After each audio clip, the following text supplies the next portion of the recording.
Knock, knock. Hi, juicy people. Happy Saturday. Welcome on in. This is me, Ruby. Hello. Hope you're having a good time. Hope you're having a good day so far. A juicy start to your weekend, mayhaps. Today we're going to be ding-donging our way into... I don't know what that's supposed to mean. But we're doing it. We're playing Danganronpa. That's right. We're investigating the second murder that has occurred. So, yeah, pretty juicy stuff. Hey, Cash, ding dong. How are you? Hope you're feeling mighty juicy on this day. Oh. I don't know what that was supposed to be. I'm really happy with how my hair turned out today. Yesterday I bought a mousse. So today I washed my hair and gave it a try, and I like it. So there's that. You're here on time and leaving work. Yes. We love to see it. You got a double juicy, double the juice right there. You made it on stream and you're leaving work. You get the best of both worlds. You're welcome. Okay, anyways, should we just get into it? Oh yeah, last stream, for anyone who may have missed it, I finished Resident Evil 3. So I literally finished the game that I started after, well, I may have finished a few games after I started Metaphor, but that's beyond the point. I beat Resident Evil 3 before I beat Metaphor Reventatio, which is great. Which is hilarious. Like, the one game that I've been like, okay, today is the day, we're gonna beat it, I never do. And the one that I just thought it was gonna be just another day, I just finished. So, love that. Love that. But yes, today's the last stream of the week. And yeah, we're gonna get, we're up dangin' our rompas. You're welcome for that. Alrighty, shall we get into it? Ladies and gentlemen, wow, gentlemen. Ladies, gentlemen, theys, and also thems. Ding dong. So, another person died. She's right there. That is Chihiro, I think. She's dead. For now, and so we're investigating that. So, last time, if I'm remembering things correctly, we did the first trial. We unlocked the second floor and more areas in this deadly school of death and destruction. And also, the girlie behind this guy showed up dead in the girlie's locker room. So we're investigating that today. Maybe we'll also do the trial. We'll see. No promises. No promises. That was mean-spirited. Anyways, so Byakuya has something to say, as he always does. For now, pay attention to the wall. It says bloodlust. There's also like a poster of a girlie wearing a bikini with like blood splattered on her face. Maybe the letter F? There could be something. There could be something there. Huh? I said it once already. There's a word written there. On the wall. Yeah. Can you not see it? That was the first thing I saw. You know, besides the dangling dead body of our, you know, friend. Screaming and shouting. The word bloodlust is written on the wall in blood. So... I don't think it's any kind of dying message. Yeah, no. Her hands are also tied, so I don't know how that would work. It's just too strange. But you know, that thing about writing bloodlust in blood, doesn't it sound kind of familiar?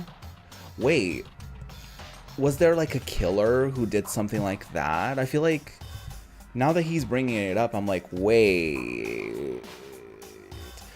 Oh yeah, this also happened because Monokuma, the evil bear who runs this school, he added some stakes into the picture. He was like, okay, it's been a few days, y'all haven't killed one another, so I have a list of your deepest and darkest secrets, and I will release it unless someone kills somebody and gets away with it. Then their secret won't be revealed. So, you know, that's how we got here. A murderous fiend who kills again and again using a bizarre and brutal method. And at the scene of each crime, the word bloodlust is written in the victim's own blood. They're like a ghost, attacking suddenly, then slipping away before the police can catch up to them. And what nickname did the internet give to this mysterious serial killer? Genocide Jack. So they're amongst us. Genocide Jack, the murderous fiend whose grisly attacks were famous all across the country. Maybe someone just copied them. You know, this doesn't mean that the actual killer is amongst us. That could also mean that the killer is amongst us, and that's the secret they were trying to hide. But I don't know why they would reveal themselves in that way. The ultimate murderous fiend, creating a reputation of abnormal, downright cruel killings. What is this? Then this is some copycat killer trying to imitate Genocide Jack's style? But why would anyone do that? Yeah, that's the thing. Like, why would you? Perhaps it's the work of the real Genocide Jack. Even then, I don't get the thing with, like... Obviously, I don't understand the brain of a serial killer, but the thing I don't understand the most, I guess, is like having a pattern or having like a thing that they write or something. It's like, why would you? It's like they want to be caught, maybe. It's like a game to them in a weird, messed up way. I don't get it. The real? Wait, are you saying Genocide Jack is here in the school? No way! There's no way. But going so far as to write bloodlust at the scene, I'm surprised at their stupidity. I can't imagine a worse situation than dealing with a stupid murderer. What is it now? Toko. Hina was pointing toward the entrance to the girls' locker room. Did she do it? I feel like she did it. Or maybe we're just, you know, it's like a red herring kind of thing. Toko was the last to arrive, and now she was just standing there. No? Why? Why? Why? Why? Oh, gadonk. She fainted. That did not sound good. Toko? Hina rushed over to the collapsed Toko and started trying to shake her awake. Yeah, that's what you should Don't do that. Toko, are you okay? Come on, wake up. Oh, that's right. I just remembered what she said about how she faints anytime she sees blood. Oh. So she is hemophobic. I imagine she does not watch too many horror films then. This isn't a violation of the rules, right? I mean, technically she passed out somewhere besides her room. Not him trying to get her ass. He's like, she broke the rule. No, I think it should be okay. The regulations prohibit sleeping, like on purpose. So since she didn't faint on purpose, it doesn't count? Gotcha. Yeah, fainting is not sleeping. I don't know if you're aware of that. Just a second. Toko, can you hear me? Hey, you gotta wake up. As if she'd heard her, Toko suddenly shot awake. As in, she literally jumped up from where she was laying. It was such a strange reaction, I was at a total loss for words. She leapt straight up into the air, changing her stance as she did. What the fuck is that? Did she just get possessed by a demon? In no time flat, she was just standing up, tongue out, sweating. Ignoring the physical contortions she had to go through, her motions were totally haphazard. What? Sorry about that. I was just so shocked, you know. It happens, right? Was I the only one? Toko, are you okay? Is she having a stroke? I'm fine. Whoa, is that a dead body? Hey, are you dead? Oh no. What the heck? She must have hit her head real hard when she fainted, yeah. The world has a front and a back, a top inning and a bottom, a sea of truth and a web of lies. Well. This is quite concerning. I mean, she sounds completely different. No, everything's fine. At least the stutter's all gone. That's a good thing, right? It's clear to me that everything is not fine. Your eyes seem strangely vacant. It might be best if we take her back to her room for the time being. So, I don't mind taking her, but could someone help me? If you need help, I don't mind. Taka, could you help me? Huh? She totally ignored me. Yeah, because you're creepy. Very well. You take care of the girl, and the rest of us can begin the investigation right away. Can I assume nobody has a problem leaving Sakura and Mondo on guard duty again? Hold on a second. Rushing to an investigation? The mastermind isn't behind that. After what happened last time, surely you realize that. Don't make me repeat myself. There is no question that Chihiro was murdered by someone among us. Isn't that right, Monokuma? Oh, there he is. Right as rain. But don't take it as a bad thing. It's just a fact of life. Because that's how graduation works. No, yeah, we get it. No, we understand that. Then it's happened again. Is that what you're saying? That another one of us... Yeah. Another one of us killed a fellow classmate? What? Does that freak you out? You guys got no balls, you know that? Damn. Is there just nothing down there at all? Okay, you don't need to know anything about that. Well, I'll let you pray to mine if you want. Ew! Disgusting. Pervert. Actually, I don't have any either. Sorry. Stop monologuing and give us what you came here to give us. You did bring it, right? Hee, I sure did. Chum. Allow me. to present the next Monokuma file. I know how much you must be looking forward to it. See ya later. So, please do your very tippy-top best on this investigation. No way.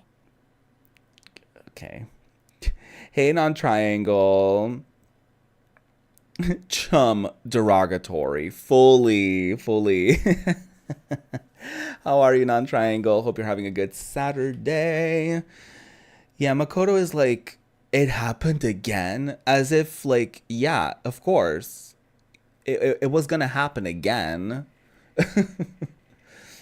Anyways, do we really gotta do another investigation? Well, unless you want to die. Examining the corpse of one of our friends. Having to suspect all our other friends. Why? I hate this. I can't take it anymore. Oh no! Is that James from Pokemon? I'm doing well, thanks for asking. I appreciate it. And I'm glad that you're doing well. I hate it too. I've had enough. I'm getting out of here. Hey! Where do you plan on going? There's nowhere to run. Such ignorance. Just accept it already. After all, blood is just a liquid. Ew, okay, that's not real. Okay. A dead body is a simple object. Ew, no. You are very enthusiastic about all of this, are you not? Naturally. How can I not be? If we don't unmask the culprit, we all die. That's true, but to jump into it so soon. What? What, do you want to die? Such ignorance. Fine, then go off and die somewhere. Right now, go ahead. You're a waste of space. Oh my god. Okay. That was extremely brutal and I will cry myself to sleep. Damn you! A dead body is an object? Piece of shit! Chihiro wasn't an object. Show a little respect or I'll beat some into you. Calm down.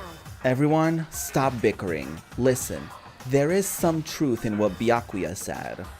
Kyoko, Because if we don't solve the mystery and find the killer, our own lives are forfeit. And if Byakuya is right that Genocide Jack is somehow the one who killed Chihiro, that's right. then unless we do something, more victims could start piling up. Forget more victims. If we mess this up, we're all dead meat. Hey! Hold on. If that's your worry, you don't gotta worry any longer. In any one killing game, the guilty party may only kill a maximum of 2 people. What? I don't remember any rule like that. Actually, I just came up with it. I mean, if only one person went around and killed everyone, your lovely student life would be all over, right? The new rule has been added to the regulations menu. In that case, why not limit it to 1 person? hey! Well, in a good mystery, you don't want to miss out on at least the potential of a serial killer angle. Oh, thanks for looking that up. I was just making fun of, because that was a very James-esque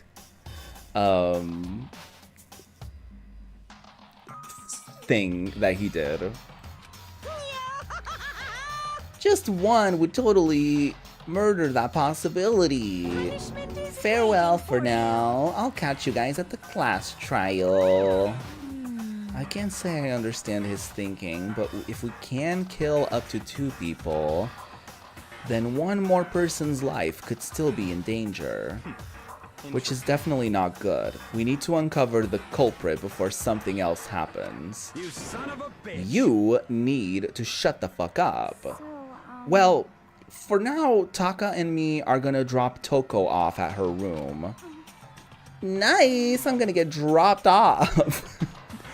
Toko, I don't like Toko. I'm terrified of Toko. there is nothing to be done. We have no time to stand around here. We must begin our investigation. Too sweet. If we do not solve the mystery of who killed Chihiro, Okay. then we will quickly follow her into the afterlife. That's true. I hate this, but if I want to survive, me and everyone else, we have to do it. We don't have any other choice. Investigate. Oh, they voiced Gojo from... That name is familiar, but I don't know from where. First of all, I'd better check the Monokuma file to see exactly what's going on. The victim was Chihiro Fujisaki. The time of death is estimated to be around 2 a.m. The body was discovered in the girls' locker room on the second floor of the school. The cause of death was a blow to the head with a blunt object. She was killed instantly. That's all it says. Well, it's not like there is any point in complaining about it. No matter what, I gotta do what I gotta do. Alright, we got the truth bullets going on. Hey, Makoto, do you have a second? Huh? Did you need something from me? Naturally. Of course, life without purpose is quite dull, you know. So what did you need? I'm going to let you cooperate with me during my investigation. Huh? What? I'm purchasing your talent. The same talent which allowed you to solve Sayaka's case. Solve? No, I just... Stop talking. You seem to have some limited use, which is why I've chosen you. I don't want to be your partner. You have the honor of contributing to my investigation. Ew, no. So you're inviting me to come with you? You're doing it in the most arrogant way possible, though. Let's go. Now then, shall we get started? But, we need to get moving. There's no time to be standing around. I don't really know what just happened, but it looks like I'll be working with Byakuya on this one. Last time I had an assistant, they died. So if that means Byakuya is next, ooh, we're celebrating.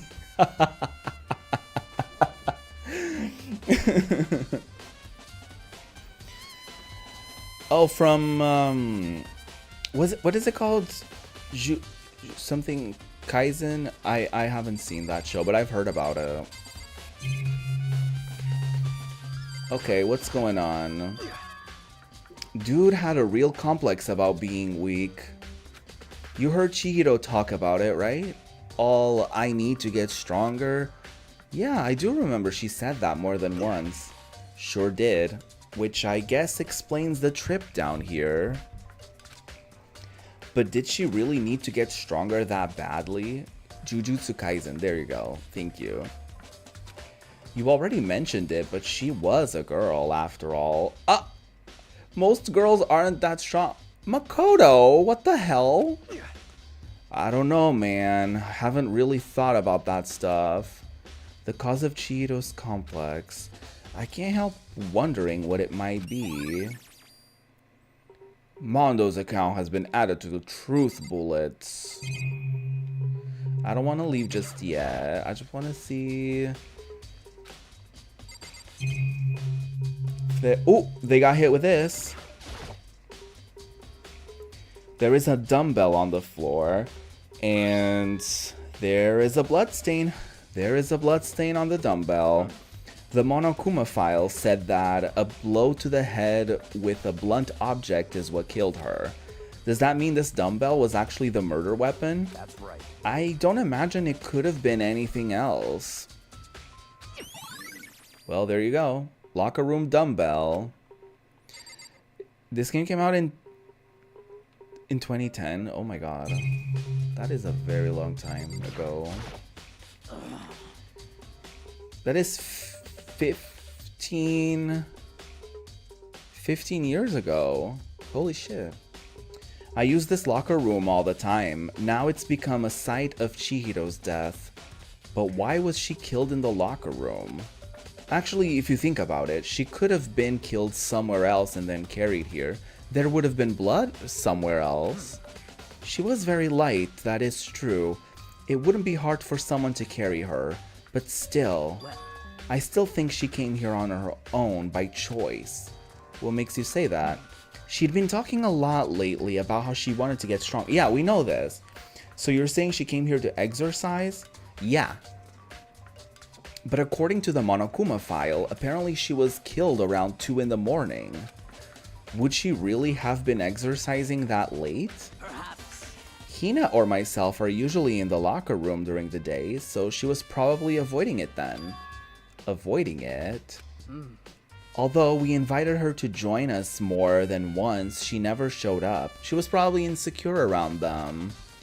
So I can only assume she was trying to avoid us. And instead, she came to exercise in the middle of the night? However. Perhaps, but it's difficult for me to imagine she would have come alone. She did want to start exercising, but she specifically mentioned she couldn't do it by herself. She needed support from others. So you're saying she could have come here in the middle of the night to train in secret, but that she also would have come with someone else? It's a possibility, I think. Yeah. She did say she wanted help. Now, I believe it's time we move on. Already? What? New clues won't magically appear by standing around here. We need to check every aspect of this case. That's true, but Let's go. if you're satisfied, let's hurry up and proceed. He's so pushy. I got caught up with the wrong person this time. Well, you know, just put your foot down. Be like, I don't want to work with you, dude. You're annoying and an asshole. So, this is our next location. Huh? This place is related to the investigation? Figure it out for yourself. It's no fun if you don't, right? Okay.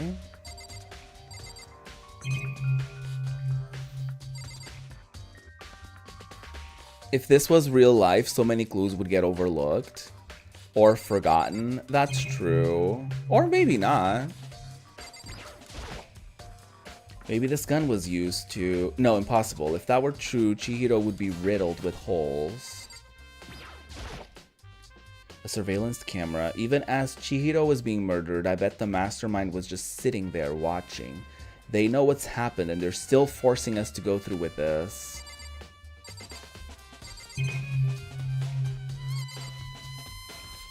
Is there... If I remember this right, this card reader is meant to work with our handbooks, right? What? Do you have an issue with it? If so, you should take it up with Monokuma.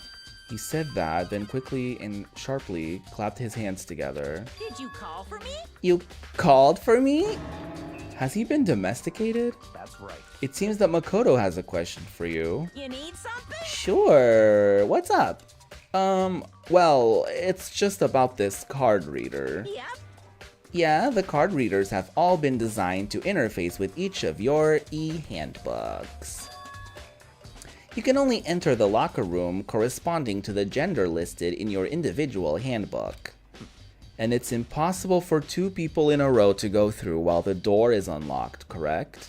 Unbelievable. If there were some sort of erotic terrorism on the prowl, erotic terrorism is a wild combination of words. The ceiling-mounted Gatling gun would initiate a Swiss cheese slaughter. And the school regulations prohibit anyone from lending someone else their handbook, correct? Of course. Correct. So then, that means only girls can go in the girls' locker room, and only boys can go in the boys' locker room. Boo, gendered stuff. In other words, Chihiro's body being found in the girls' locker room means... Hey Makoto, I can see right through you. See right through me? Ew. Allow me to tell you what you're thinking. Oh, okay, yeah, think for me, please. Since Chihiro was found in the girls' locker room, the killer must have been able to get in there. So in other words, As such, the killer must be one of the girls. Did I get it right? such ignorance. Good lord, you're simple. You're simple. But am I wrong? You should pay closer attention to the regulations. The answer has been in front of you the entire time. Loaning your e-handbook to another student is strictly prohibited. Only the act of loaning a handbook is prohibited. Borrowing someone else's is perfectly fine. Oh. But I thought that would count as like a rule break. Woohoo! I would expect nothing less from the prodigal son of the noble Togami family. So you managed to sniff out the loophole in the regulations. Knowing you, I would bet you created it on purpose, didn't you? To add a little more excitement to things? Yeah, you're treating me like a punny little appetizer instead of the main course that I am. Now then, since the dead can't actually talk, they're not people anymore. They're things. Yep. Get it? Got it? Good. Wait, hold on. You're saying that's a loophole, but in order to borrow something from someone, then that means someone would have to loan it. So, no, or they stole. Why you? So sleepy. Just listening to you makes me want to pass out. Be more like Byakuya and get your poop together. Unbelievable. Or else I'll charge you with criminal negligence. No more questions. Figure out the rest on your damn... Figure out the rest your own damn self. Damn. Everyone's just reading the shit out of us. Fine. Well, I know you're unfortunately lacking in mental faculties, so then why did you pick me to help you? Then why did you pick me? I thought I was so good that you needed my help. But you keep talking shit about me. Let's head to the main hall. The main hall? That will help you understand what's going on. Okay. I wasn't loaned. I borrowed it without permission. Without the intent of returning it. Byakuya needs a punch to the mouth. That's what he needs. We came to the dining hall. Or the main hall. So, what are we looking for here? Does that mean I have to figure it out for myself? Bitch.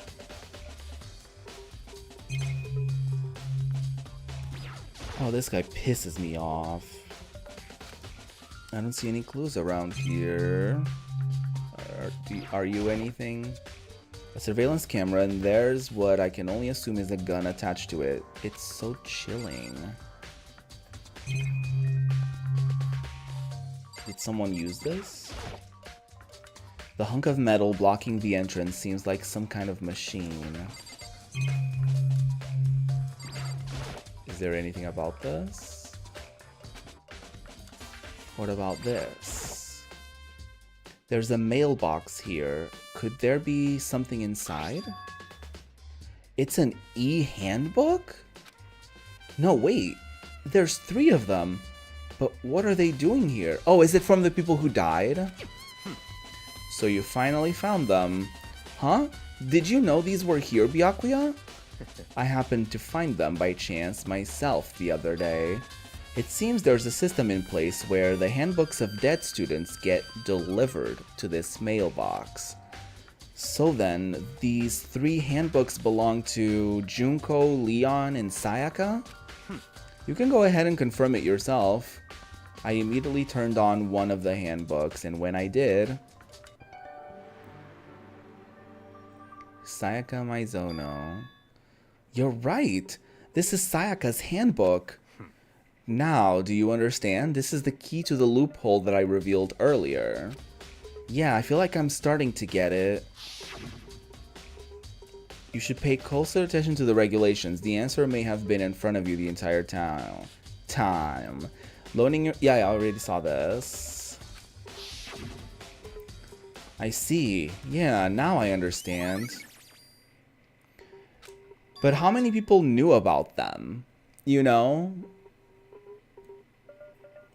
Oh yeah, he would do that just to be annoying. Hold on a second. What's wrong? Very strange. That's strange. One of the handbooks won't turn on. Is it broken? Whose is it? The other handbook showed Junko's name when I started it up. Then the one that won't turn on must be Leon's, right? I see. It would make sense, yes. After all, he did get pummeled with dozens and dozens of baseballs. Pummeled with baseballs. The memory of it came back. Flooding back. That cruel punishment which led to Leon's death. The execution that the mastermind concocted. A cruel, heartless death. You're right, it wouldn't be surprising for the handbook to break during that kind of assault. Damn it! Hey, hey! Hey, hey, hey, hey! Oh, I'm Hey! angry! What? That e-handbook is essential to student life here. Crucial, integral, instrumental, a super big deal. There is no way it would break that easily.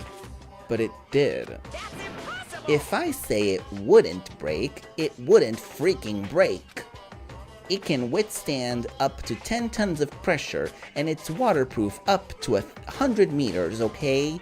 I don't care how many baseballs you hit it with, it wouldn't do crap. Oh, but even my amazing handbook does have one single weak point. It does? I can't hear you! But it's a secret. I wouldn't want you to go breaking any more handbooks. What? Then Leon must have broken it somehow without realizing what its weakness was, right?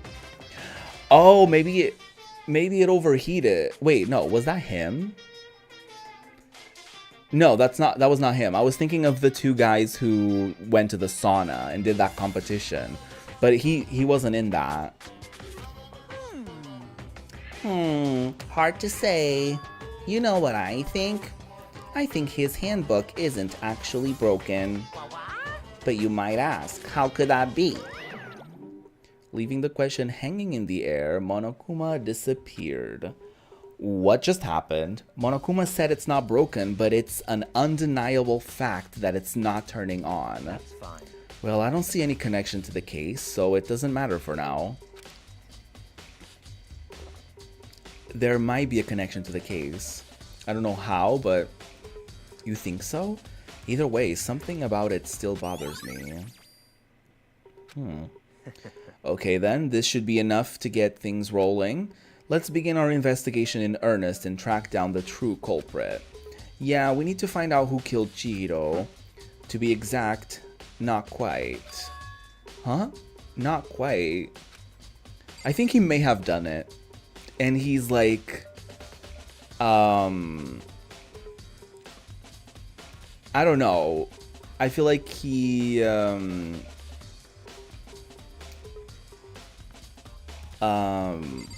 don't know. I feel like he could have done it, and he's like doing this like weird thing where he's like, oh yeah, you're gonna help me figure it out, but he's the whole time he's trying to like lead me astray or something. What do you mean by that, Byakuya? To be exact, not quite. Certainly I want to reveal Chihiro's killer, but more precisely, I want to discover the true identity of Genocide Jack. Then you really think, you truly believe Genocide Jack is the one that killed Chihiro? Don't make me repeat Absolutely. I have no doubt that Genocide Jack is the culprit in this case. That murderous fiend is Jack? Yes. myself. What? There's nobody else it could be.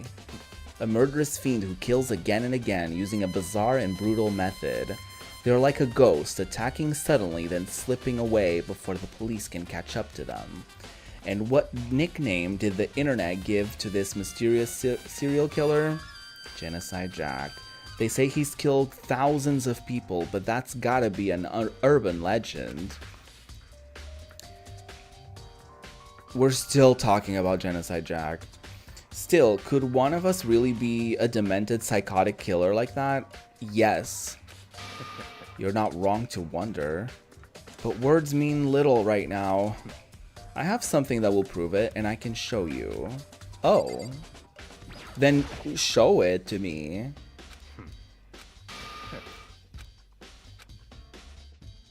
Don't make me repeat myself. I have a basis to believe that. Okay, tell me. Is there really proof? There is somewhere I'd like to take you. This will provide all the evidence you It's need. all clear now. Evidence that Genocide Jack is the one that killed Chihiro. Evidence? Does something like that really... Ah! Hey, you two! Big trouble. Need your help. Did someone else die? I don't have time to We're play with busy. Leave us alone. I mean, But it's an emergency. Emergency. Come on, please. You gotta help me. Okay, what happened? please. Just calm down, okay, Hina? I mean, But it's an emergency. What happened? well, Something's wrong with Toko. She's acting super strange. Well, I mean, she was acting pretty strange earlier, right? What should we do, Byakuya? Very strange. Since it's Toko, I must admit I'm intrigued. I suppose we can take a second to see what's going on with her. Are you sure? Don't make me repeat myself. I didn't expect that. I thought for sure he'd just say no and that would be the end of it. yeah. Okay, come on, hurry! Wait for us, Let's Hina. go. Looks like she headed to the dorms, to Toko's room most likely. You're right. Oh, Toko's room. Some kind of emergency. You guys are too slow. I think you're just too fast. So, what's this emergency? Well, after what happened in the girls' locker room, we left Toko in her room so she could lay down. After a while, we came back to check on her, you know, see how she was doing. But when we did, it was weird. She refused to come out and she kept saying all this weird stuff. Weird stuff? That's fine. We should try talking to her ourselves. Yeah, good idea. Hey, Girlina. I may as well give it a shot. Ding dong. The door swung open, slowly and silently. Oh. Ooh, scary. Holy crap. An aura of negativity flowed out from behind the door, forcing a gasp out of me. What? Oh, nothing. It's just that Hina was really worried about you, holding yourself up in your room. Leave me alone. Did she kill somebody else? Yeah, sure thing. But could you open up just for a second? Won't allow it. Okay, that's fair. Huh? Won't let Genocide Jack have control. Genocide Jack have control? Is she Genocide Jack? And just like that, she slammed the door in my face. What was that? She's been acting like that the whole time. When I rang a little while ago... I'll drive out the killer. Drive out the murderous fiend. It doesn't make any sense, right? I was afraid to leave her in there alone, so I tried to bust down her door. But it felt like something was holding it shut on the other side. I couldn't even budge it. Toko was scared enough to even bar her door? Does she think the same thing as Byakuya? Does she think the serial killer Genocide Jack really murdered Chihiro? Is that why she's so scared? But Whatever it is, I'm really worried about her. Isn't there anyone who might be able to persuade her? Certainly not Byakuya. Hey Byakuya, you think you could ask her? To come out of her room, I mean. Oh yeah, she does have a crush on him. That's fine. Sure, whatever. Huh? You're gonna talk to her, Byakuya? Wow, I guess you can be nice when you want to. Damn. Byakuya stood in front of her door, not making a sound, and pressed the doorbell. After a few moments... what do you want? Leave me alone. You're all so annoying. Bacula. Bacula? It's Byakuya.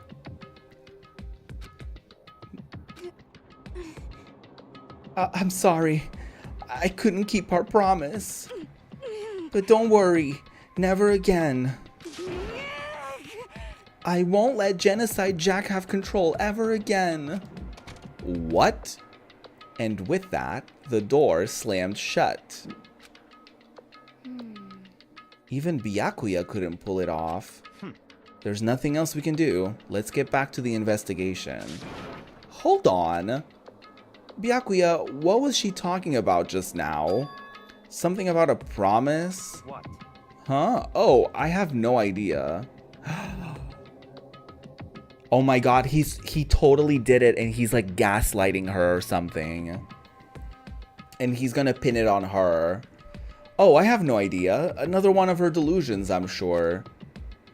But Stop talking. if I say I don't know, that means I don't know. Just let Hina take care of her. Oh, yeah, okay. I'll stay here and keep an eye on her. Let's go. Well then, let's go. Without waiting for a reply, he just sped away. Byakuya! And I hurried to catch up. I tried to talk to him several times as we walked, but he didn't even look back, let alone say anything. He just kept on walking toward his destination. Finally, his feet brought him to a stop in front of a certain room. The library? Come on, let's go in.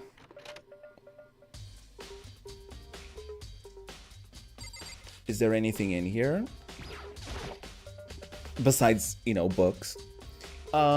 Is the evidence that proves it was Genocide Jack really in the library? Don't make me repeat myself. Don't make me say it again. You didn't say anything. Fuck.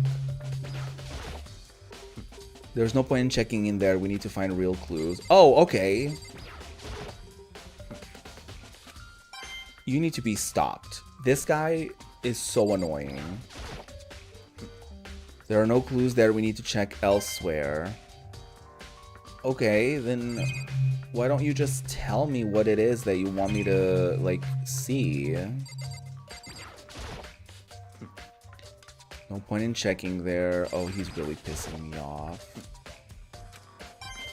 Then where are the clues?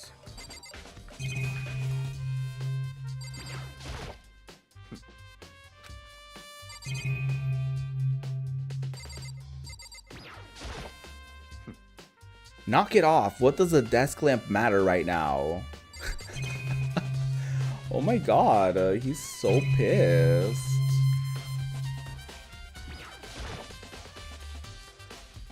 One of the monitors. Can't really think about that.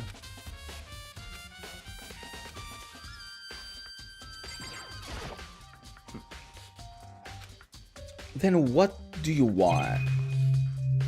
Oh. That? Dude, what do you want from me?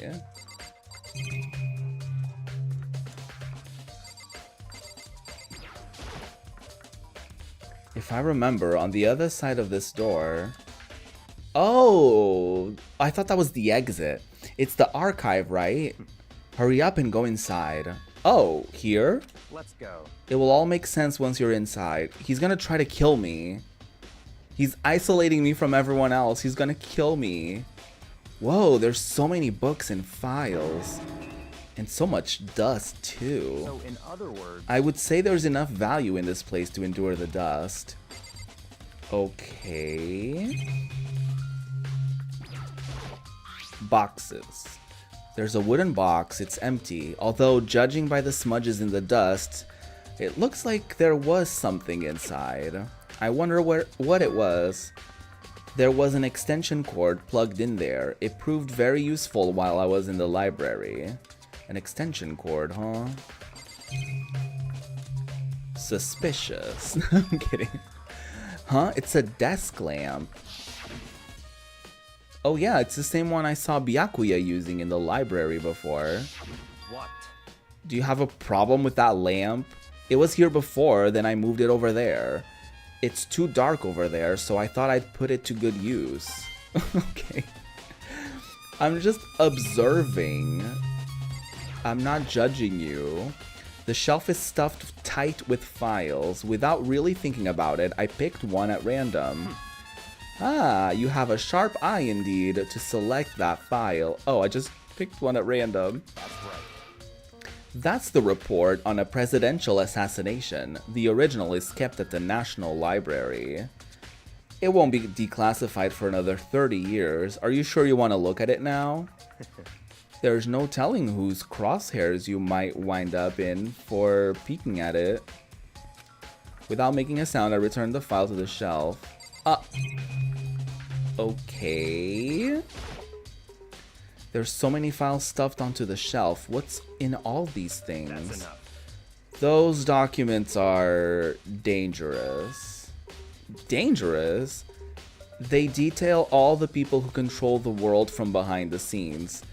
Dangerous truth for a commoner. You mean like members of the Diet or something?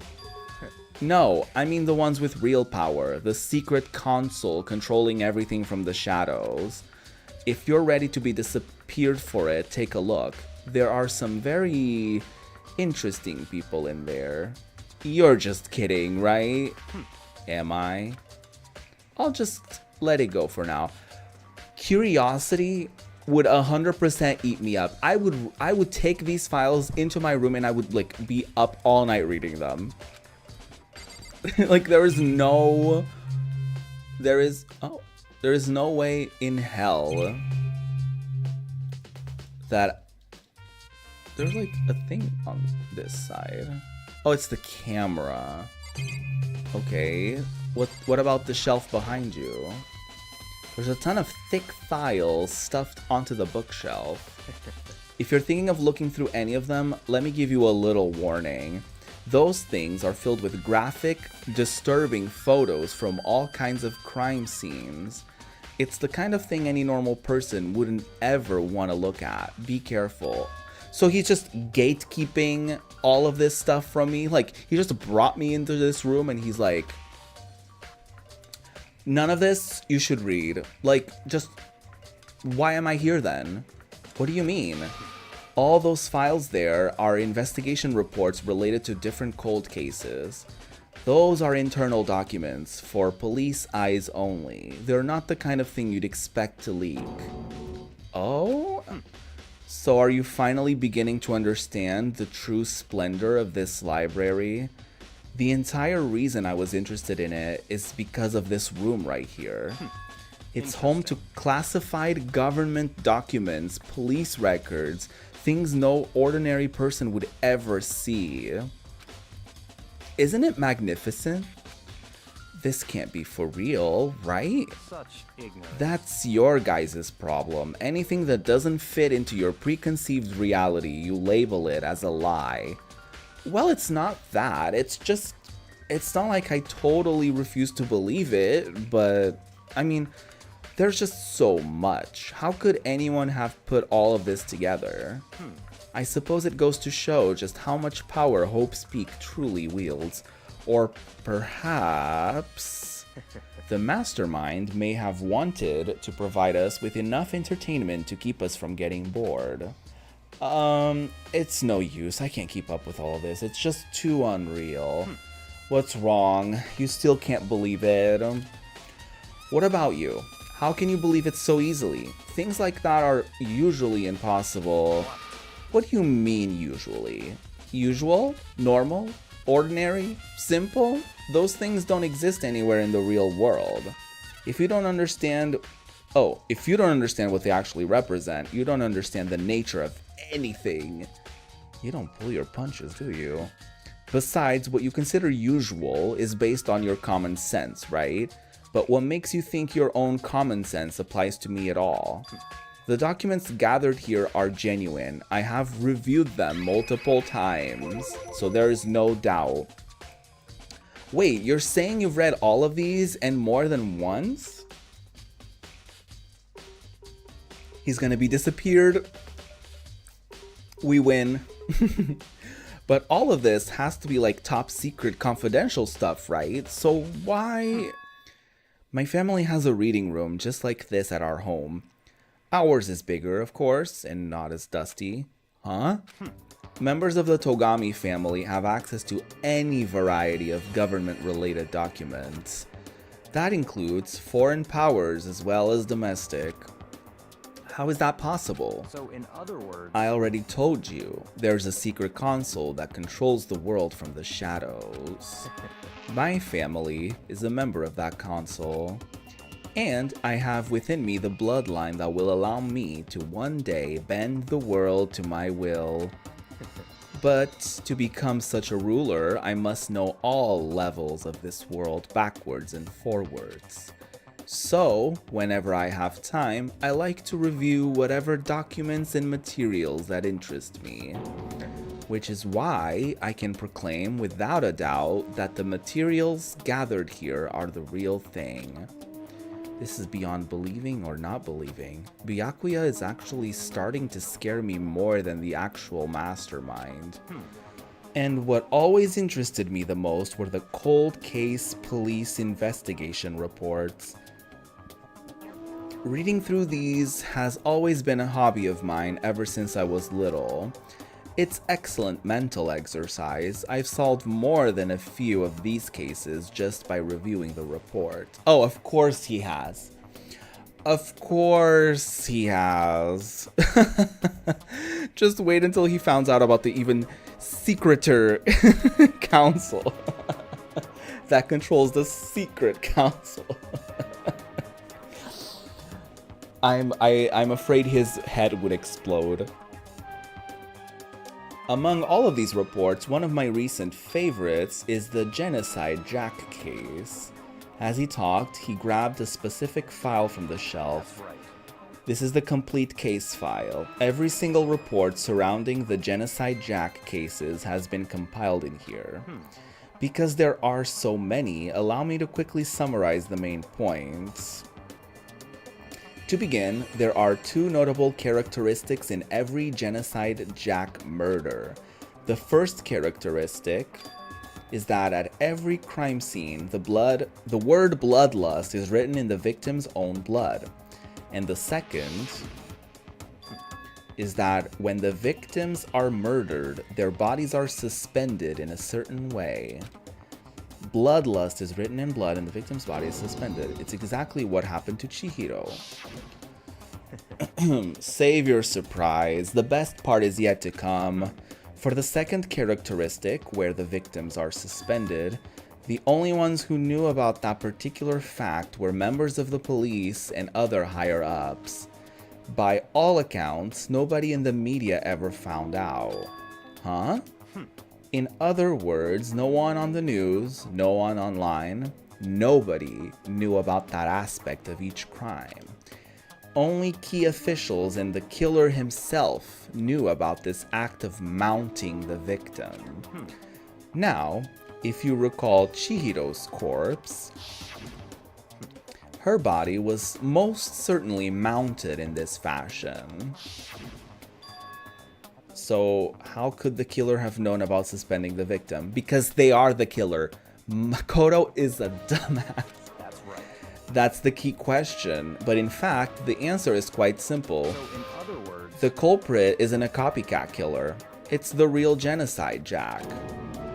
in other words, That right there is the evidence that Genocide Jack has hidden himself among the rest of us.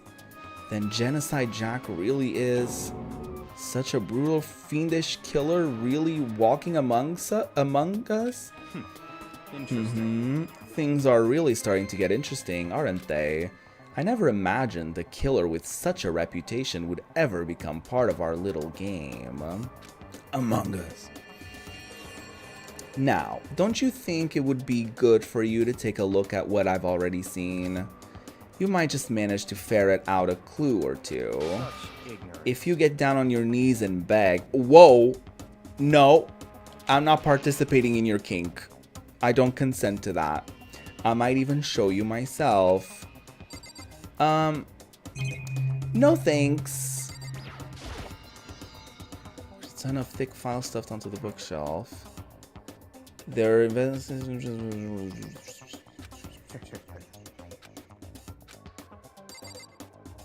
I guess I'll leave. Hold on, we still have more to check here. Am I really? I'm not gonna beg. Byakuya, about that Genocide Jack case file, could you let me see it? That's fine.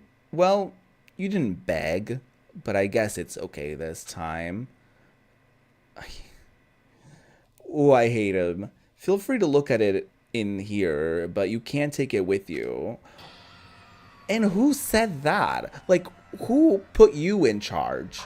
And how would you be able to tell me what I can and can't do? Byakuya handed me the file and I flipped through it with tense, nervous fingers. Suddenly, my hand stopped. I had reached the page where photos from the scene of each crime had all been collected. Oh, fuck. The names of Genocide Jack's victims ran on for several pages. Ken Harada, 32. Tetsuhiro Honda, 17. Shoji Gaku, 23. Kano Issei, 14. Takeshi Yoshida, 30. Komatsuna Taro. Takefumi Gono. Ushida Naohisa. Takeshi Masamune. Yuto Umejima. There was no end to it. But one thing became perfectly clear as I read. All of the killer's countless victims were killed and suspended in the exact same way. And at the scene of every murder, the word bloodlust was left in the victim's own blood. Now take a look at the next page and you'll find another interesting tidbit.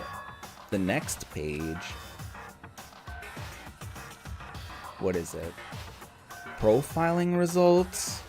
All of the crimes took place either on weekdays at night or during holidays, either day or night. The most common time for the killings to take place was on holidays in the afternoon. Based on these facts, it could be suggested that the suspect may be a student. A serial killer, they have to be a student because they just don't skip class. Like, what? Evidence suggests that the suspect rather, lingered at the scene, but when they did leave, they were in a panic.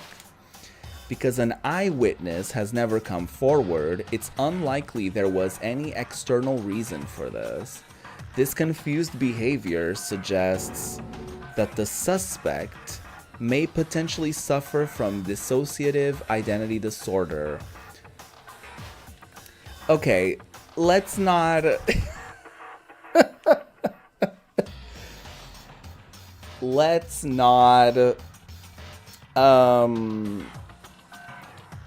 spread this narrative that people with DID are potentially dangerous. I don't like the tie of, like, DID with, you know, dangerous behavior.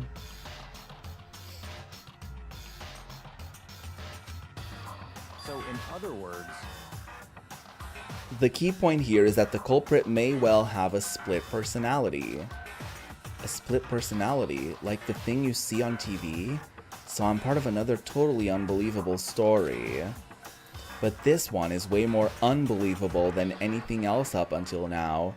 Or maybe it really isn't. I don't know. I feel like my mind has gone numb. I feel like that may be Toko. Because she was like, oh, Genocide Jack is not going to take over, I promise, or whatever. But, I don't know. I don't know. I feel like it would be too obvious if it was her. So there's something else to it. I feel like Byakuya is, like, gaslighting her. Or something like that. I don't know. Alright, we should get going soon. I feel like he did all of this to pin it on her. So I don't think it's her. Where are you going? Anywhere but here. We finished our business here, haven't we? Wait, Byakuya. I guess he just gets to decide when we're done. As usual, Byakuya turned and left without another word. I hurried out of the library to catch up. Well, this is where we part ways. I have some things I need to take care of before the class trial. Huh? Just all of a sudden like that? I don't have time to play. Come on, enough of your annoying misapprehensions. Did you really think we'd be together the whole time? Take responsibility for yourself and do something useful. Oh my god. Yeah, why? Yeah, I don't know. Move the investigation forward on your own. Well, goodbye. And just like that, he was gone. Just as quickly as he'd asked me to join him, he'd cut me off. In the end, I felt like I was just some plaything getting tossed around. Yeah, he was definitely distracting us. At the same time, I'd uncovered some really important clues thanks to him. Genocide Jack, he's really the one that killed Chihiro. And that murderous fiend is one of us. But who is it? I have to find that out no matter what it takes. And to do that, there's somewhere I have to go investigate one more time. I have to go back to the crime scene. The girls' locker room. I should check the boys' locker room too. And the others might have come up with some info I might find useful while I'm at it. I need to find out everything I can. This is probably the most controversial chapter in the game. Oh, really? I guess I can't really ask why. Not right now, at least.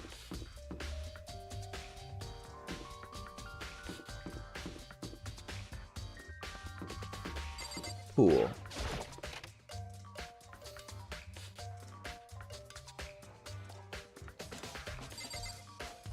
Is it because of the secret stuff? I guess I shouldn't dive into it further. Yeah, okay, yeah. Ding ding ding! Hifumi has discovered evidence revealing the identity of the culprit. I feel as if... Oh, he's Hifumi. I was like, who's Hifumi? Another stat increase for me.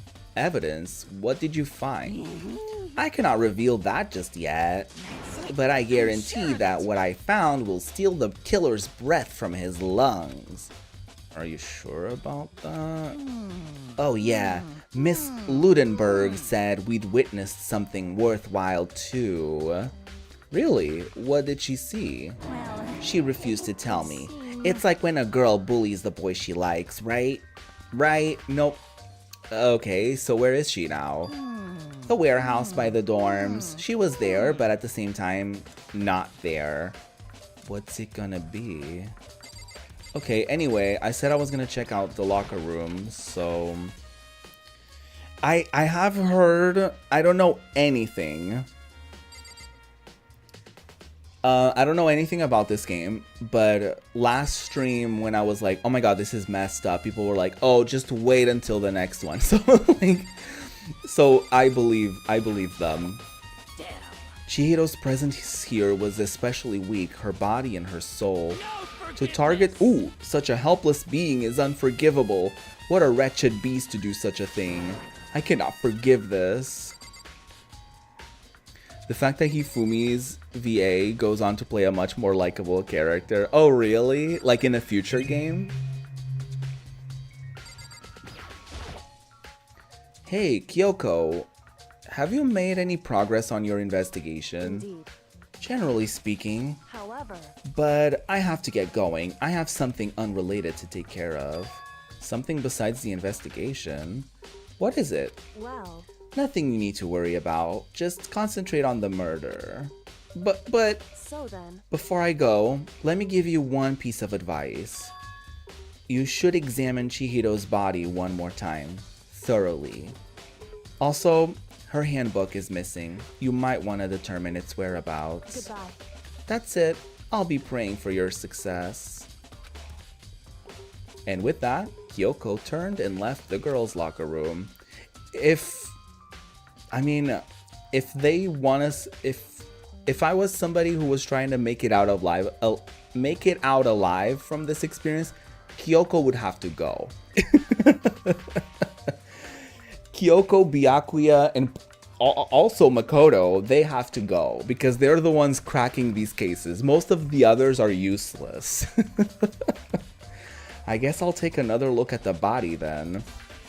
And Chihiro's handbook is missing? That's definitely worth worrying about. Maybe it was her handbook in there. And Byakuya was trying to be like, oh, that's Leon's.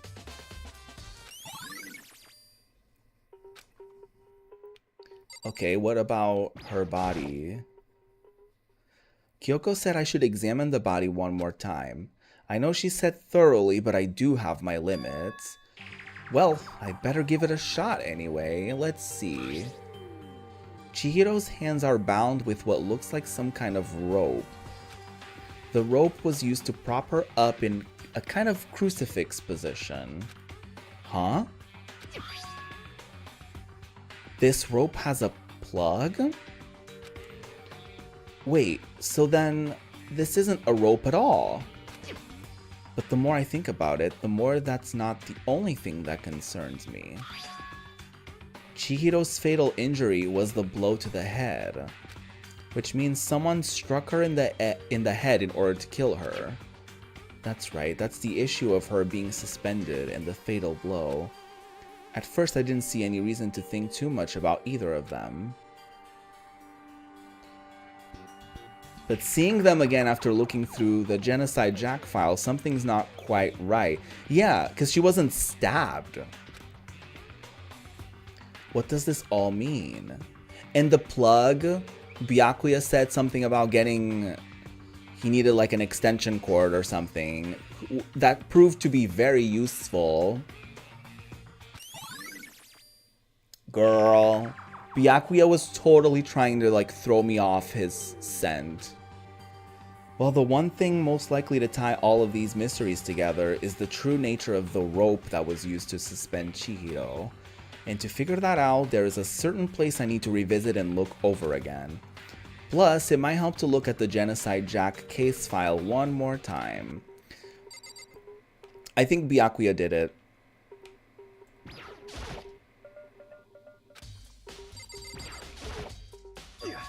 Dude had a real complex about being weak. You heard? Yeah, I do know that. Yeah. I haven't really thought about that stuff.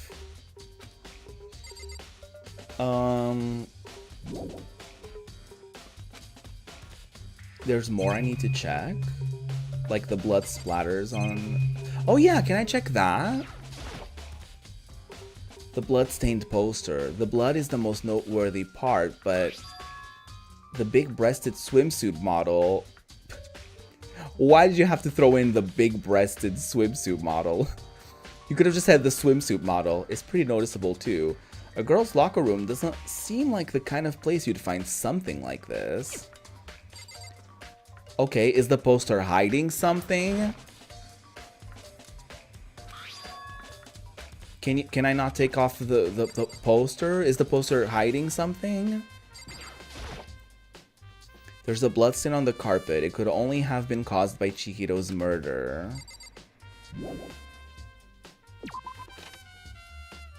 Oh, they tend to recast voice actors. Sorry, I haven't read that in a while. Is there anything in the boys' locker room?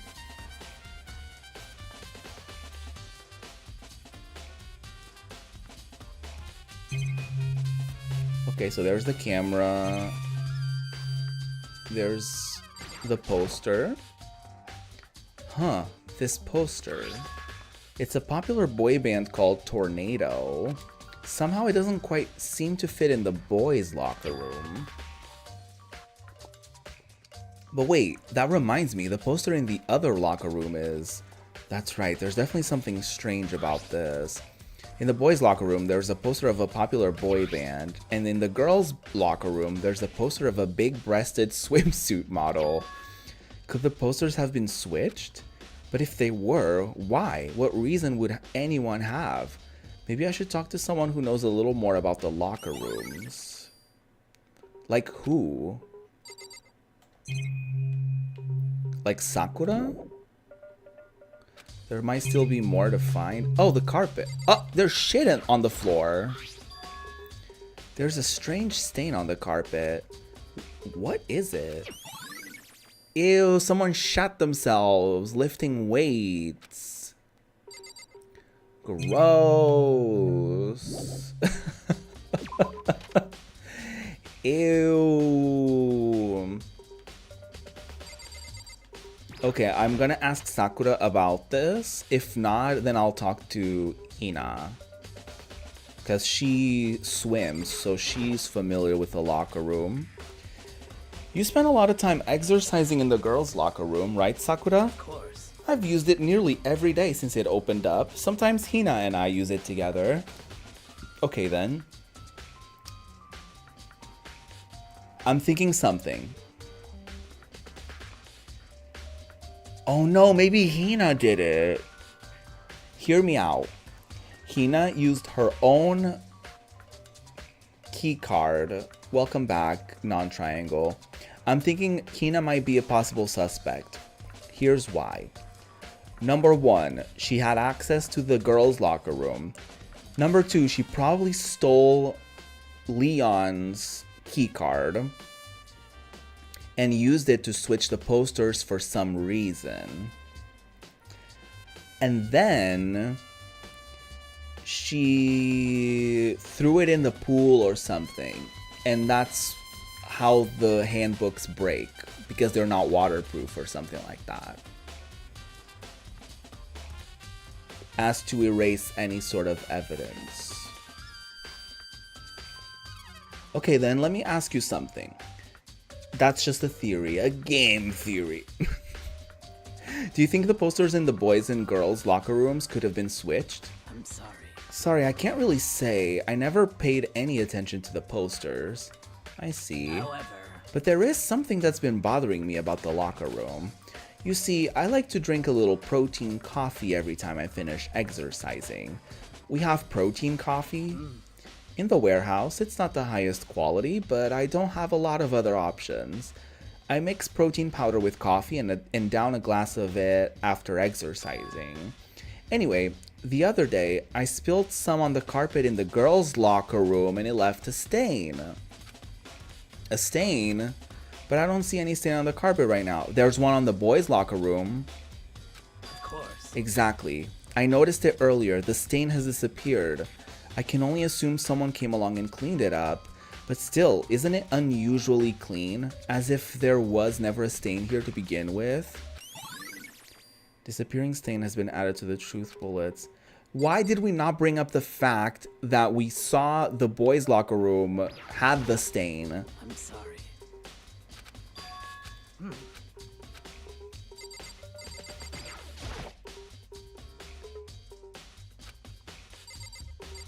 Can I not examine the poster? Strange. In the boys' locker room, there's a popular boy band. In the girls' locker room, a swimsuit model. If they wore, why? Why don't we just tear off the poster? You don't want to see a Danganronpa game theory just because I know there will be tons of misinformation? I mean, you would think that they would do a lot of research, right?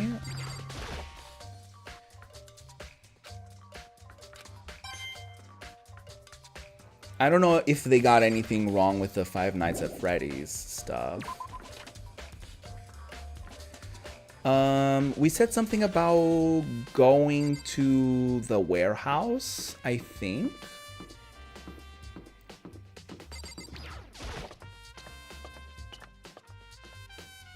I think that's what we said.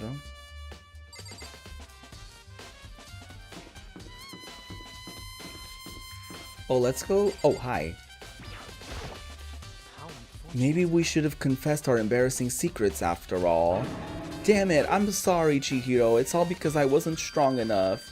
No, it's not your fault. Unless you killed her. Unless you killed her. Then you have nothing to apologize for, dude. Yes. Let's cool off the tension with some gambling. Let's do 6. Oh, we already had one of these. Let's do 10.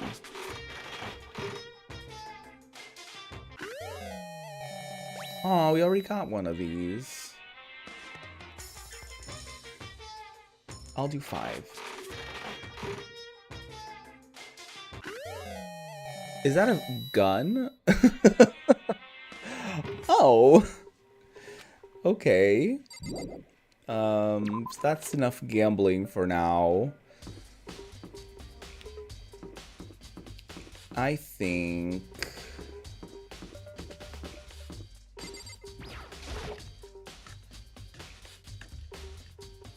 there must be something in the storage room.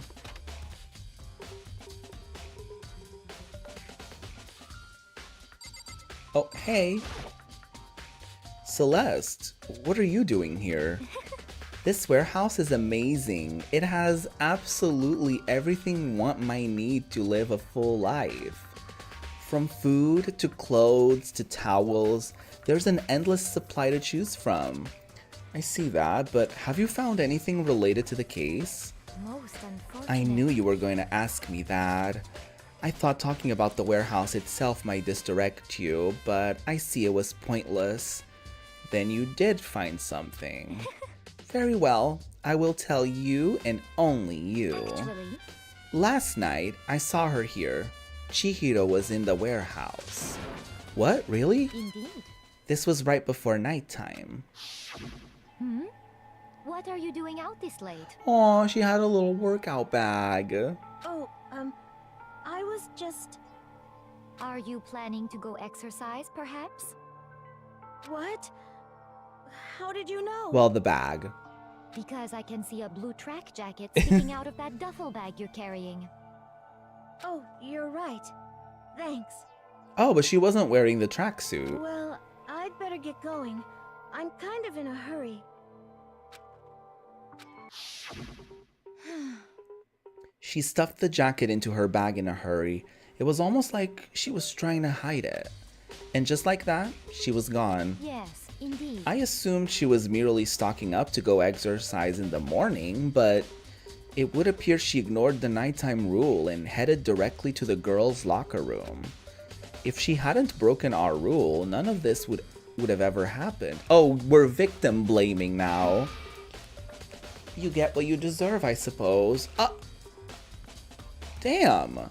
So apparently, she went to the girls' locker room late at night in order to exercise without anyone knowing.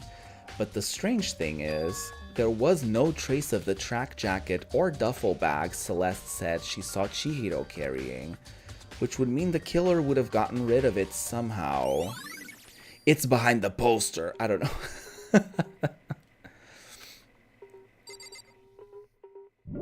Okay, interesting. The machine does tend to give repeats. That's good to know.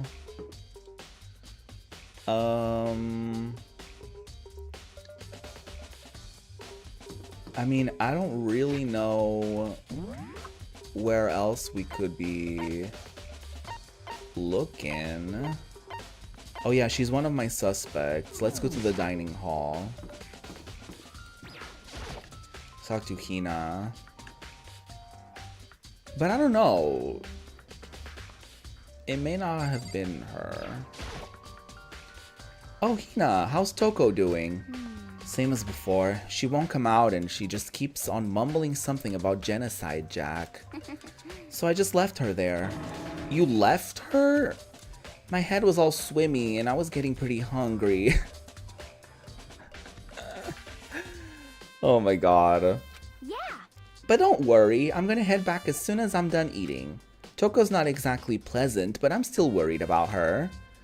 Speaking of which, what are you eating? Huh? A donut, of course. Of course. There's two things I'm sure God created. Outer space and donuts. Really? I bet Chihiro would have liked to eat more donuts. Maybe that was her one big regret. That is such an insensitive thing to say. I should have tried to spend more time with her. Come to think of it, who did she spend time with? Well... Yeah, she was a little bit strange. Didn't really hang out with the other girls much. That doesn't make her strange. It was like she was trying to keep her distance from us because she was insecure. Actually, Sakura said something similar. She said that even though you and her invited her to exercise with you, she always refused. Yeah, totally. Yep, it's true, and it wasn't just us either. It was like she stayed away from all the girls. Was she just shy? I don't know, she talked to the boys all the time. Isn't it kind of weird to be shy around your own sex, but totally fine with the opposite sex? Maybe she's a lesbian. Have you thought about that? Or was? Oh wait, maybe she was used to guys spoiling her. The law says you can't judge a book by its cover, right? Yeah, the law says that. You think so? I never really saw her as that kind of girl. And what would that kind of girl be, Makoto? Anyways. Nobody else is on the first floor. We talked to him already. Okay, let's go talk to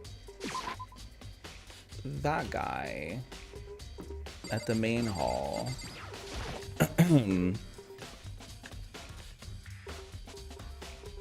You think my theory is correct? Which one? I'm just spewing them out.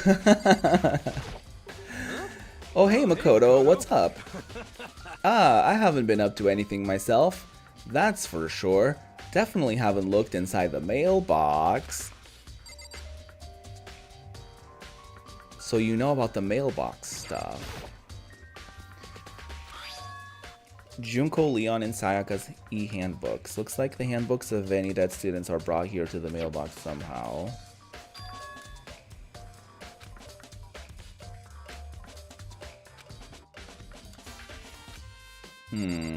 So he knows about the things as well. Game theory. Does Chihiro Fujisaki is gay? That's funny. That should be I should start that series. Just, is so-and-so from so-and-so franchise gay? Oh yeah, I need to go to the library again.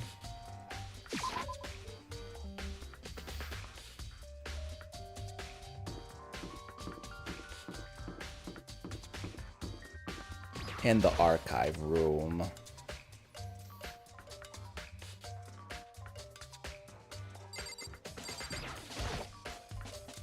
There's a thick layer of dust on top of the desk. There's some kind of clue here. Guess not.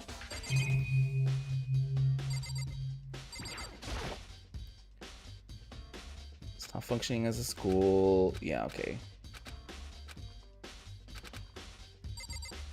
Is character gay? It's more likely than you think. Shelves packed with books. Looking at it, there's some kind. No, I wasn't looking at that. I was looking. Okay, what about this lamp? The lamp won't turn on. It's not plugged in. The lamp's cord isn't long enough to reach the outlet from here. It was Byakuya. But last time I saw it, it was definitely on, and it was definitely right here. Yup.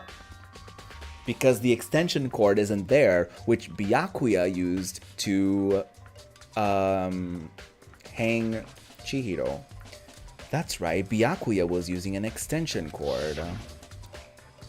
There's no extension cord here now. I wonder if...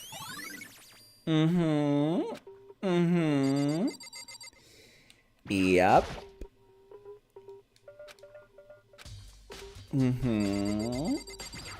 Use your brain, Makoto.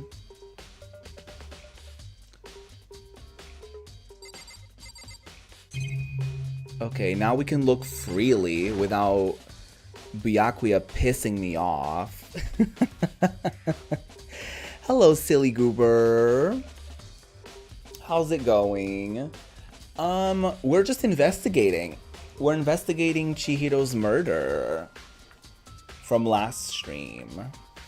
So, yeah, you came in just in time. We're probably gonna start the trial soon. So, yeah, we're just investigating, gathering some evidence or theories and talking to some people and such as. The extension cord wasn't here before. Byakuya took it. It's the report on a presidential assassination. It's really intriguing, but if it means I become a target, nope, I'll leave it where it is. Thank you very much. So there's another lamp. Byakuya grabbed that one thing from over here and put it over there. It sure is dark over there. It's a document about the secret council revealing the kind of truth a commoner shouldn't go near. I guess I'd better not. So I have a couple of theories right now.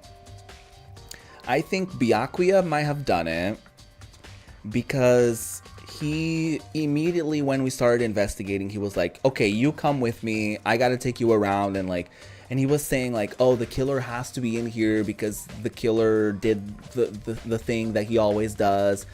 But that's not true. The killer didn't really do the thing that they usually do. They did like a slightly different variation to it. But Byakuya knew stuff that the rest of the people didn't know because he knew all of these reports and stuff. So he had been here in the archive. There was also an extension cord that he used to turn on a lamp that he was reading with, and there was a cord that was wrapped to hang Chihiro, the girl who died, so he could have done that. Alternatively, I think Hina could have done it. For some reason, I don't know why I thought of Hina. Probably because she swims, so I feel like she probably took somebody's e-handbook and used it to swap stuff from the different locker rooms. And then she went swimming or something, and that's why Leon's old handbook is broken. I don't know. I'm trying to like piece things together. Yeah, I would have read all of this stuff. I mean, the chances that we're gonna survive this game are very low. So it's like, just read that. Just read it. You might die tomorrow. You know what I mean? Like, just read it. I want to take another look at Genocide Jack's case file. I know it was around here somewhere. I did see Toko and that thing. I think it's too obvious. I think Toko is a red herring. Because they're doing a whole thing about like, oh, the killer is somebody with DID. And Toko seems to be a little dissociative at the moment. So I feel like they're making it, you know what I mean? It's like, oh, Toko probably did it. But like, they want me to think that, but I don't think she did. You know what I mean? I think she's a red herring. I know it was around here somewhere. It's gone. Did someone take it out of the archive? But the only one who would do something like that, I can't think of anyone but Byakuya. Byakuya totally did it. Oh, it's bedtime. Or is it trial time? I'm getting tired of waiting. Shall we just plunge right in? Sure. I have a theory about water stuff. Plunge right in. It's the moment you've all been waiting for. The class trial. Ooh. You remember where to meet, right? Yes, we do. Please go through the red door on the first floor of the school. Thank you for the reminder. See you soon. All right, see you soon. Begin the class trial, or it's about to begin. The red door is right through here. Okay. I haven't saved this whole time. I just realized I haven't been saving the game. Okay, right before we get into the trial though, this is a perfect opportunity to grab a snack, grab a drink, and get ready for the second part of this stream, which will be the class trial. Ooh, see you very shortly after just a few juicy minutes. All right, y'all, see you shortly.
Ding dong.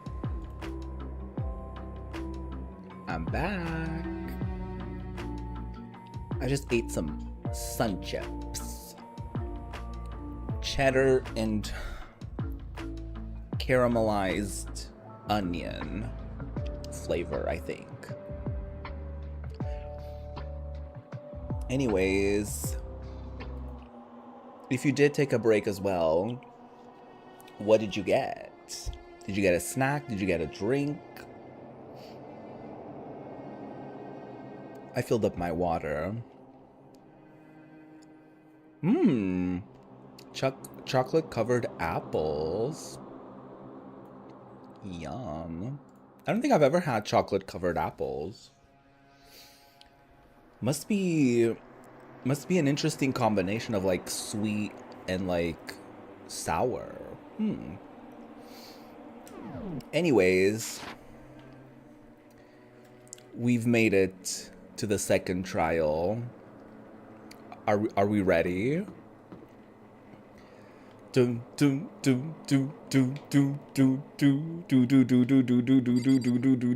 let's go.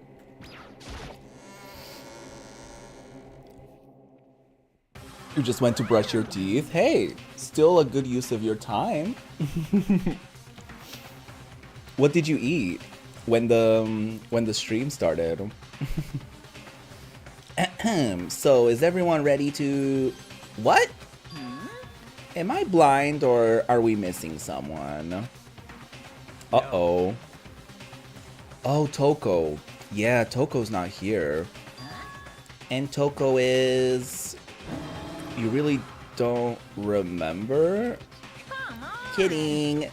Just kidding. How could I forget that little nut job? Hey, be nice. She's a crucial part of the class trial this time. Ramen and 2 cheese sandwiches? Ooh, nice. What are you gonna do? Okie dokie, I'll just go ahead and drag her out here kicking and screaming. One moment, please. I don't like that. And just like he said, a few minutes later, he reappeared, dragging Toko behind him. Oh no. I told him I didn't want to, but he forced me. I can't believe you would drag a girl around. Ooh, terrible. You're terrible. Ooh, so now everyone's here, right? I mean, I guess she has to be here. Everyone has to be here for the trial. Okay then, hustle onto the elevator and let's get this show on the road. I'll see you guys down there. Let's go. So, shall we get going? It's time to find out who killed Chihiro. Chihiro Fujisaki. She was so gentle, so calm and meek. Nobody had any problems with her. Someone made the choice to kill a girl like that. And that murderer is one of us. One of them. We know we didn't do it. Someone's standing right here. Okay, let's talk to all of them. You ready? We doing this? This one isn't as obvious as the other one, which is exciting. I will uncover the villain who performed such heinous acts on a weaker individual. I don't know why the killer did what they did, but I'm sure it will work itself out. Justice always prevails, right, bro? You're not talking to me. You're talking to your bro, Mondo, over here. Kyoko, shall we begin? Hey, Mondo. Hey, come on. Fucking Toko, man. What's got her so worked up? I think here's something, if you happen to not know this. People with DID are people who are extremely traumatized to the point where their own consciousness created multiple personalities, or I guess it's a multiple personality situation, but it created multiple personas to kind of, what's the word? To kind of divide up the different things about themselves that they've experienced, so that each of those personas steps up and deals with certain aspects of their life. So what I'm assuming happened is Toko mentioned that she faints every time she sees blood. So I'm assuming her seeing the dead body and everything must have triggered her, and stuff was like, you know what I mean? Like, and it kind of got her DID working up, I guess. I don't know. You're a fan of the Persona series and you immediately reacted when hearing the word Persona. I too am a fan of the Persona series. I've played 3 Reload and 4. The Steam version, I forget what it's like. Persona 4 Golden is what it's called. But yeah, I wanna stream Persona 5 eventually at one point when I get it on sale or something. And I also want to play 1 and 2. I want to play like the OGs, and I want to check them out.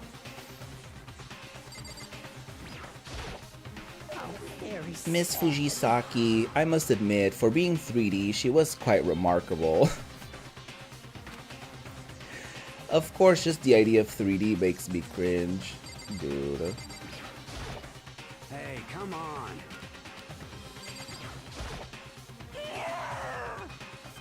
Poor Toko. I'm sorry to feel bad about her. She's clearly being, like, played with. Someone is trying to, like, put this on her. There is something odd about Toko's behavior. I do not think mere shock is enough to explain it. Persona 5 is so fun. I bet. I'm excited to play it eventually. I guess I wasn't much help at all on this one. Yeah, you've been quite useless. Unless you did it. My 2 suspects are Byakuya and Hina. So, I gave you plenty to work with. Show us how far your logic can take you. Okay, dude. You're annoying.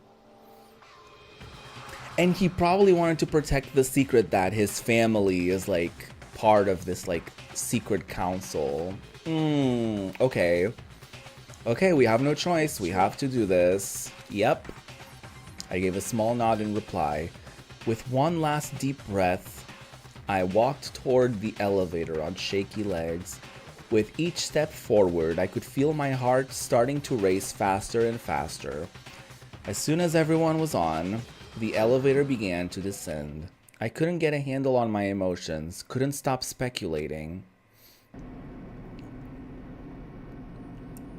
The steel box sank with heavy clunking sounds deeper and deeper into the ground. And as we went deeper, the uneasiness in my heart grew bigger and bigger. The elevator was unaffected, however, and continued to descend without hesitation. Until finally, it came to a sudden stop.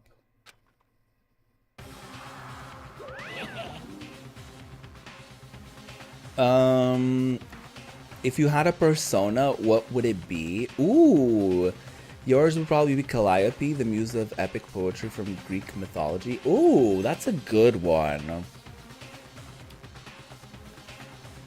Ooh, that's a really good one. I'm not remembering the names off the top of my head.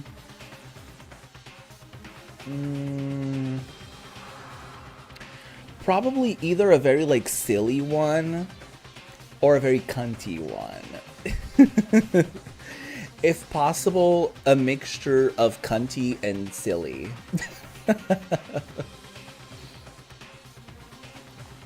You know? I haven't played I finished Persona 3 Reload like last year, so I have I don't remember too much, unfortunately. What do you think? I redecorated. Isn't it so fresh? Isn't it so exciting? Don't waste our time with stupid questions. Let's get this over with. Good, good. You're rip-raring to go. I gotta say, I don't hate it. Not at all. Well, Okay then, let's get this show on the road. thrills, chills, kills! Okay, everyone, please find your assigned seats. And so, the curtain opened once again. A deadly judgment, a deadly deception, a deadly betrayal, a deadly riddle, a deadly defense, a deadly faith, a deadly class trial. Wah, wah, wah. You wish there was a theme to the designs of the courtroom. Ooh, that's pretty cool. That's a pretty cool idea. All right. Let's get into it. Open handbook. Let's review our notes. So we know she got killed at like 2 a.m. She got hit with a dumbbell. Sakura said that she invited Chihiro to work out with her and Hina, and she declined several times. Mondo said that Chihiro had told anyone willing to listen that she wanted to get stronger. There was a card reader. Somebody must have stole a card. There was the cards at the main hall, the broken one. There was the Genocide Jack case file. Yes, Aoi also said that Chihiro kept away from the girls. The boys' locker room had a shit stain. Just kidding. Sakura told us it was her coffee protein drink thing. The two posters were swapped. Chihiro's handbook was missing. Her dead body was tied with a very long extension cord, it seems. The coffee stain we already know. The desk lamp wasn't on. And then Celeste was probably the last person to see Chihiro. So that's what we got to work with. You've got two themes for two fan game ideas. Room that's related to the victim and their talent, plus room that's related to the new area. Oh, that's cool. Probably a room related to the victim is a pretty cool concept.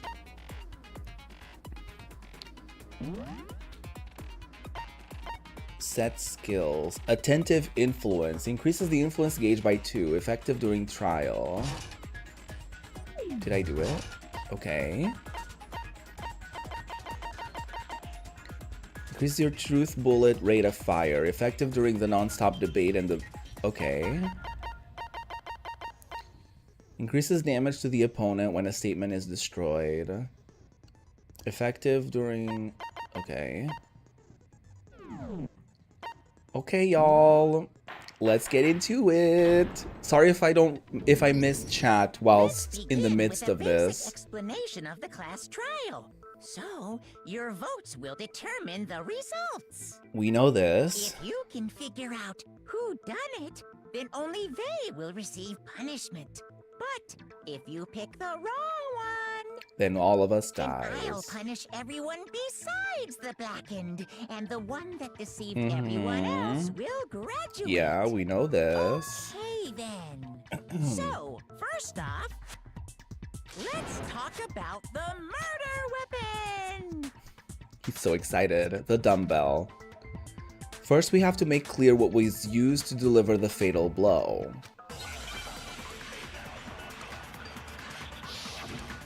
Make your argument.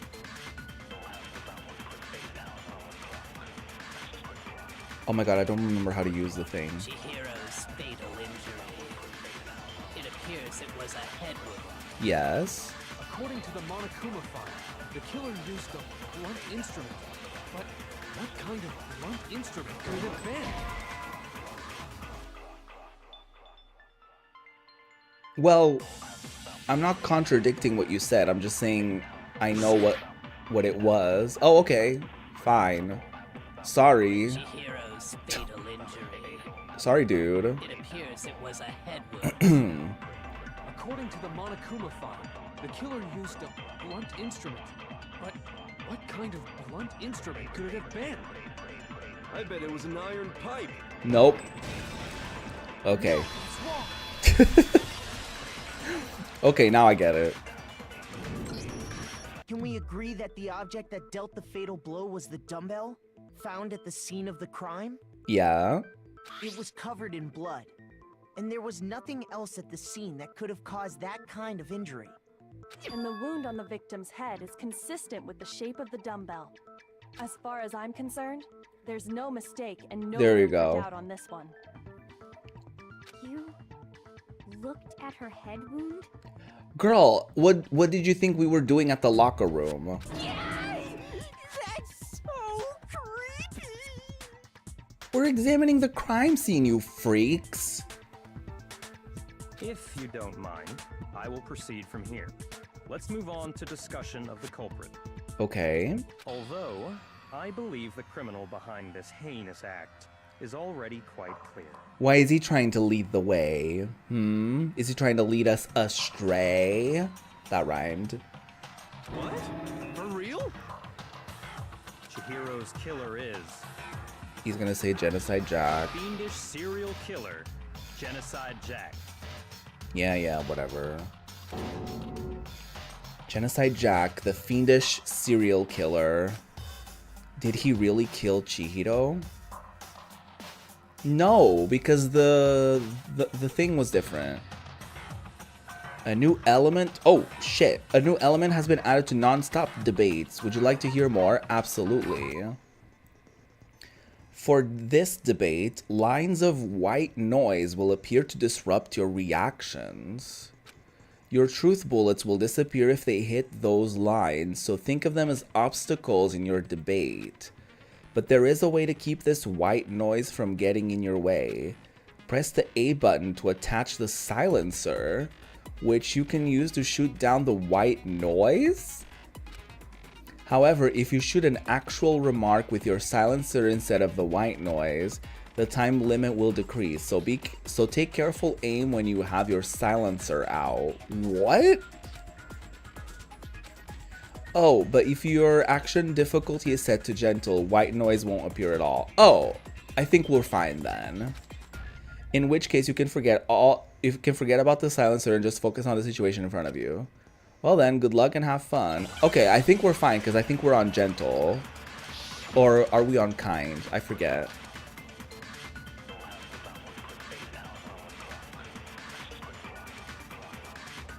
The culprit is Genocide Jack.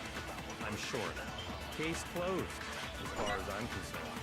But that's impossible. Why? What makes it impossible? Well, I mean, come on. There's just no proof for it. No, that's wrong. Technically, there is no proof, but I don't know. I might know one reason he could be involved. What? I found this file while I was looking around the archive in the library. I guess it's some kind of confidential file the police put together about the Genocide Jack case. What? That's kind of weird as shit, isn't it? What was something like that doing in the library? I don't know. Ask Byakuya. He knew. The why of it is probably more trouble than it's worth. So let's forget about that for now. More importantly, it outlines all the specifics of every Genocide Jack case in exceeding detail. According to the file, there appear to be two defining characteristics in every Genocide Jack case. The first is that a bloody message is found written at the scene of every murder. Oh, that's right. Boob lust. Not booblust. No. It's actually bloodlust. Not booblust, you freak. What more important is the other characteristic, and it's something that has never been made public. Never made public? What the hell is it? Them being kind of crucified. Why don't you tell them, Makoto? The other characteristic of every genocide Jack case, which the world at large doesn't know, if I'm not mistaken, it has to do with the positioning of the body. Yes, it's how the victim is positioned. I got it! Apparently, in every genocide Jack case, the killer suspends the body in a certain way. Other than the killer, the only people who know about this are the higher-ups in the police department. And Byakuya. However, Chihiro was most definitely suspended in the same way. So, how did the culprit know about this when only high-level police officials were aware of it? I don't know, you tell me, There's only Byakuya. one logical answer I can think of. It's because the culprit in this case is the real Genocide Jack. No fucking way! Dum dum You're dum. saying Genocide Jack is one of us? That's exactly what he said. In fact, it's Toko. Nope, she's a red herring. What? It's not her. Genocide Jack's true identity is Toko Fukawa. No. What? It's not her. Hey. Okay. Wait. Hold on a sec. Toko He's has, deflecting. bloodophobia or whatever. Remember? Bloodophobia. What kind of serial killer is afraid of blood? Is Toko Genocide Jack? The answer is yes and no. No, this is not true. Another riddle? Man, why is this gotta be so complicated? It's a riddle for sure, but I feel like I understand it. What it means for Genocide Jack to be Toko, but also to not be Toko. Oh, it's the personality thing. The answer for that is that she's not just one person, but multiple people, right? I don't like this.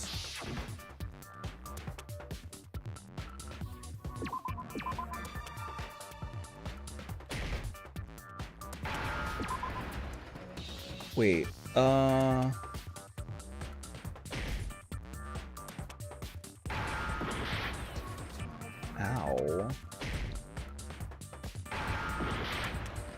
Wait, what word is it? Oh.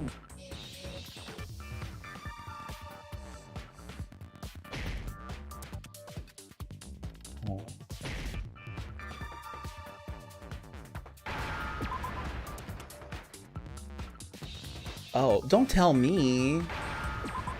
Well, I mean, thanks, but next time don't tell me. Oh no, I don't like this. I wouldn't have gotten it. Is it because Genocide Jack has a split personality? Huh? It's reason number one, this is the most controversial chapter. Yeah. I think I read that somewhere in the file too. They thought that the suspect might have, what did they call it? Dissociative identity disorder. Oh, okay. But still, to go and say that about Miss Fukawa is... Thank you, Ifumi. Perfectly acceptable. No, it's not. Toko's strange behavior after seeing the body is proof enough that she has a split personality. She may have, but that doesn't make her violent. The one thing that shows Toko could have a split personality has to do with her behavior. Her behavior changed. I got it! You're talking about how she started acting totally different than usual, right? Yeah. That's right. Think back. She fainted when she saw Chihiro's corpse, and then, when she woke up... I'm fine, I'm totally fine. Oh, is that a dead body? Hey, are you dead? She must have hit her head real hard when she fainted. The world has a front and a back, a top inning and a bottom, a sea of truth and a web of lies. This is quite concerning. I mean, she sounds completely different. She was acting funny, that's for sure. That melancholy tone of hers completely disappeared. But that doesn't make her violent. Don't go assigning adjectives to my tone without permission. I feel bad for her. Not to mention, once she regained consciousness and saw Chihiro's body again, she was utterly calm. Hey, Yabu. In other words, within her is one personality that can handle blood, and one that obviously can. You think it's Yasuhiro? I don't remember who that is.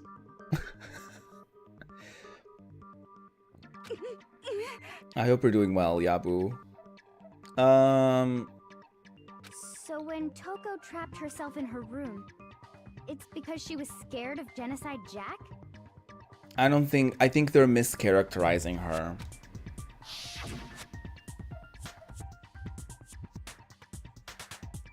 She did say, I won't let Genocide Jack have control. I'll drive out the killer, drive out the murderous fiend. The reason she locked herself in her room wasn't to keep other people from getting in. It was to keep her other personality from getting out. But wouldn't the personality just unlock the door? What? Toko was afraid. Afraid of the murderous fiend inside of her. Of killing even more people. That's not how the ID works. How? Yeah. How can you know all this? Yeah, Byakuya. I do believe you misunderstood her. What she's trying to say isn't, how can you know all this? No. What she wants to know is, how could you tell them? Did she tell him? Huh? Last night, just before Monokuma gave his motive speech, Toko and I had a strange conversation. Oh my god, my theory that he's gaslighting her is probably true. She told me a most interesting story. She said a murderous fiend lived within her, and she was afraid it could appear and attack at any time. And that trepidation is what's caused her to have such a bleak attitude. Isn't that right, Toko? That's not how the ID works. This is all a lie. Right, Toko? You said you wouldn't tell anyone. Yeah, he's like blaming her. He probably killed Chihiro and is pinning this on her because she told him that. What? You promised. I can't believe you lied. I'm sorry, You have girl. only yourself to blame. You came to me with your tragic little story. I didn't ask you to. He's such an asshole. This is the real world, not some romantic fantasy fairy tale. If I couldn't hate him anymore, somehow... Oh, I feel really bad for her. Besides, you broke your promise first. You said that as long as you were here, no matter what, you wouldn't let Genocide Jack kill anyone. Girl, he's such a dick. But in spite of that promise,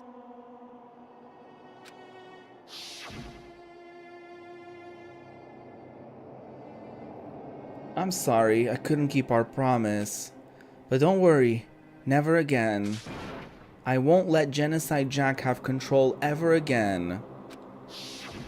You said if I kept my promise, you would go out with me. Toko.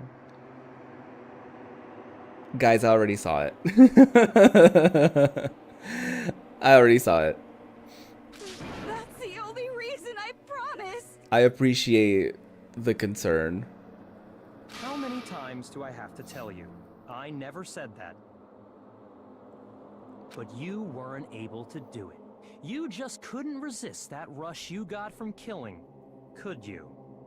And if that ends up being true, I will ban that person. I tried. I swear I tried to control it, but... I don't think she did it. But your efforts were useless. What a disappointment. No, she was tricked. I hate you. Because that other dude... Okay.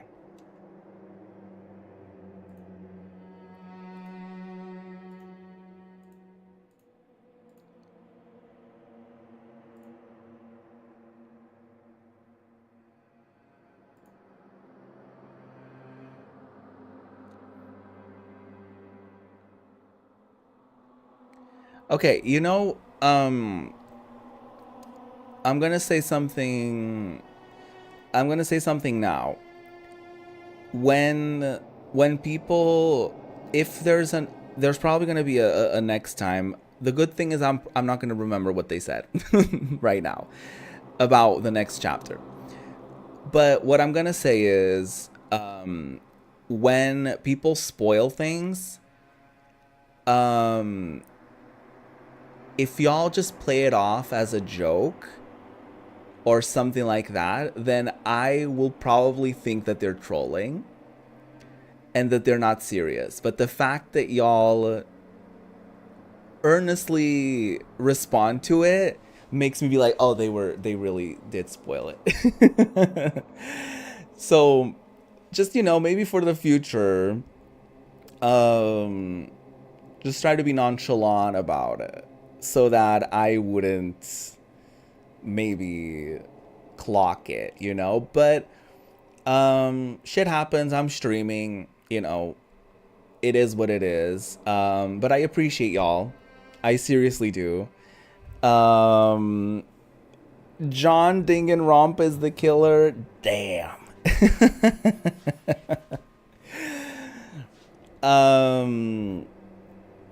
But yeah, I appreciate y'all and y'all being defensive and all that stuff. I really do appreciate that. That's very sweet. But yeah, in the future, just play it off as a joke. Maybe, you know, if somebody says like, oh, so-and-so killed her, y'all can be like, no, so-and-so did. And other person can be, you know what I mean? Like, just like make them feel silly, and also don't give it away that they are actually spoiling shit so that I won't know, you know? So, but I appreciate y'all. I know y'all did it from like a lovely place in your hearts, and y'all are just trying to be like, dude, come on, don't do this. But yeah, I'm just giving y'all a little tip on how to deal with that in the future. But I, again, super appreciate what y'all, period. Ugh, I hate you. Well, the opening act is nearly finished. All that's left is to hear from the person in question directly. She didn't do it. Shh, don't say that, Triangle. Don't blow my cover. Person?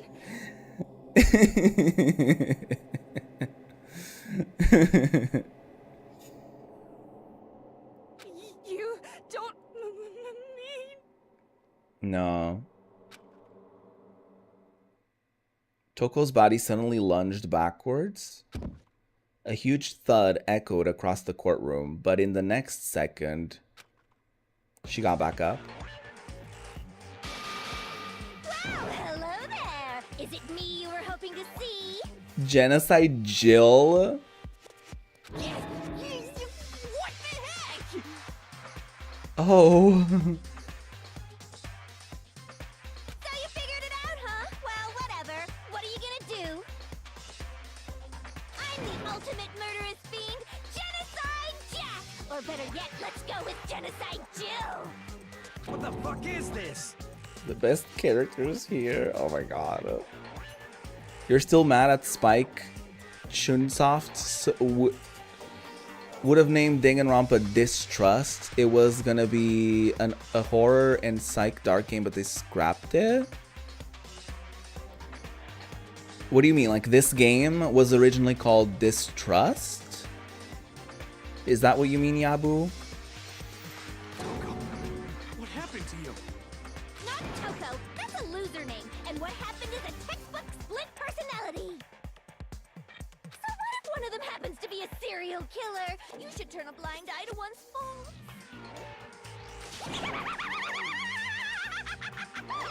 This is not how DID works. So intense. Like they say, sound in murderous mind, sound in murderous body. This one is so different from the one we've come to know. Wait, but it was a different game altogether? Or was it just like the prototype for this game? Yes, well, the world is composed of a front and a back, you know. Just like how every inning has a top and a bottom, or how in the depths of every truth lives a little lie. Behind every dark and gloomy soul lives another that shines as bright as the sun! The thing is, she may really be Genocide Jack.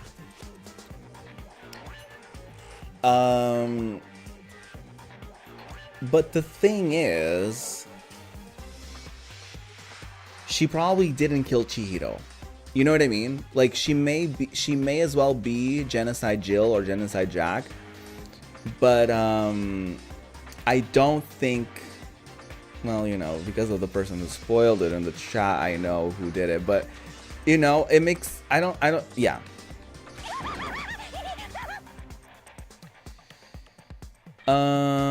It was gonna have split paths with different victims and killers. Okay, I thought that was gonna be the case for this. I thought this was gonna be, are y'all familiar with the Traitors? I thought that was gonna be like that, where like, one person was gonna die each time or something like that. But there was the possibility that okay, so here's what I actually thought Danganronpa was gonna be like. I knew it was like a murder mystery kind of thing. But I thought every chapter was gonna be somebody dies, right? And then it was gonna be like, we vote on who did it, and then they die. But we could also kill an innocent person. You know what I mean? So that's what I thought this was gonna be like. You could make wrong decisions and stuff like that, and then maybe at the end, I don't know how that would have worked out, but it was like, I thought it was gonna be more like the Traitors in that respect. So yeah. Oh, they're remaking Danganronpa 2? Did not know that. This is the murderous fiend Genocide Jack. This is beyond insane. Miss Jack, Jill, can I ask you a question? What's up? Some of us What's think up? you might be the mastermind behind our entire situation. What are your thoughts on that? She didn't do it. Well, I'll tell you, I am the mastermind of all masterminds! Just kidding! Then it's not true? Of course it's not true! How dare you try to link me to that creepazoid? And another thing, the police and government and society in the outside world are totally powerless! Well, damn. I mean, they just let this idiotic, bloodthirsty maniac go buck wild all over town! They really did. Sure, I'm a bloodthirsty maniac, but life is pain, right? To live is to hurt other people. Well, It's a necessary evil if you I don't know want to about survive. that. The act of living itself causes pain for everyone. Just kidding again! Okay. This should be enough to convince you. This No. murderous fiend is No. responsible for Chihiro's death. There's clearly a motive, so there should be no doubt. What would be the motive, actually? Motive? Remember what Monokuma told us? Keeping the secret. If someone didn't murder and graduate within 24 hours, an embarrassing memory or secret would be revealed. But it's not like we would arrest her if we found out she killed somebody, or I guess multiple people. Well, let's assume that Toko's secret was about Genocide Jack. I don't think it was. Well, it may have been, but I don't think she would have cared, Toko's life I guess. would have undoubtedly been forever ruined. So she had a very clear motive to never. Oh, but they have would that expose side the of secret, herself like, to exposed. everyone in the world. Interesting. Very, very, very interesting. But sorry, as much as I hate to admit it, I'm not the culprit. She's not. I believe her. But I cannot imagine anyone other than you could murder someone in such a bizarre fashion. Byakuya. Maybe so, but nevertheless, it's the truth. Do you really expect I do any of believe us to her. believe you?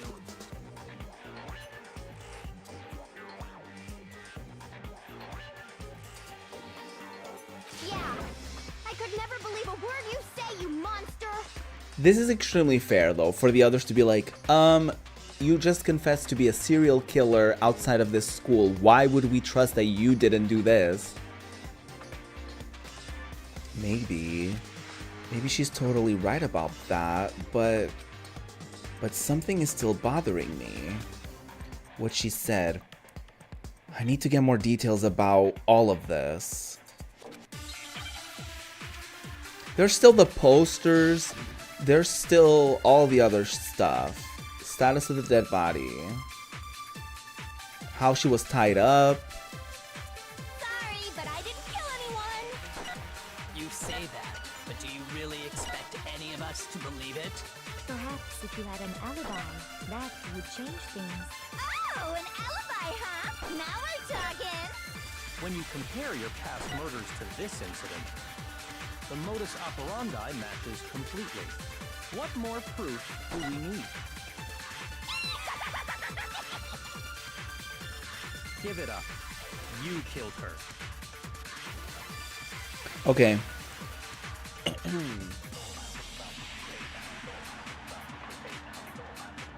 Sorry, but I didn't kill anyone. You say that, but Perhaps if you had an... Oh, an alibi. When you compare your past murders to this incident, the modus operandi matches. That's not true. It doesn't match completely. Why would Hope Speak even accept a serial killer? I guess it wouldn't be on her record. I'm not so sure about that. I think there's a slight difference between the Genocide Jack cases and this one. They weren't stabbed. Huh? How's it any different? Uh-oh, you don't know? Well then, human garbage, let me tell you! Human garbage is insane. I murder with passion and conviction. All of them are stabbed. All of them are men.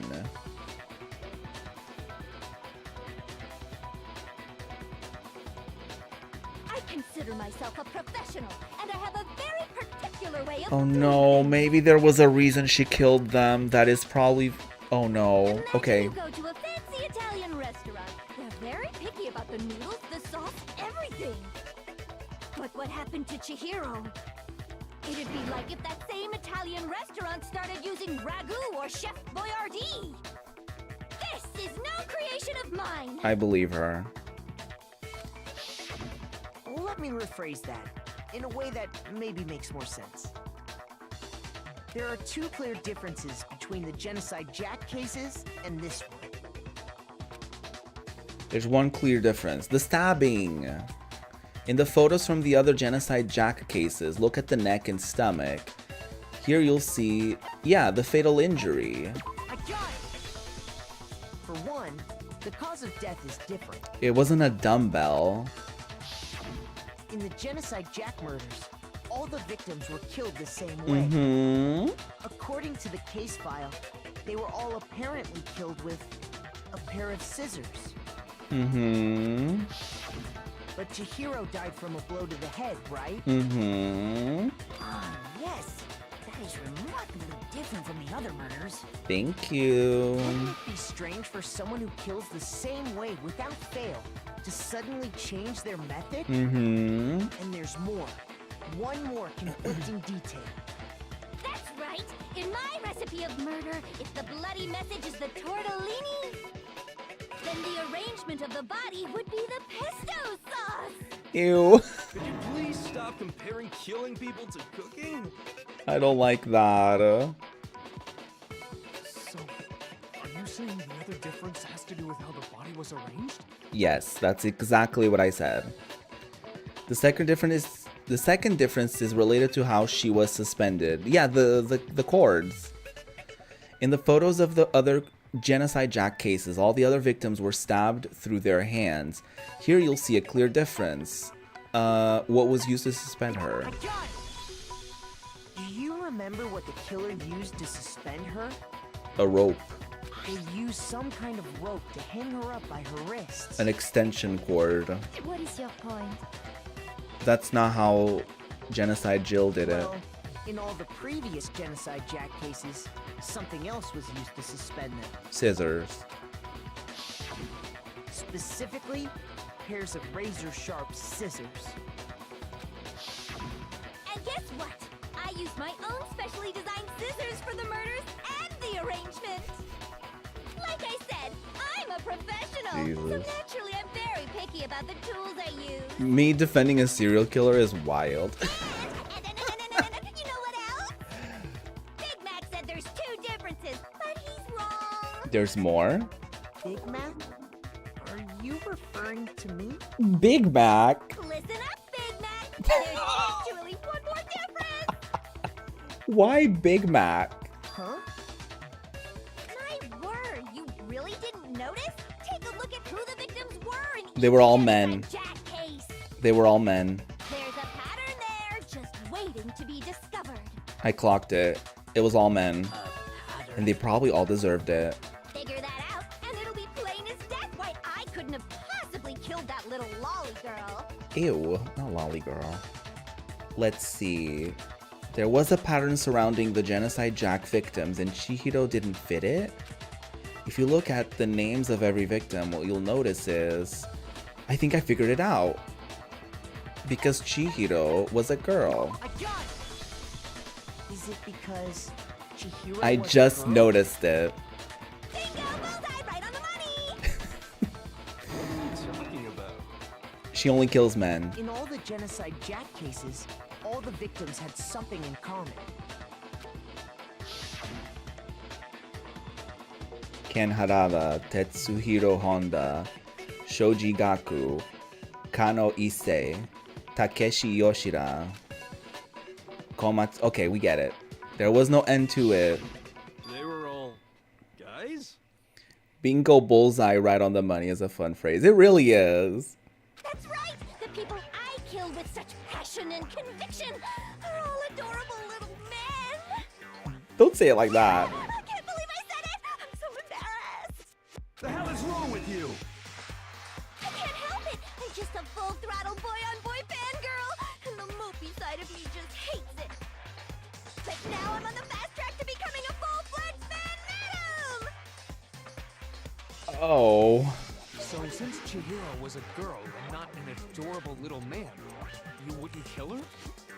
So she only killed gay men is what she's saying? Is that what she's When saying? an Italian chef suddenly start making ramen just because they're both noodles? Don't be stupid. I have too much passion and conviction to cross that line.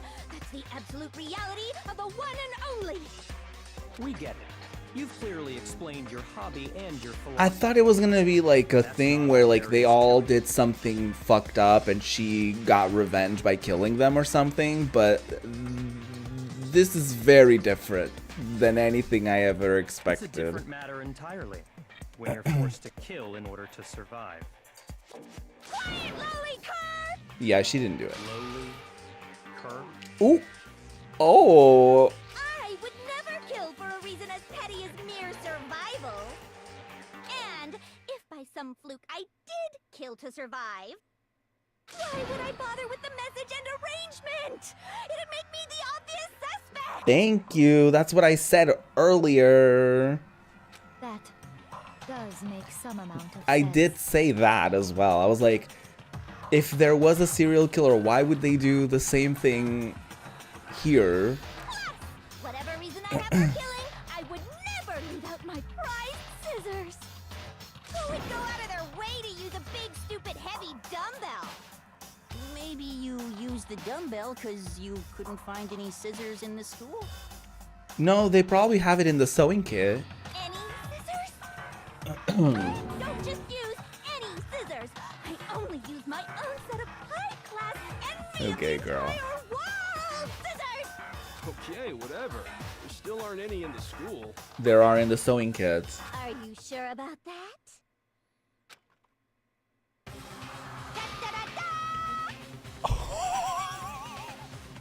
Oh my god! Did she smuggle them? She's fully equipped! I... That's right, so I can kill anywhere, anytime. Why would I resort to dumbbells or rope when I have my trusty scissors by my side? This is wild. Tell me I'm wrong, you can you gutter dogs, all of you. Jesus. Not to mention, I have no clue how to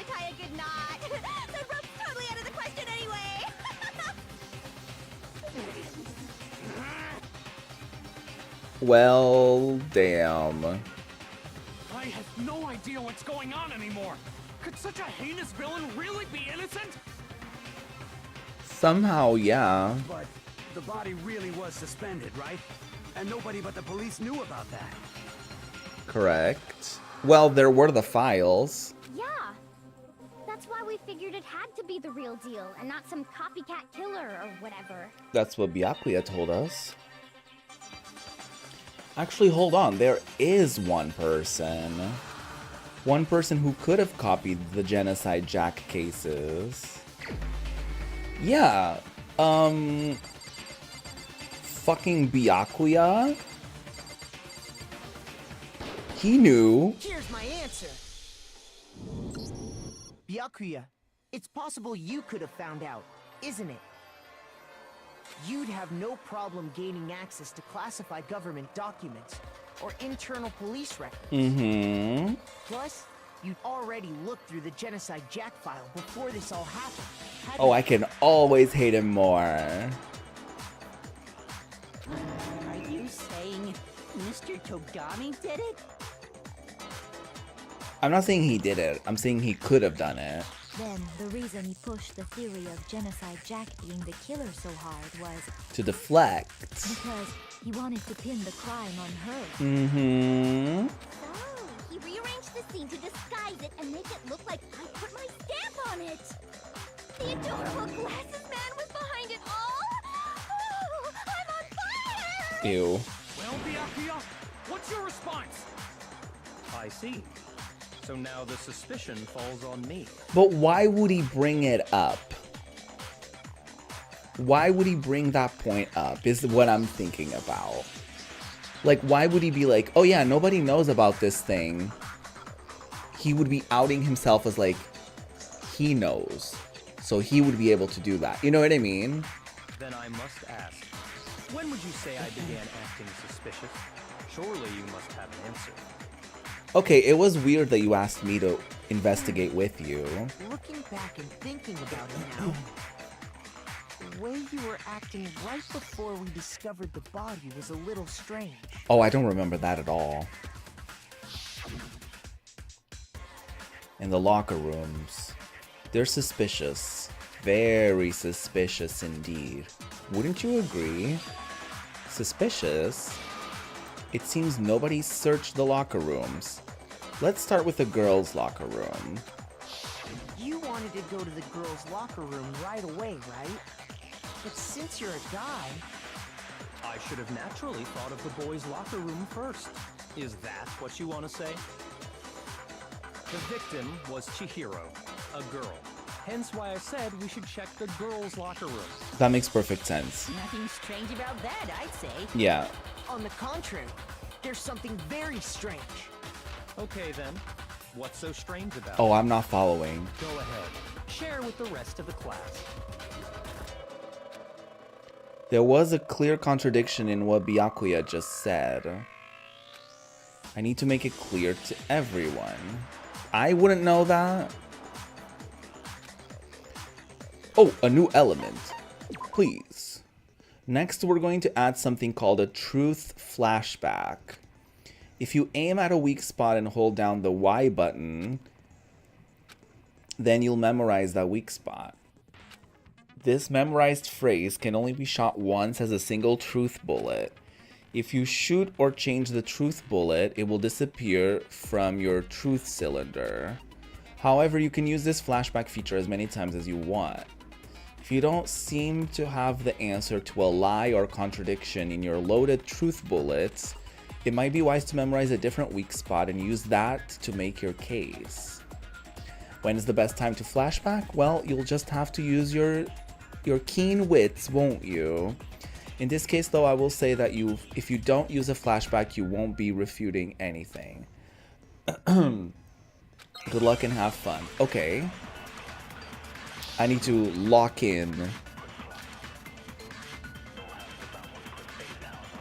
I only have the Monokuma file, which shouldn't be helpful. So, you said Byakuya was acting kind of weird before we found the body. But he was acting weird... how? If you're presented with the opportunity to check out the girls' locker room, Gross. Absolutely take it. That's a natural reaction for any guy. Okay, gross. The victim was Chihiro, who was a girl. So, of course, I would suggest we check the girls' locker room first. Correct. There was no time for pointless distractions. What's so strange about that? I wish you'd taken me with you. Ew.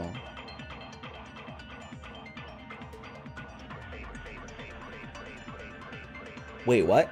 Hearing Byakuya's comment about Chihiro being a girl, I realized there's a clear contradiction there.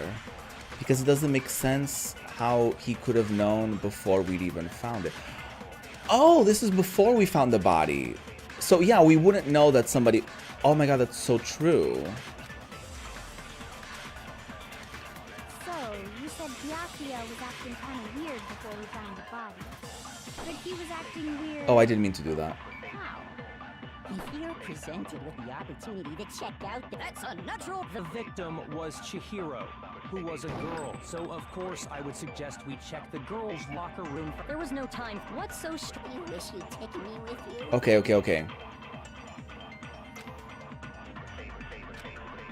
Okay, I think I know. So, you said Byakuya was acting kind of weird before we found the body. Before we found the body. If you're presented with the opportunity to... That's a natural reaction. The victim was Chihiro. We didn't know who the victim was. Oh my I'll tell god. you what's so strange about that. Because up until we actually discovered the body, we couldn't have known who the victim was. That's true. So your claim that you went to the girls' locker room first because Chihiro was the victim doesn't hold up. That's true. I see. That's a good answer, I must admit. If I were here, it wouldn't be a non-stop debate. He would have immediately called Byakuya out on his bullshit. Oh my god. Interesting. Very interesting indeed. But your reasoning is still too weak. Is it? What's wrong? Is that it? Surely you've got more than that. Go ahead. Show us. What's with Byakuya's attitude? It's like he doesn't even care. I've got him cornered, but he's acting like it has nothing to do with him. Because bees fly. Thank you for that, silly stranger. What's the matter? You're not finished already, are you? There must be more to it. There is. I think. There is more to it. Think about it. Oh, Kyoko? We just talked about the differences between this case and past Genocide Jack incidents. Uh-huh. The proof you're looking for is hidden in there. Oh? Proof that I'm the culprit, you mean?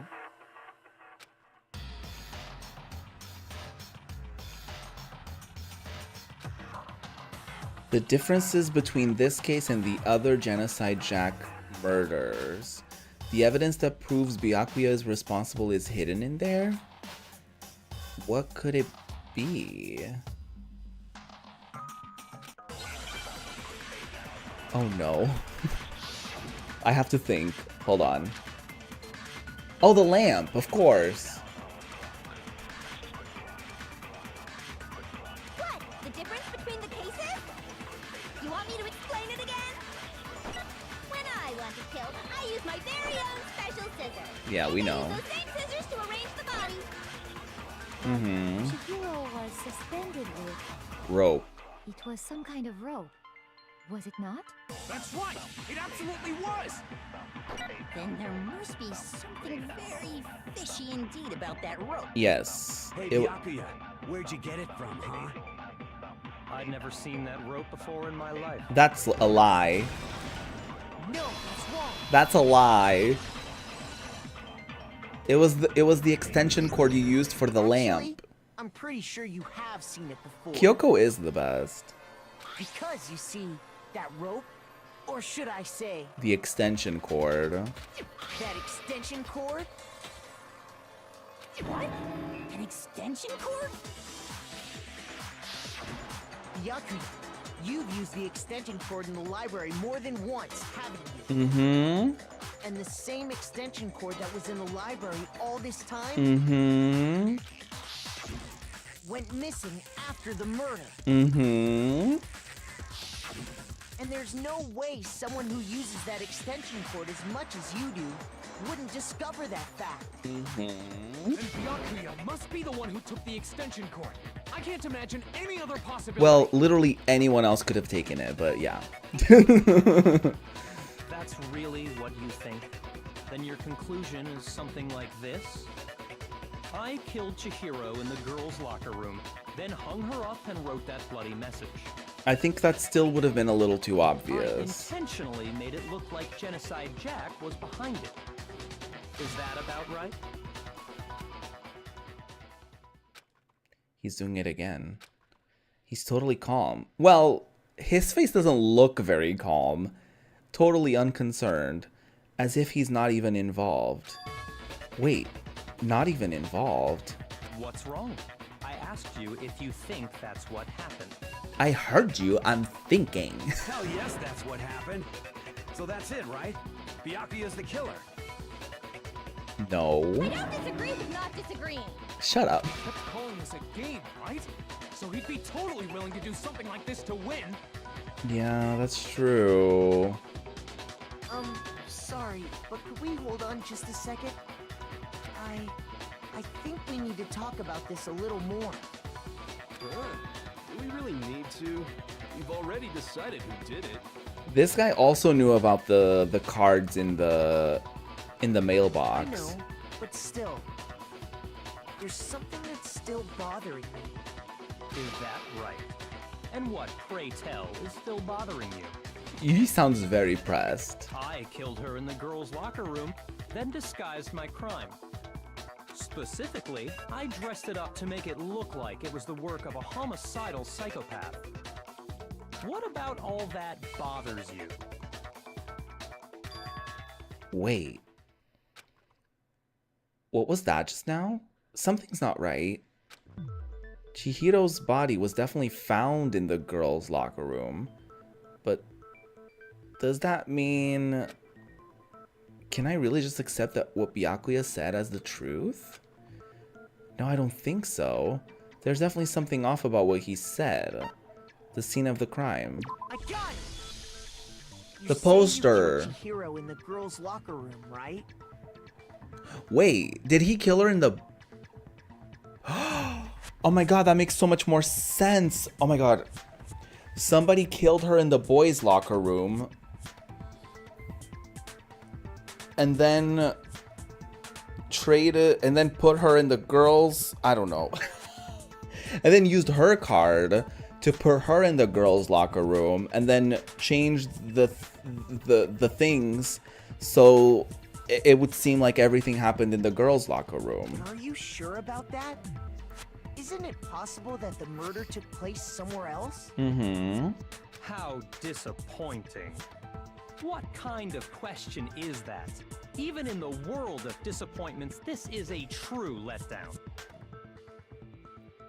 She would be dragged in there. Probably by a guy who used Leon's. So he would have used 2 key cards or something and just drag her in there or something. I don't know. She was found dead in the girls' locker room. There is absolutely no question about that. How could the scene of the crime have been anywhere else? Well, I think it's entirely possible that she was killed somewhere else, then carried there later. Mm-hmm. Along with the rest of the murder scene. Because the posters were traded, The rest of the murder scene? Oh, you didn't know, Byakuya?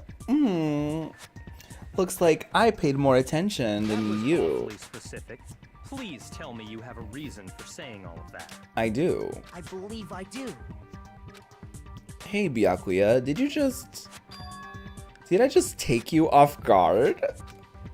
When the story suddenly moved to the crime scene, Byakuya, who'd been so confident up until now, maybe he never realized that the actual scene of the crime could have been somewhere else. Hey, don't just move on without permission.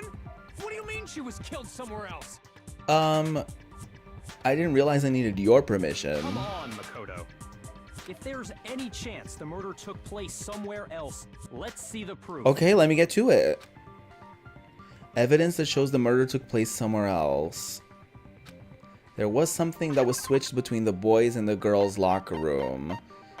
The posters? I got it! The proof that she was killed somewhere else is the poster that's hanging in each locker room. Your proof is some posters? Shut the fuck up, Yakuya. The poster in the girls' locker room was It was bloody, but it was also a girl in a bikini. a picture of a big boobed supermodel. But don't you think that's kind of strange? You could have just said a bikini model or something. Why would the girls' locker room have a poster like that? I bet those massive jugs of hers were totally fake! Irrelevant. Your Honor, irrelevant. Meanwhile, the boys' locker room had A boy band. a poster of the super popular boy band Tornado. Again, that doesn't really seem to belong in a boys' locker room. I don't know why not, but I guess it does make sense. So you're saying that maybe the posters were switched? Not just the posters. And there's one other thing I noticed about the locker rooms. You know what I'm talking about, right, Sakura? You're referring to my protein coffee, aren't you? Mm-hmm. Protein coffee? While I was in the girls' locker room earlier, I spilled some protein coffee on the carpet. But that stain was magically in the boys' locker But I room. noticed that after the murder, the stain had been totally scrubbed away. No, it's not that it was scrubbed away. It was moved to the boys' locker room. I got it! The stain on the girls' locker room carpet wasn't scrubbed away. In fact, I found it on the boys' locker room carpet. Yup. That's definitely the stain from my protein coffee. Yup. Then, does that mean that the carpets were switched too? Yup. But why would anyone do that? To make it look like it was a girl who did it. To move the murder scene from one locker room to the other. It's certainly plausible, don't you think? And to pit it on Toko. In other words, in order to completely swap the scene of the crime, the bloodstained poster and carpet were moved along with the dead body. Yup. By doing this, the killer was able to change the entire room where the murder took place. I can certainly follow your reasoning, but why would the culprit bother doing that? To blame a girl. Huh? Why would they go through all that trouble of switching the scene of the crime? Actually, an even bigger question.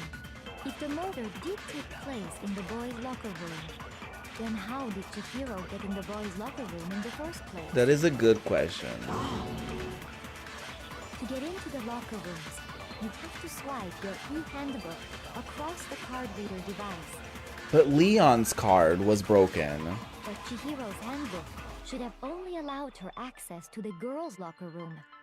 She had no way to get into the boys' locker room to begin with. No, she did. Leon's. No, she did have a way, and I can tell you what it was. Yes, he knows. He knows. I highly doubt that. Shut up. Shut up! I'm telling you, I know how she could have done it. The card's in the entrance. Is he right? Yes, he is.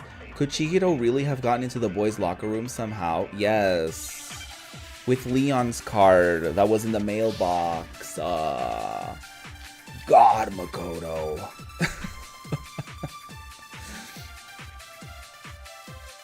Is it really possible?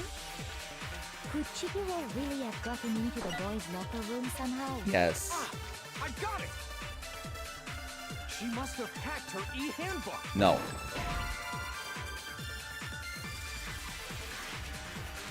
Shoot! How dare you? Is it really possible? Could Chihiro really have gotten... She must have hacked her e-handbook. She was the ultimate programmer after all. Oh, yeah, that's true. I'm sure that would have been no problem for her. No, I don't think that's it. She used the thing that was in the main hall. Huh? What thing? I'm talking about Leon's handbook, of course. No, it's wrong. But it was broken. No, I don't think Chihiro used Leon's handbook. It was broken. Why not? Because Leon's handbook was broken. Oh. Well, then, yeah, I guess that'd be pretty impossible, huh? I am struck silent by how quickly you gave up. Plus, isn't there a regulation against using someone else's handbook? Well, Actually, the rule states that loaning your handbook is prohibited. It says nothing about borrowing one. or stealing one. In other words, you could borrow a dead person's handbook all you want, and you'd be safe. Yup. Yup. Hit the nail square Ow. on the noggin. The nail on the noggin. Of course, if it were broken, that wouldn't make any sense anyway. Right. So then, she must have hacked hers, like I said. She used her ultimate programmer skills and... Is that how she broke the Leon card? You can't fix an e-handbook. The instant you open one up, a security buzzer starts blaring. So, if she didn't use Leon's handbook, and she didn't modify her own handbook... Maybe Mr. Naegi's initial assumption is just wrong? No, that wouldn't explain the stains being switched and the posters. Seems like there's no way she could have got into the boys' locker room. So I guess so. She could have stolen somebody else's card. Then, I vote for Byakuya. Alright, Non-Triangle, thank you so much for stopping by. I appreciate it. Have a wonderful rest of your day. Bye. See you. Is that it then? No, it can't be. Chihiro was killed in the girls' locker room and Byakuya was the one who did it? Really? But still, I don't know what else I can do. Hold on a second. Oh, does she have anything? I agree with you, though. I think you're on the right track. What the? You finally decide to open your mouth and that's what you've got to say? Shut up, Mondo. There's no way she could get in the boys' locker room, right? So, Why are you so sure she couldn't get in? There's still one other way she could have gained access. what? What are you talking about? What other way is there?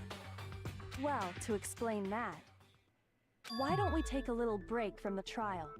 I'd like you all to come see something. Oh? Wait. Just what do you think you're doing? Don't worry. This'll make the whole trial more exciting. I'm sure that thought must please you. Huh? It'll make things more exciting? Well, all right then. I declare an official class trial recess. For real? Now then, what is it you want to show us? It better not be boring or I'll be very unhappy. What is Oh, it? I have no doubt it'll meet your lofty expectations. So, shall we go? From the pool, maybe? So before I even knew what was happening, the class trial had been put on hold. We headed off with Kyoko in the lead, and where she took us was...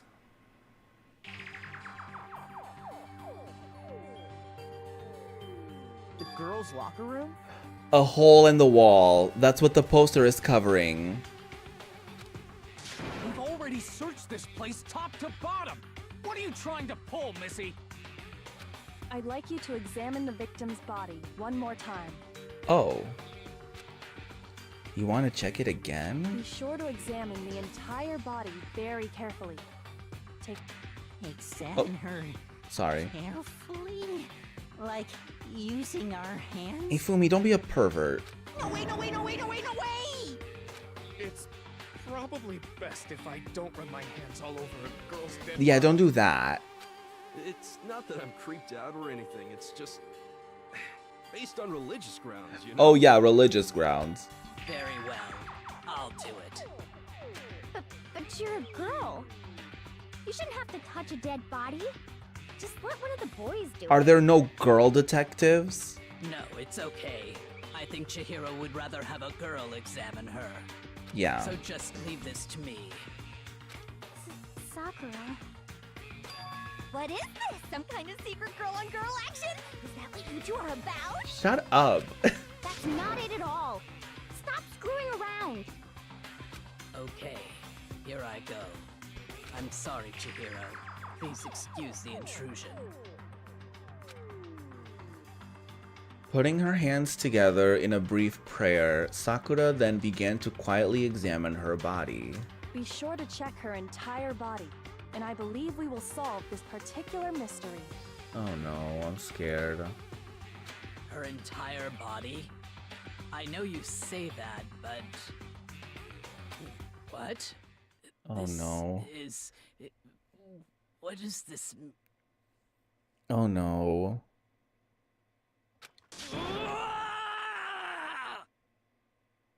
What is it? What happened? Not possible. It's not possible.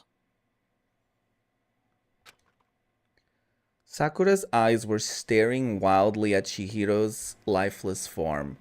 Her massive frame trembled. This girl is... Oh no. I have multiple theories in my head, and I hope it's not the one I'm thinking of. Is what? Well, I hope it's neither, but you know. Is a boy. No.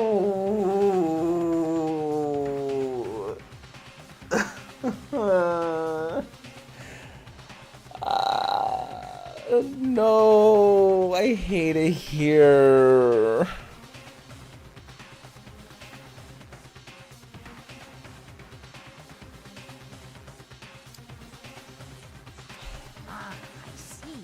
So she was actually a he.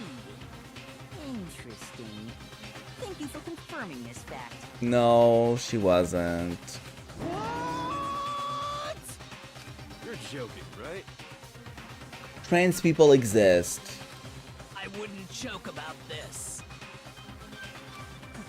Then it's really true? Chihiro was a guy? No. She had a penis, but she was not a guy. Oh, what? You guys didn't know? Heck, I knew that right off the bat. Of course you knew. Chihiro Fujisaki was totally a guy. No, she wasn't. She may have been assigned male at birth, but doesn't mean she's a guy or she was a guy. He was a cross-dresser? Oh, I'm really on fire! I wish I had killed him! Shut up. So that's what Kyoko wanted to show everyone, huh?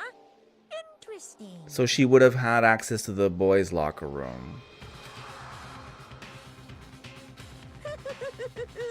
Yes, that certainly does make things much I did more think of this possibility, but I didn't want to manifest that and put that out there because I didn't want to have to deal with a transphobic storyline. Now let's ride this wave of excitement back to the courtroom and get back to the trial. Yeah, let's go to the trial. Ahem. I do apologize for keeping you waiting. Now then, let's Major resume eye the roll class at this storyline. Is this why this was controversial, or is there still more shit to this?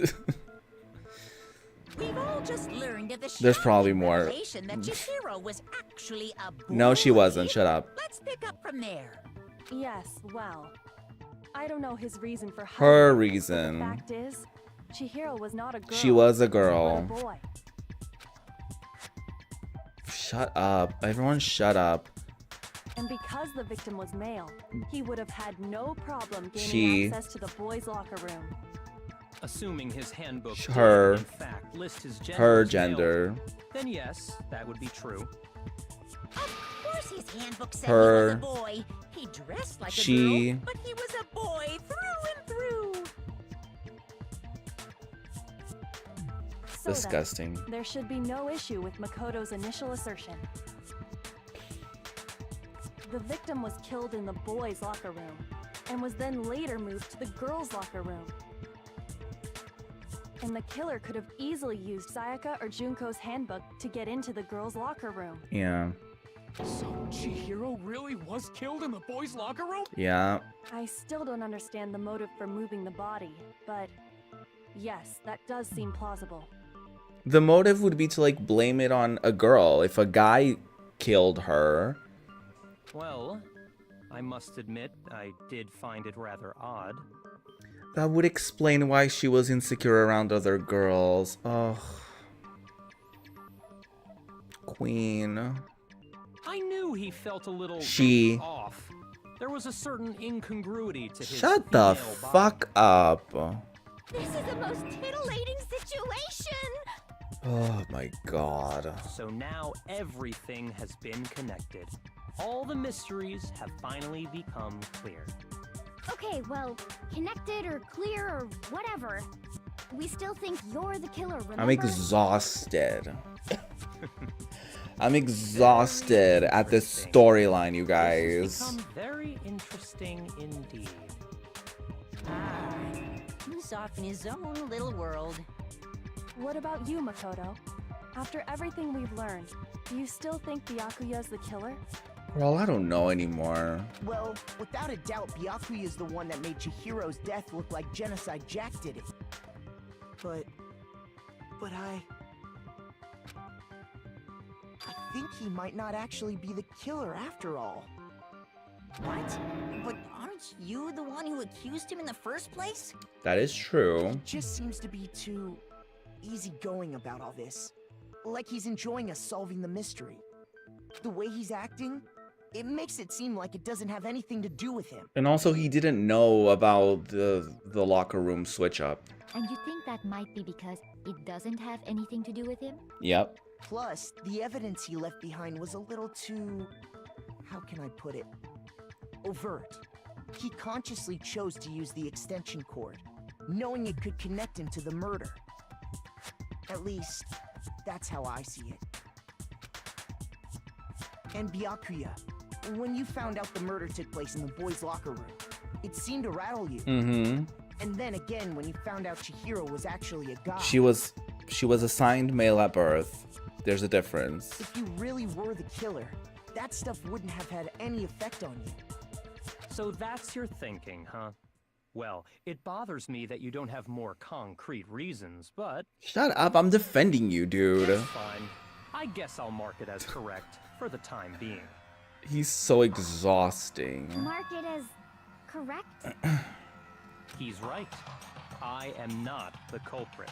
Yeah, I knew that. I just happened to come across the corpse in the girls' locker room and decided to alter it. Huh? Are you fucking with us Wait, right now? what? No, I am not effing with you right Effing. now. I'm telling you the truth. Well, I find it very hard to believe. Go ahead. Find it very hard to believe. You're free to be executed along with the rest of us.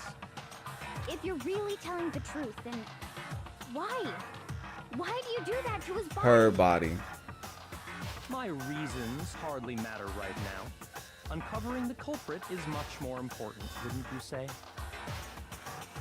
Now then, if it wasn't me, who was it? Well, I don't think I can say for sure without talking about it a little more. Oof. You're seriously gonna keep going? We're all good, aren't we? I thought it was clear Byakuya did it. You're a little behind. No, I'm with Makoto. If there's any doubt whatsoever, we need to explore every possibility. Because if we're wrong, we all die here. Right. That's true. Very well then. I'm with you too. Damn straight. Count me in. Do you not have a mind of your own? Of course I do. What am I, an ant or something? Anyway, let's discuss this all as a group one more time. We still have time to make our decision. That's very true. Our lives are all on the line. Excellent. Then shall we resume our game of hide and seek? But if Byakuya didn't do it, then who's the real killer? Who murdered Chihiro? There's one thing we can be sure that we know about the killer. The killer was able to gain access to the real murder scene, which means he's a guy. I got it! Since the crime scene was the boys' locker room, you would need a boys' handbook to get in. Since Leon's handbook was broken, the killer would have had to use their own.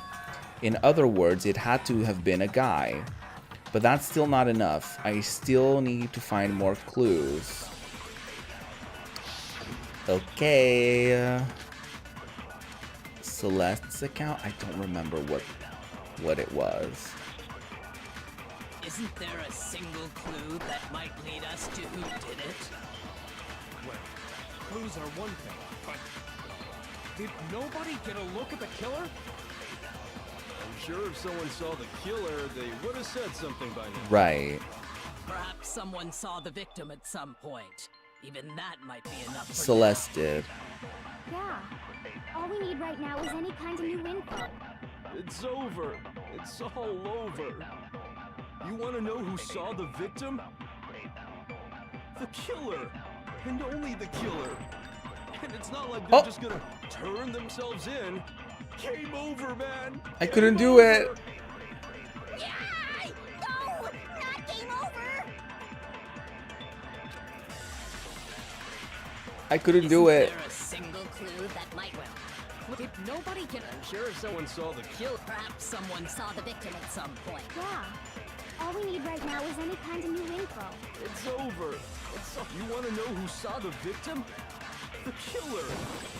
No, Celeste did.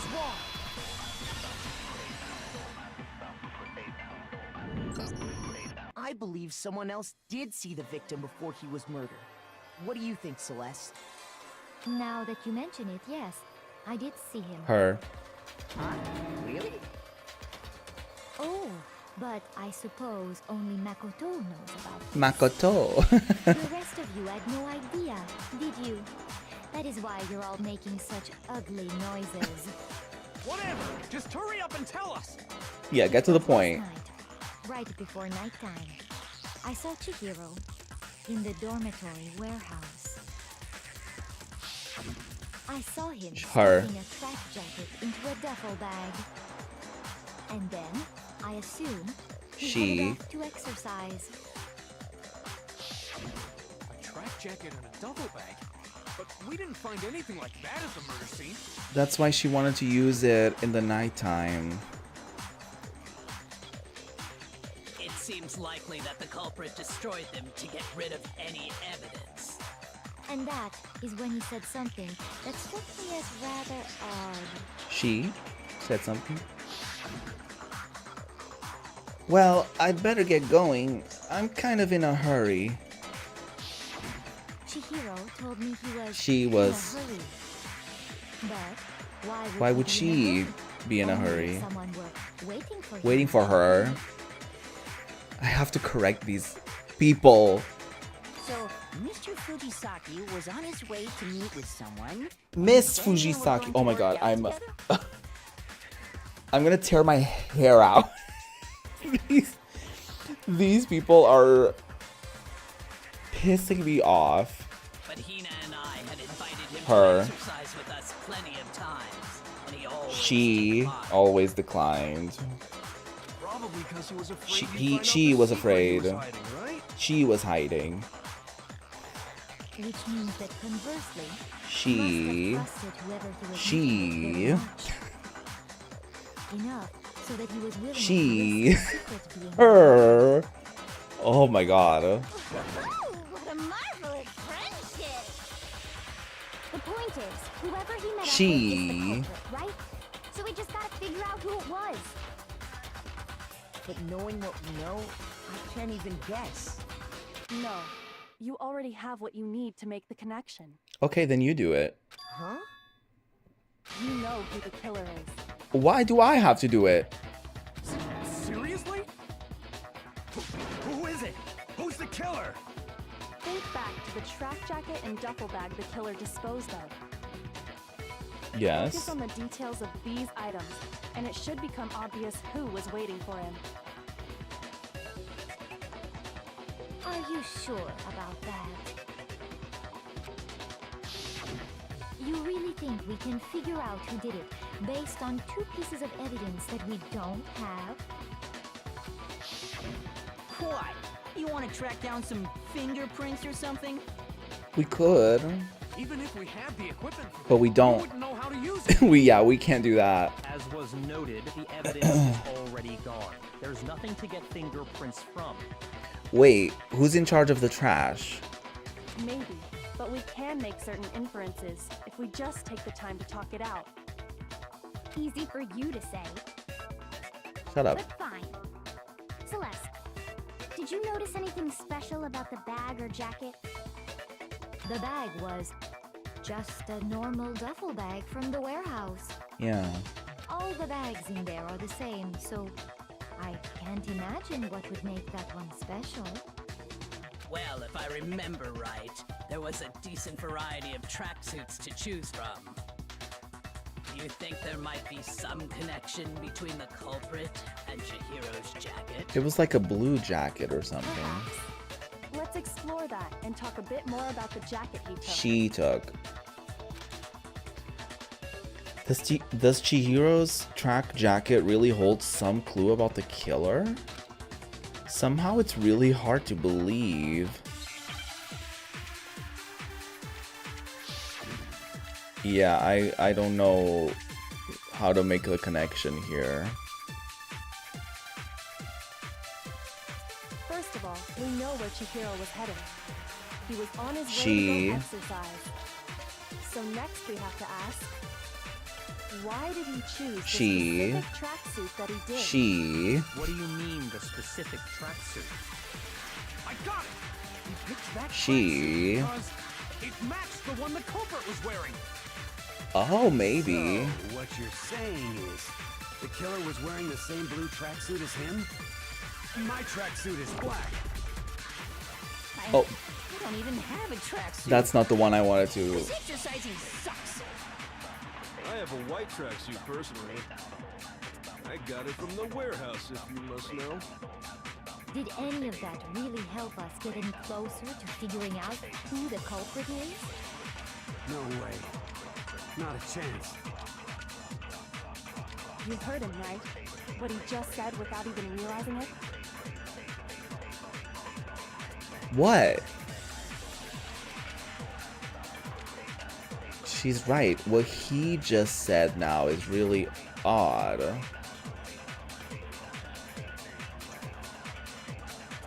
How did he know something like that?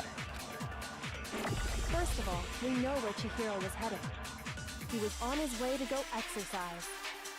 So next we have to ask, why did he choose the specific tracksuit that he did? She did. What do you mean, the specific tracksuit? I got it! He To picked match- that tracksuit yeah. because it matched the one the culprit was wearing. So, what you're saying is, the killer was wearing the same blue Ah. tracksuit as him? Wait. My tracksuit is black. Oh my god. Shoot. He called me a little bitch. Okay, I know what I need to get. He just said blue. First of all, we know where Chihiro was headed. He was on his way to go. So next we have to ask, why did he choose this? What do you mean, the specific? I got it! He picked it matched the one the culprit. So, what you're saying, the killer was wearing the same blue tracksuit as him? My tracksuit is black. Oh my god. Shoot. No. First of all, we know where Chihiro Okay. was headed. He was on his way to. So next, why did he choose this? What do you mean, the specific? I got it! He picked that. It matched the one the culprit. So, what you're saying, the killer was wearing the same blue tracksuit as him? Okay, we have the My thing. tracksuit is black.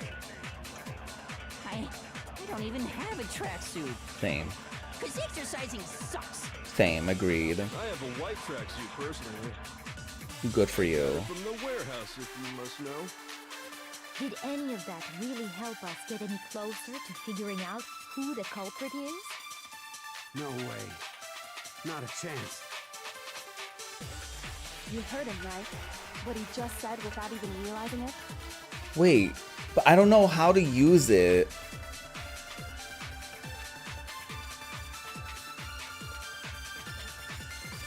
First of all, we know where Chihiro was headed.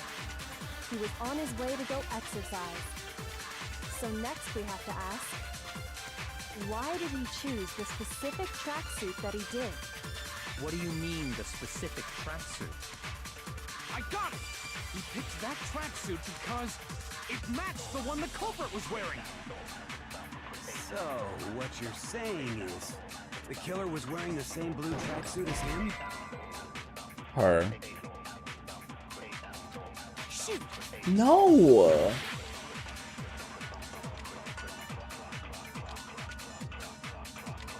First of all, we know where Chihiro was headed. He was on his way to go exercise. So next we have to ask, why did he choose the specific tracksuit? What do you mean, the specific tracksuit? I got it! He picked that tracksuit. It matched the one the culprit was wearing. So, what you're saying is, the killer was wearing the same blue tracksuit as him? No, that's wrong. He never said that. Celeste's account doesn't say what the tracksuit color Hold on a is. second, Mondo. What did you just say? Huh? What'd I say? Oh, Mondo. I was really hoping the person who spoiled it was wrong.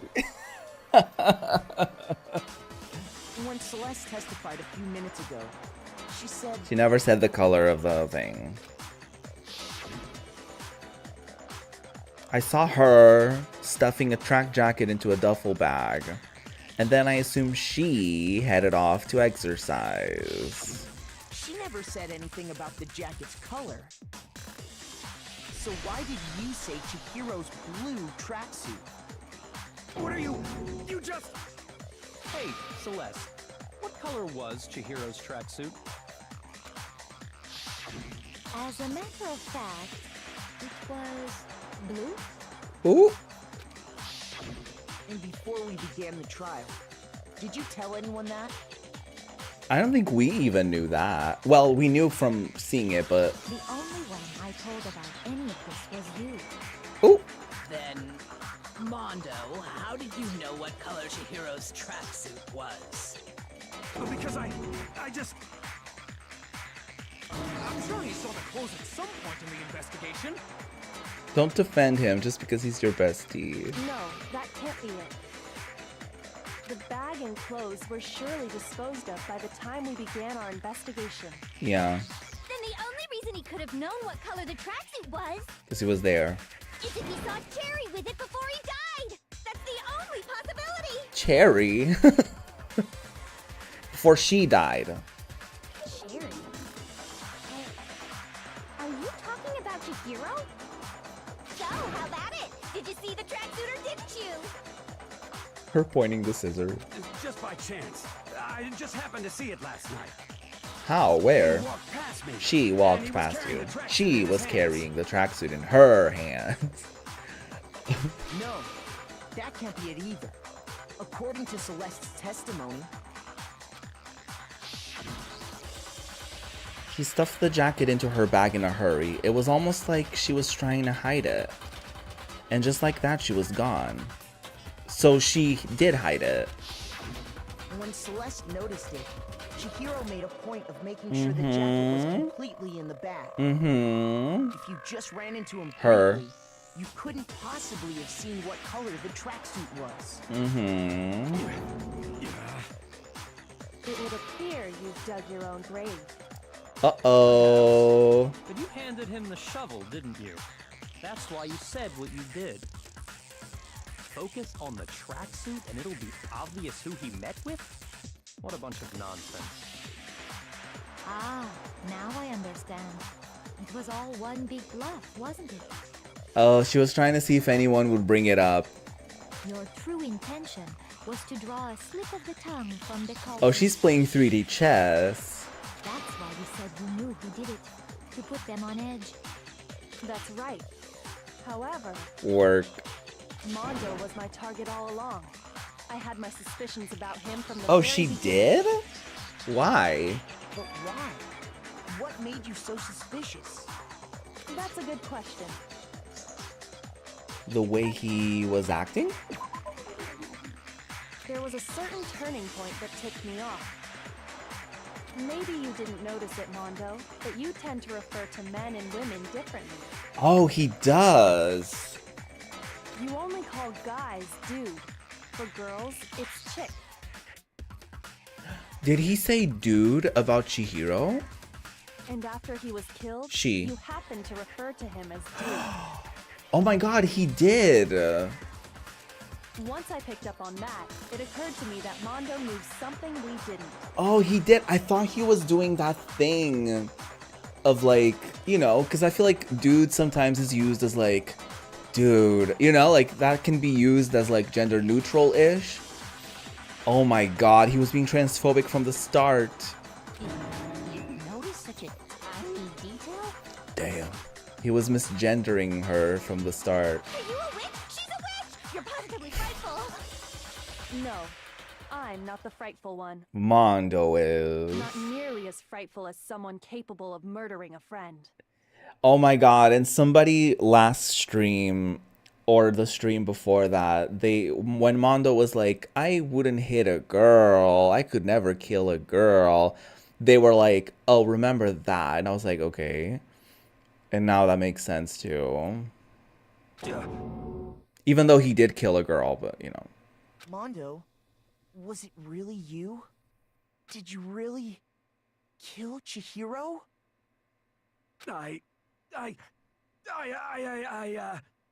Oh, he did. I didn't kill anyone!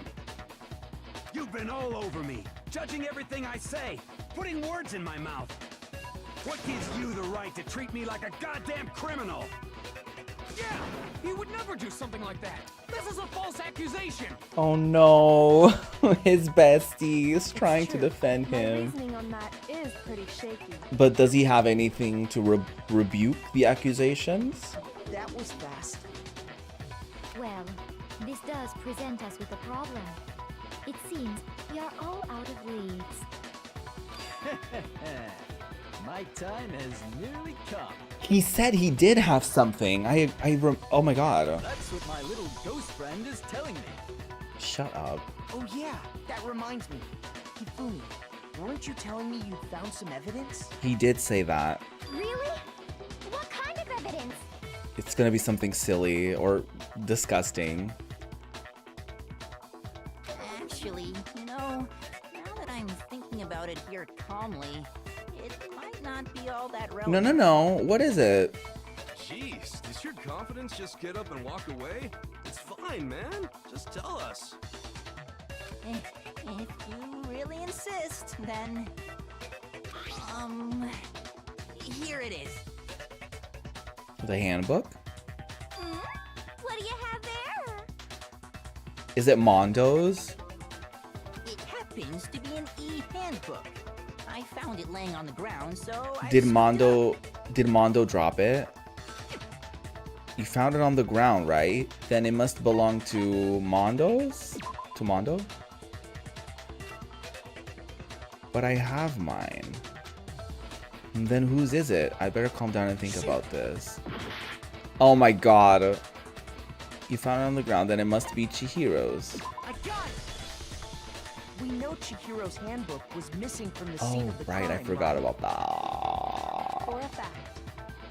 For a fact indeed. Was it in the boys' locker room? I was totally sure I'd found it. Then it must hold some clue about the culprit, right? Why would it? Well, that's what I was hoping. But it's busted. It won't even turn on. Wait. Monokuma said there was something that could...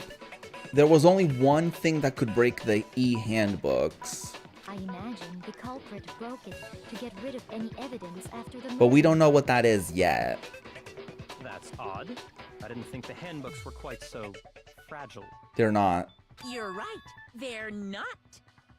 They're totally waterproof and shock resistant. It would take an awful lot to break one.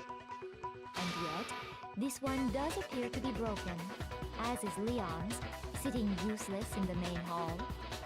For all your confidence, that is a remarkably high failure rate. Damn. Do you think there might be some kind of mystery in there somewhere? Yes. How precisely did the handbooks get broken? Did they get thrown in the water or something?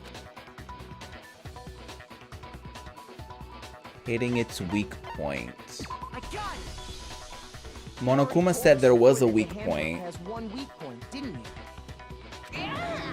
You remember that? Yeah.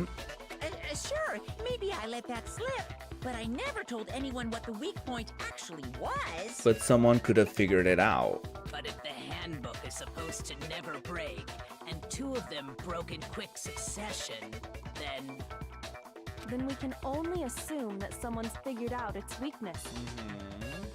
You know what the weakness is, right, Monokuma? So, what is it? You're asking me? I think it's a necessary piece of information if you want this to be a fair trial. Yeah. But if I tell you, and someone else decides to copy it, that would be very not good. Just tell us already. Why would we want to break our own handbooks? Oh well, I have a weakness for pushy demands.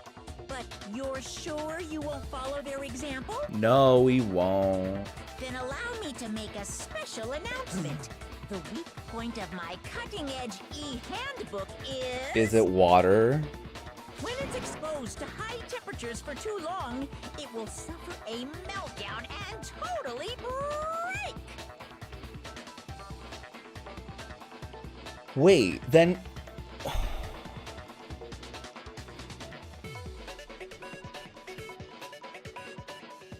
I flippin' knew it! You knew it? Yeah, because I found the handbook laying on the floor of the sauna. Okay. The temperature in the sauna can reach over 200 degrees. Strange how you don't get burnt, huh?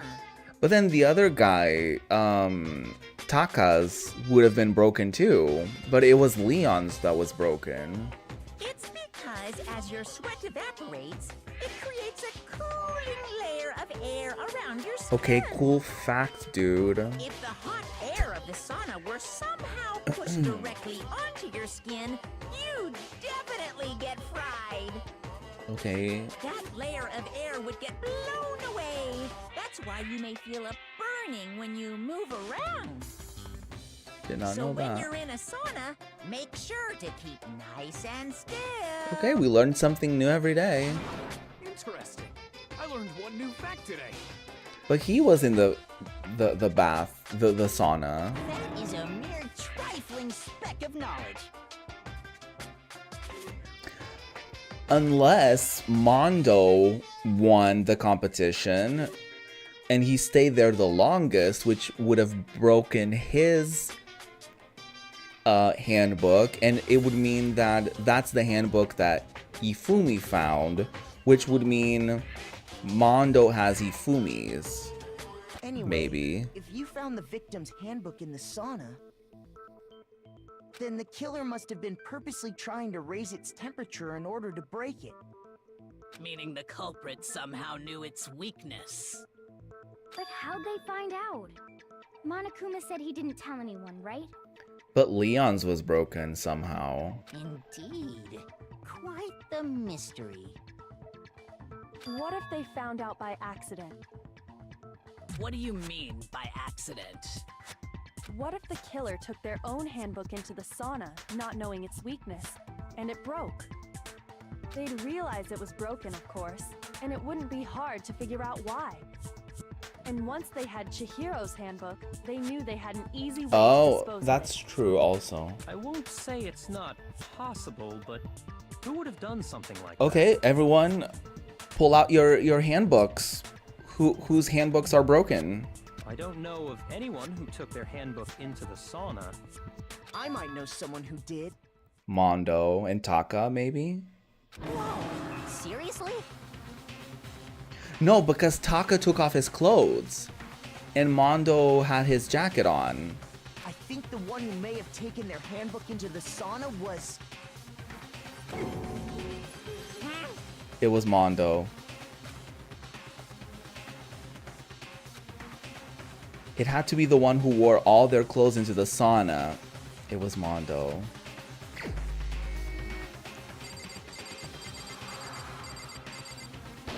He had his jacket on.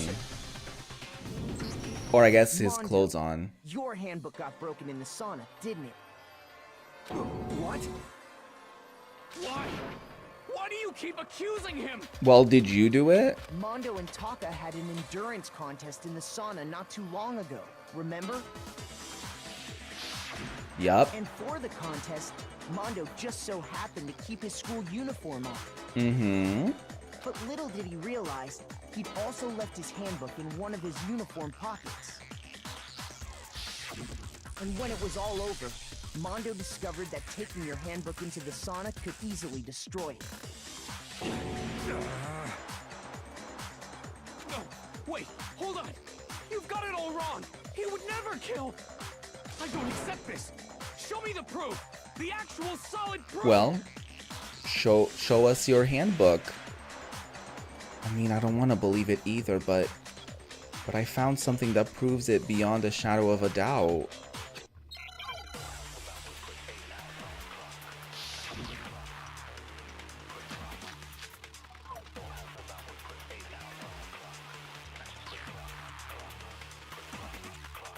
Let's test Makoto's assertion.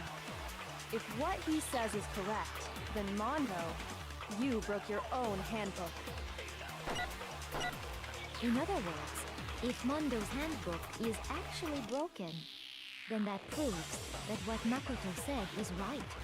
Well, my goddamn handbook works just fine. Ah! No! See?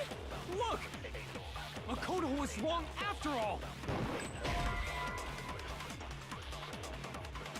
Shoot! Shut up. Let's test Makoto's assertion. If what he says is correct, you broke your own handbook.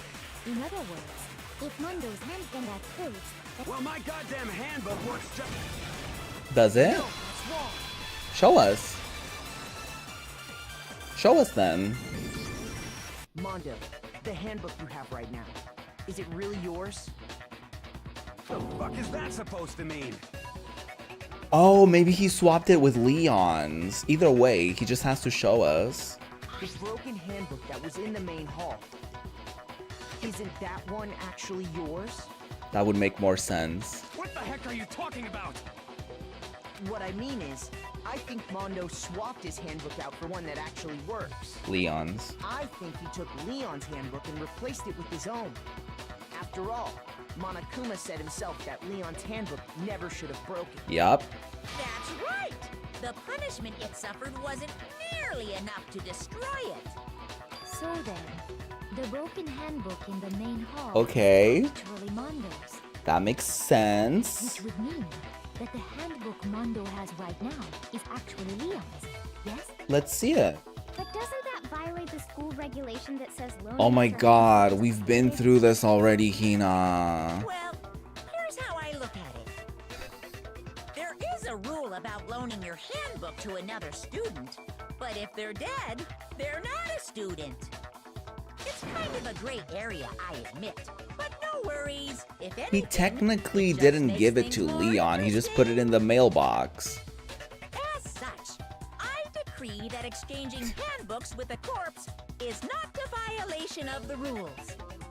Well, Mondo, if I'm wrong about this, you're welcome to say so. But we're not. I'm happy to admit I made a mistake, but Son of a bitch. What's wrong, bro? Come on, tell him he's wrong. Oh, I feel bad for Taka. He's gonna lose his friend. You are wrong. You have to be wrong. We're not. Everything you just said is wrong. You made it all up. I'm sorry, dude. okay, then why don't we look back on this case one more time, from the beginning? That way, everything will become clear, and we'll all see if I was right or wrong. Climax. Okay. Action.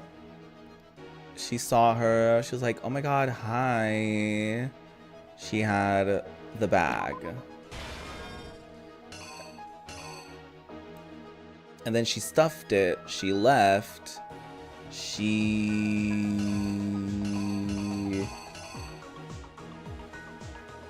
She got in.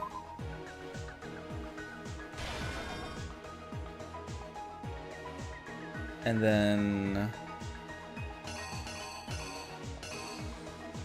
she entered the locker room, but Mondo was there. And then he attacked her from behind. And then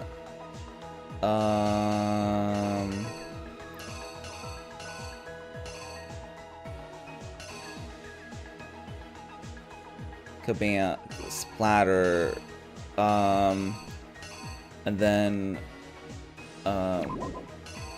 wait, splatter,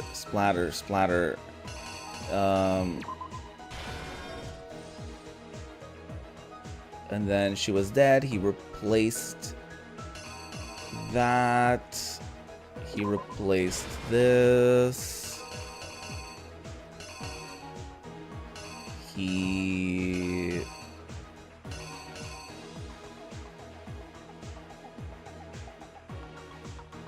Oh, wait a minute. Maybe this.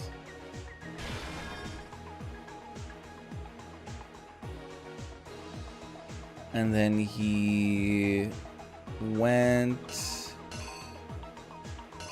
and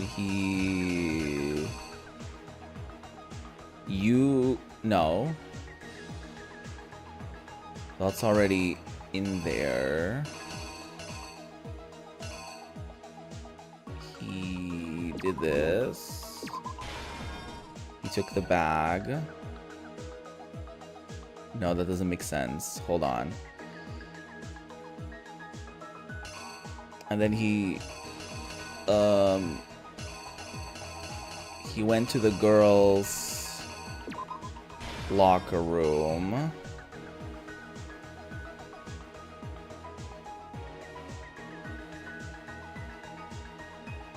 And then this dude, for some godforsaken reason, saw her,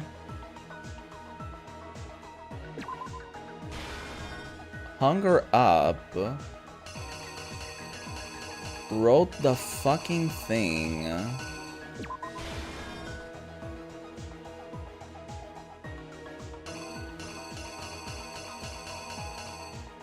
and then he took this and did that. Here's exactly what happened. Okay, did I get it? First, let's take a look back to before the incident. Bye, silly goober. Thank you so much for stopping by. Have a lovely rest of your day, too. Thank you so much for being here. Last night, Celeste saw Chihiro in the warehouse, correct? Correct. At the time, she was apparently stuffing something into a duffel bag. The tracksuit. That something was a blue tracksuit. You can confirm this, right, Celeste?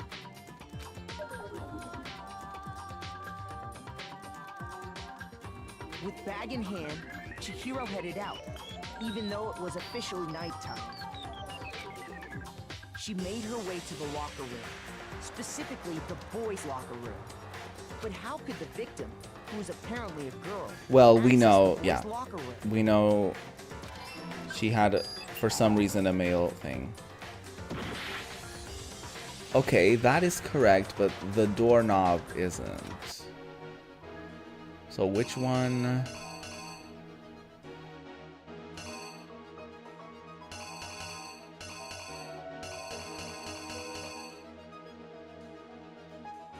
So it must be the locker room.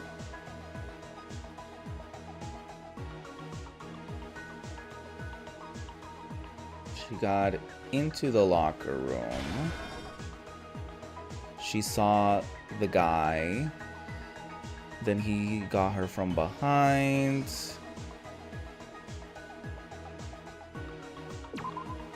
That splattered. And then he took that, he took the thing. And then He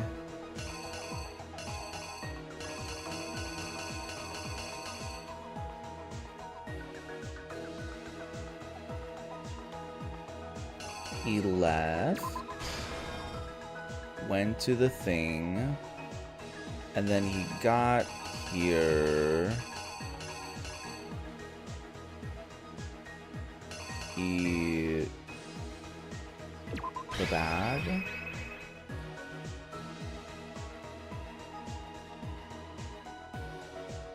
I don't know. Okay, let's try. Here's exactly what happened.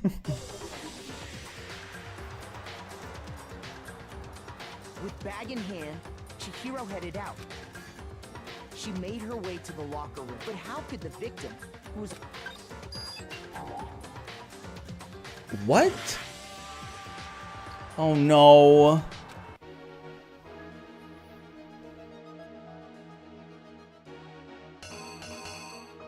The hell?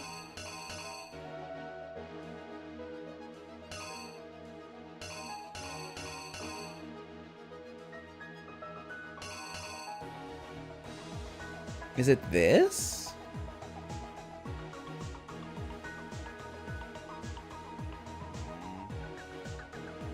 It better be.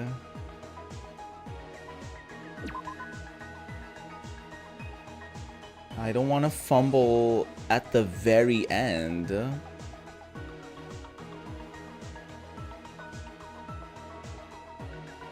But I'm afraid I will. Guess she had that. Then she got in. Oh, I guess I could get hints.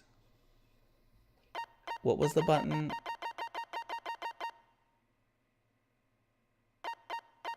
Oh, it's the A button.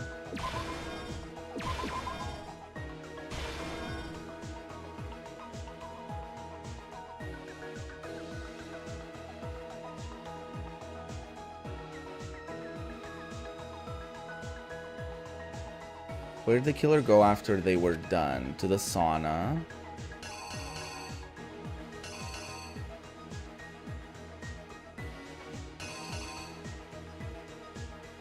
Oh, this is the sauna.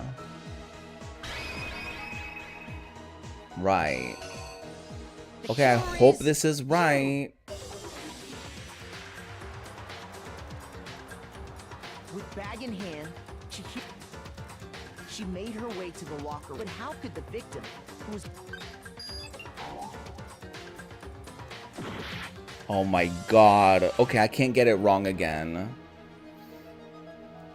Which locker room did Chihiro go into? The boys' locker room.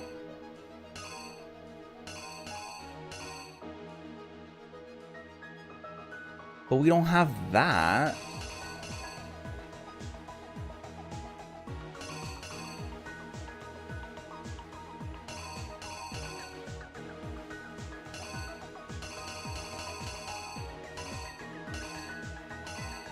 Oh, this one. Okay. Right, okay. The weapon the killer used was... Okay.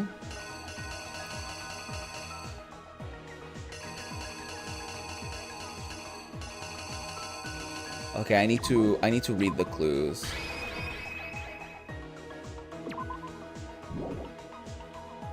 As the murder took place, some blood splattered onto something, didn't it? Okay, that was correct.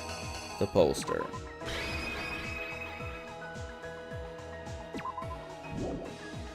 To disguise the truth, the killer switched around the carpet as well as something else. Okay, we know that.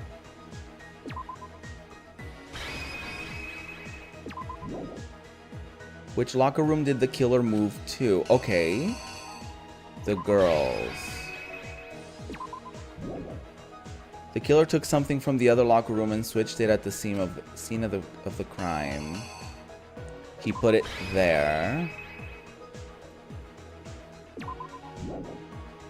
What was it that he brought into the crime scene? The extension cord. Like a freak.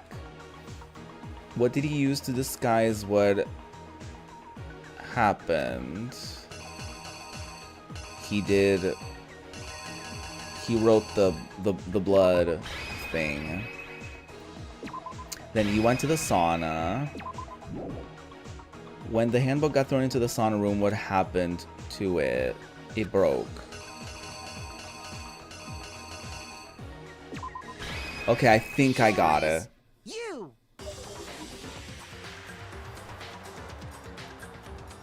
With bag in hand, Chihiro Oh my headed god. out, even though it was officially... She made her way to the locker room. But how could the victim, who was a... Because she was assigned male at birth. Which is why he was able She, to use his own handbook her. to gain entrance to the boys' locker room. Once inside, She met with somebody. and The person she met was the killer.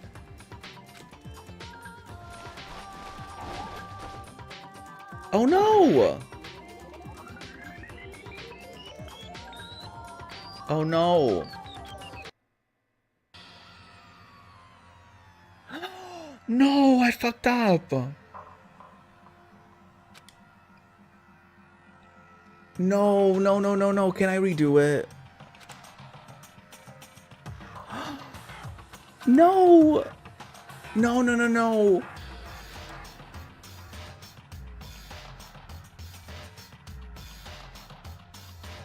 The one with the most votes is me.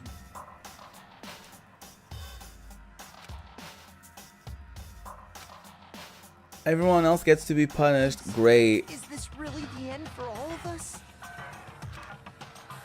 Give it another shot. Yes. I refuse to give up yet. Oh my god.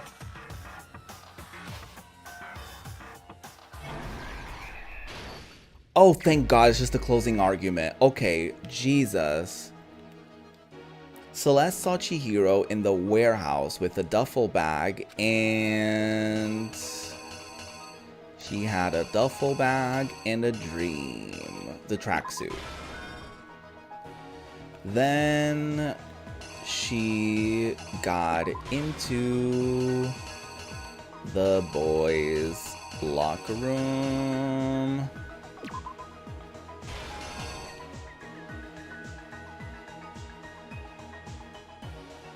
The weapon the killer used was it not this?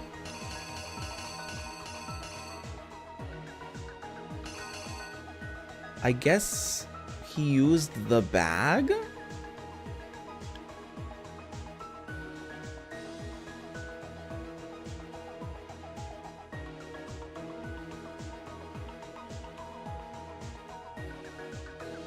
Oh, that's not the bag. I thought that was the bag. Oh my god, I'm so silly. Some blood splattered onto the poster. Jesus Christ. The killer switched around the carpet as well as removing the poster. Which locker room? He went to the girls' locker room. They took something. Yeah, they put the poster. Then he tied her up. He disguised the situation. I don't know why Byakuya messed with the crime scene. That is so fucked up and weird. Like, why did he do that? The killer went to the sauna. And then the handbook broke. This better be fucking it. I thought I had to do the whole trial again, and I was concerned. Last night, at the time, Yeah. that something was a blue trap.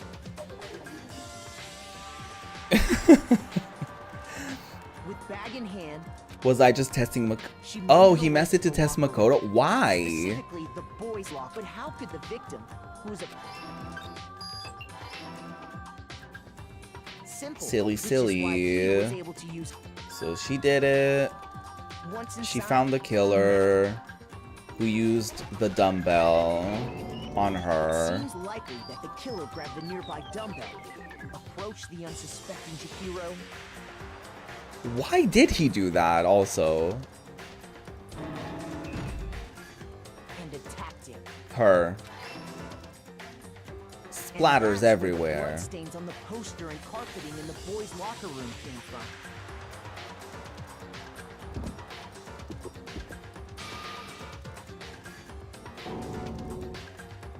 It was likely in the heat of the moment. The body was arranged, but the murder itself felt unplanned. So he took everything. The killer hurried to try and hide the act. First, pulling up the bloodstained carpet, then removing the bloody poster, And moving it to the girls' locker finally room. carrying the corpse into the girls' locker room. A girl's handbook was necessary to get into the locker room, of course. But this alone doesn't prove that the killer was necessarily a girl. After all, Sayaka and Junko's handbooks had been placed in the main hall. Using one of those, a boy could get into the girls' locker room without much problem. And that's exactly how the killer did it. With the carpet and the poster they brought with them, they got to work. They changed the layout of the boys' and girls' locker room in what you might call a Crime scene switch. That could have been the end of things, but no. But Byakuya had to make them even more fucked up. Byakuya discovered the body and decided to intervene in the situation, making things even more complicated. Literally for no reason. Mind you. So, after stumbling on the crime scene, he went and grabbed the extension cord from the library, and then he got to work. That is so weird. He used the cord to string up Chihiro's lifeless body. Poor Chihiro. She did not deserve any of this. Then, using the victim's own blood, he left a grisly message there at the scene of the crime. He wanted to create the illusion that Genocide Jack was responsible for the slaughter. Why? I'll never know. And around the same time that Byakuya was putting together this facade, the killer, having already disposed of Chihiro's bag and other belongings, arrived at the sauna. There, they planned to destroy the last piece of evidence, Chihiro's handbook. Which they did. And just as the killer expected, the steamy sauna was enough to ruin the electronic gadget. Somehow, the killer knew that the handbook couldn't stand up to the heat of the sauna. Yup. And the reason they knew that is because the sauna had already wrecked their own handbook. And that's how it all played out. Damn. Isn't that right, Mondo Arata?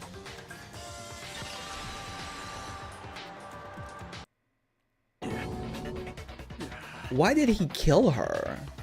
She was just in the boys' locker room. It's not like she was threatening in any way.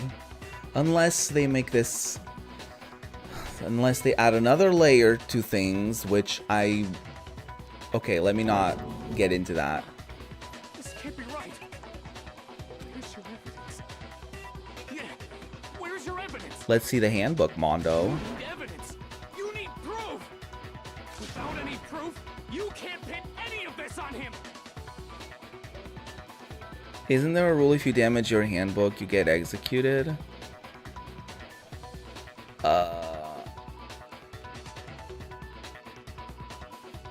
I don't think so. But maybe there is actually.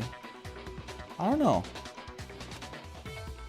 Evidence that Mondo is the killer that already revealed itself earlier in the trial.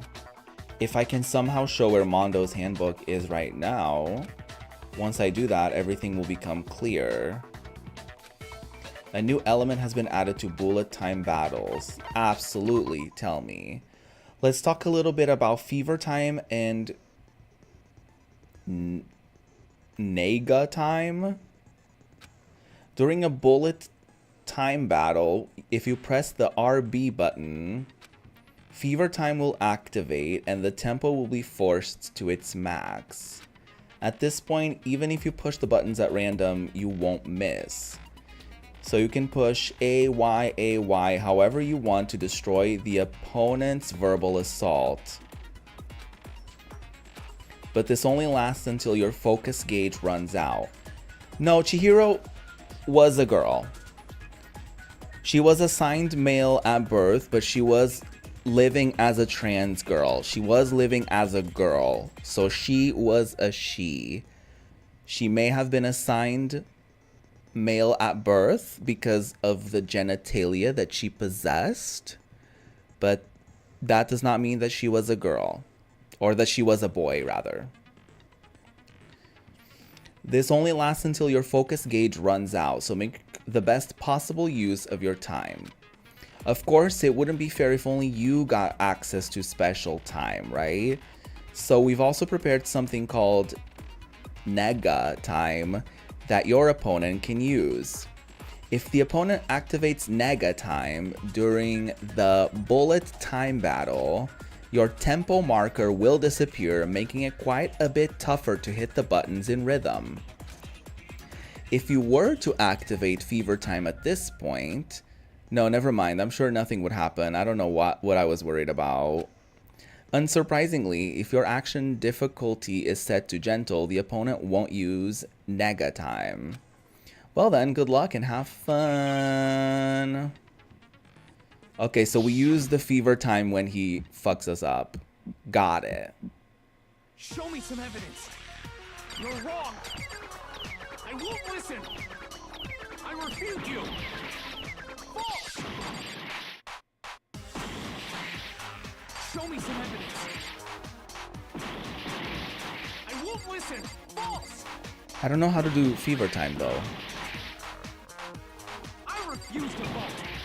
Wait. Show me some evidence. Ah, how do I do it?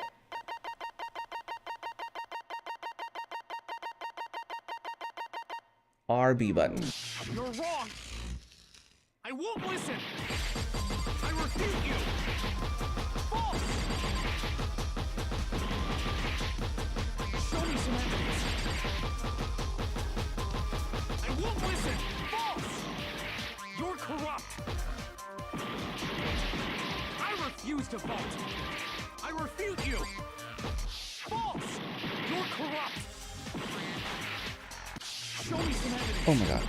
I won't listen. I refuse to vote. Show me some evidence. You're Jesus. wrong. I won't listen. I refute you. False. Show me some evidence. I won't listen. False. Oh my god, I I refuse to vote. Show me some evidence. You're wrong. I won't listen. I refute you. False. Oh my god. Show me some evidence.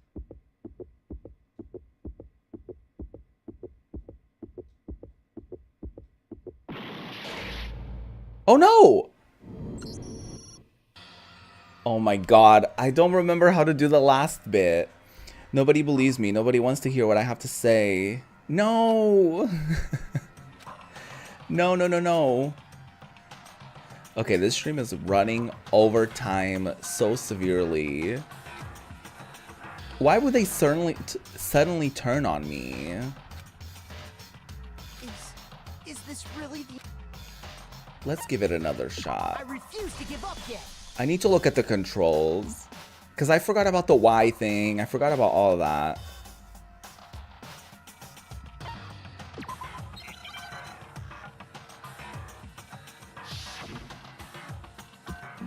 Okay, hold on. Tell me the controls.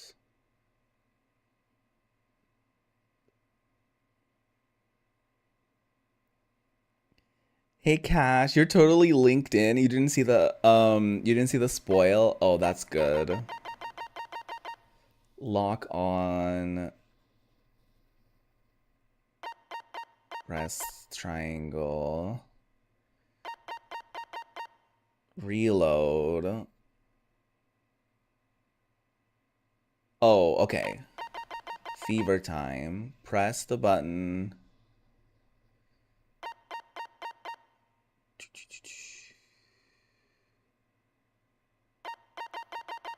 Final strike. Target the statement with a truth bullet and then destroy it by pressing the Y button. Use the LB button and then... Okay. Okay, I totally messed up. You're wrong! I won't listen! I refute you! False! Show me some evidence! I won't listen! False! I refuse to vote! Show me some evidence! You're wrong! I won't listen! I refute you! False! Show me some evidence! I won't listen! False! Show me some evidence! This should prove it. Oh my god, I was like spamming the buttons. I was afraid. Oh. If my thinking so far is right, Mondo must have replaced his broken handbook with Leon's. Yes. In which case, we can just check each of our handbooks right Yeah, now. do that. Once we do that, we'll... We don't gotta do that. Huh? He's gonna come clean. Yeah. Yeah. I did it. I killed him. Her.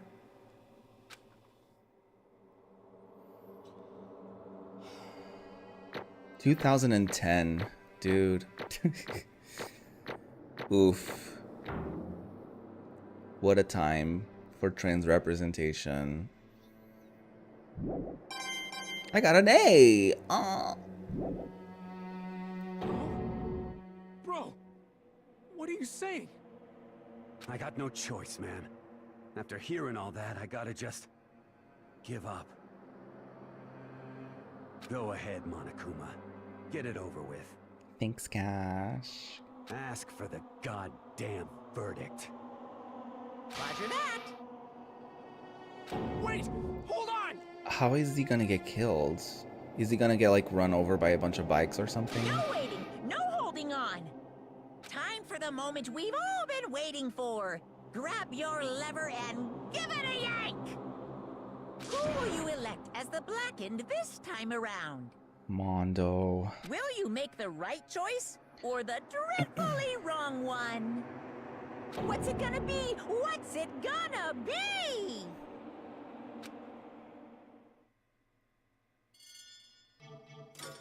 Monokuma vote.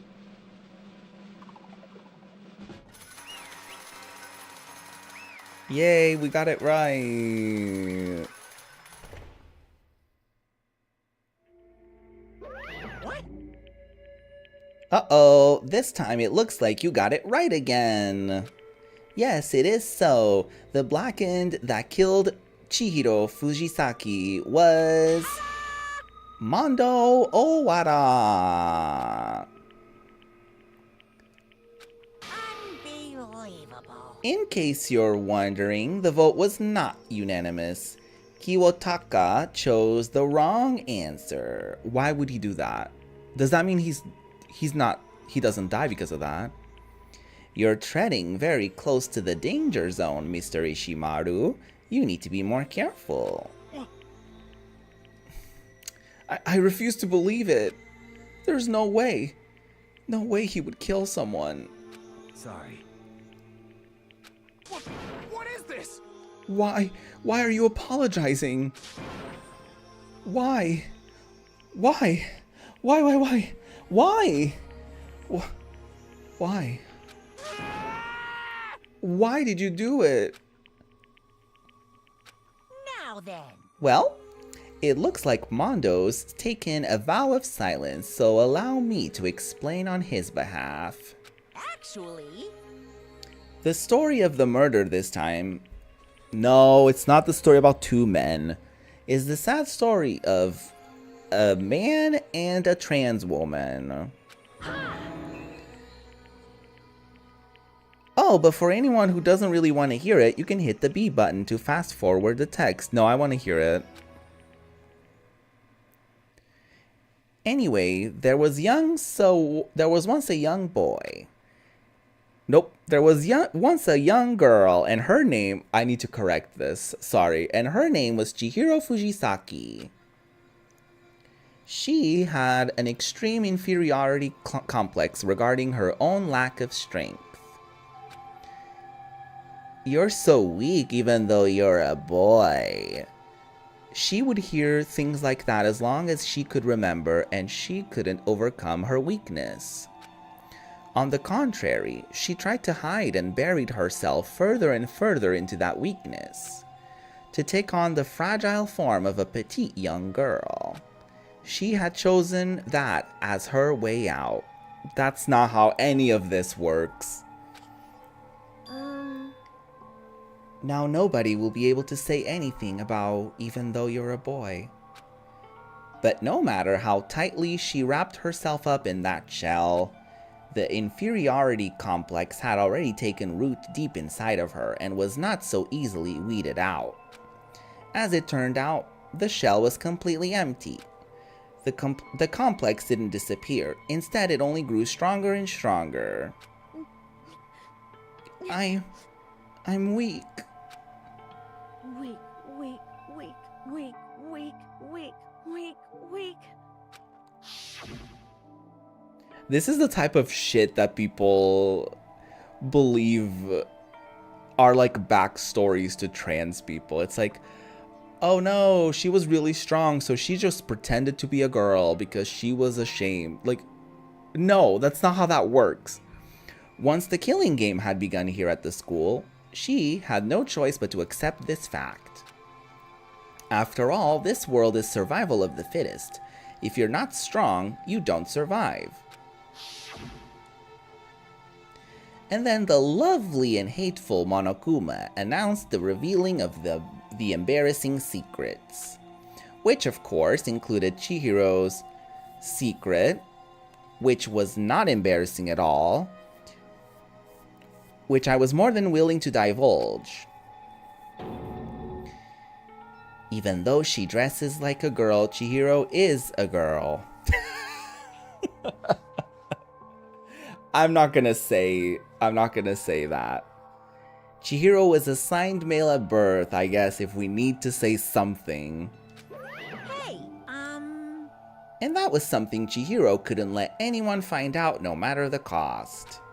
If that was revealed, it would be the end. The hardened shell would crack, the armor would fall away. Without a doubt, those around her would torture her more than ever before. Everyone figured being thrust into such a dilemma must have sent her spiraling into despair. what? And yet... I'm sorry. Sorry, I don't really want to talk about it right now. But I also don't want to leave things the way they are. So, maybe I can talk about it later. After I try my best to become strong, then I can tell everyone. Annoyingly, she used the threat of discovery to motivate herself to become stronger. That's right. Now's my chance. I want to change. I'm going to get stronger and accept who I am. Strong enough so that when someone says, even though you're a boy, I'll be okay. I'll get better. With that thought at the front of her mind, she resolved to take immediate action. And so, that day, she made the commitment to begin exercising. She was prepared to retrain her mind and body. But sadly, that would be the first and only chance she would get at it. Hey, When she decided to start exercising, she thought it would be good to ask for someone's help. But she wanted to tell that person her secret first, and then ask them to help her from there. And the person she went to, Yeah, that's right. it was me. Yep, it sure was. The biker gang fella had been painfully clear about how important his manly promises were. So Chihiro probably figured that even if she confided in Mondo, her honor would make him keep the secret. Oof. Or his honor, I guess, if we're talking about, you know, whatever. Plus, Mr. Macho Mondo was the very symbol of a strong man that Chihiro had always aspired to. Okay. I hate this. I hate everything about this. Maybe talking to Mondo about it will help give me some courage.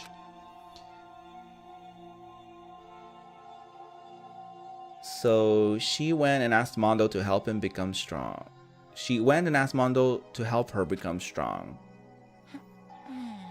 That was her aspiration, and she thought that only with Mondo's support would she ever be able to come close to that. Correct. So then, that must be why Mondo did what he did, to keep the promise he'd made Chihiro. Huh? Did what he did? You mean that's why Mondo carried Chihiro from the boys' locker room into the girls' locker room? But why kill her? Indeed. Yes, that's exactly what I mean. Wasn't that to cover up what he'd done? Certainly. That could have been part of it, but I don't think it was the main reason. The real purpose was to keep the promise between them that he'd made to Chihiro. But why did he kill her? But how does moving the body keep the secret? Because if everyone knew she'd been killed in the boys' locker room, then everyone would have been arguing about how she got into the boys' locker room, right? Once that started up, at least a few of us would have immediately begun to suspect her identity. So he tried to protect Chihiro's secret by putting her in the girls' locker room and stealing her handbook. See? Then Mondo did all that to keep the... No, that doesn't make any sense. Why would he kill her? Why would he do that? The more I hear you talk, the more I don't understand. I mean, you guys trusted each other, right? So why? Why did you... Because no matter what, I didn't want anyone to know. I knew it. What? That doesn't make any sense. Nobody would have known if you hadn't done anything. So that's what triggered it after all. The possibility of having your embarrassing memories and secrets exposed. What is this? That's impossible. Nothing could have been that bad. Something he didn't want anyone to know, even if it meant killing someone? You're wrong. Okay, what did he do? It's impossible. How many times must I repeat myself? To judge others by your own standard is the height of folly. Even if you can't comprehend it, he obviously can. That's all there is to it. Well, while we're on the subject, why don't I tell you? The embarrassing memory, the secret he didn't want anyone to know. Oh my god. Hey, You know what Mondo did? He killed his own brother.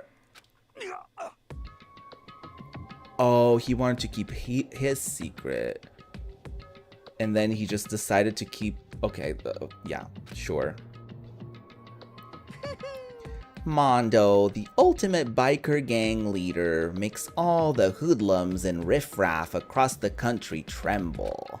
But the only reason he had the chance to join a gang in the first place was because of a certain someone.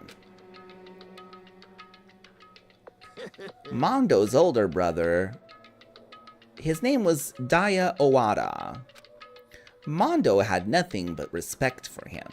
It was because of Daya that Mondo ever got on a motorcycle. Vroom vroom. Mondo's brother was his only family growing up. He was the only one Mondo could trust or respect. he wanted to measure up to his big brother, so he imitated him in everything he could. Mondo was the epitome of the starry-eyed kid brother. Meanwhile, the charismatic older brother had put together a local motorcycle gang. And before anyone knew it, it had grown into the biggest biker gang in the country. Daya, the older brother, number 1 in the gang, and his number 2, his younger brother Mondo. In the beginning, everything was peaches and gravy. Ew, peaches and gravy. But when Mondo started to think about how he would have to take over the gang from his brother someday, his brother's greatness, his reputation, began to gnaw on Mondo's very soul. The kid's gonna take over for Daya, huh? Daya created this gang with his bare hands. Mondo's just along for the ride. Can someone like that really be our leader? All that will do is make the gang look bad. Almost every day, Mondo heard the gossip and whispers of the other members of the gang. Which is why... I gotta get stronger. Stronger than Daya. Once, just one time. No matter what, I gotta win. Don't fuck with me. I don't care what it takes. I gotta come out on top. And on the night of his amazing brother's retirement ceremony, Mondo challenged him to a street race. But during the race, tragedy struck. The kid brother pushed ahead with reckless abandon, eager for victory, and dashed into oncoming traffic. But suddenly, oh, then he didn't kill his brother. His brother saved him. Laying in his brother's arms, the older brother delivered his final words. My bad, kid. I fucked up. Sorry. Of course he knew it was his brother's fault, but Daya never blamed him for what happened. Hey kid, the rest is up to you. No matter what, you gotta keep the gang together. 'Cause it's the team, you and me, put together. It's a promise between men. He decided to hide the truth of what happened from everyone else in the gang. In order to keep the gang together and keep the promise to his brother, he could never admit to anyone that it was his own weakness that caused the accident. And as a result, the team was made even stronger under the banner of the kid who'd bested his big brother. Daya was gonna lose to his kid brother, so he got stupid and got himself killed. That became the explanation for what happened. Mondo's lie became the truth. He wanted to lead the team so bad, he was willing to tell all kinds of lies about his brother. I'm strong. Strong. And yet, as soon as our killing game began, he realized no matter how tough he pretended to be, he was just another weakling that could die in an instant. And then the lovely, the hateful Monokuma announced the revealing of the embarrassing secrets. At that point, it was clear I would have no problem shedding light on his secret. Mondo killed his own older brother. Not really. That's not really what happened. No matter what, I couldn't let the other gang members find out. If that happened, everything would have been ruined. Everything me and my brother had worked to create would have been destroyed. His death, all the guilt I'd been carrying around, it all would have been for nothing. So that's why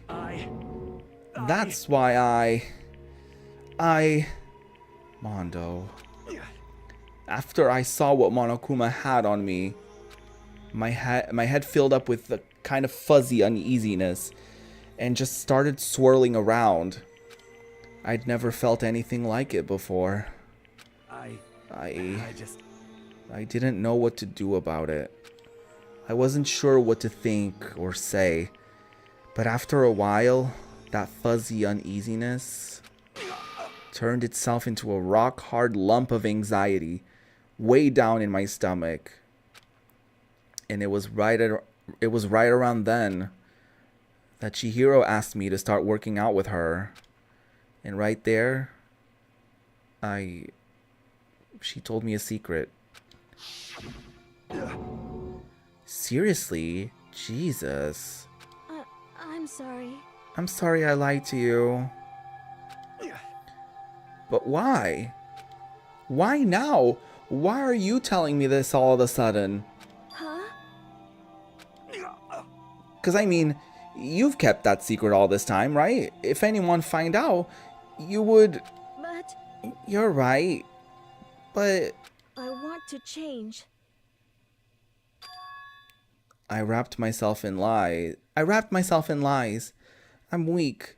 I want to destroy that version of me forever. Her words were like a knife in my gut. I felt like she was exposing the lie I'd been living myself. I have to change. I don't want to be weak anymore. You're so strong.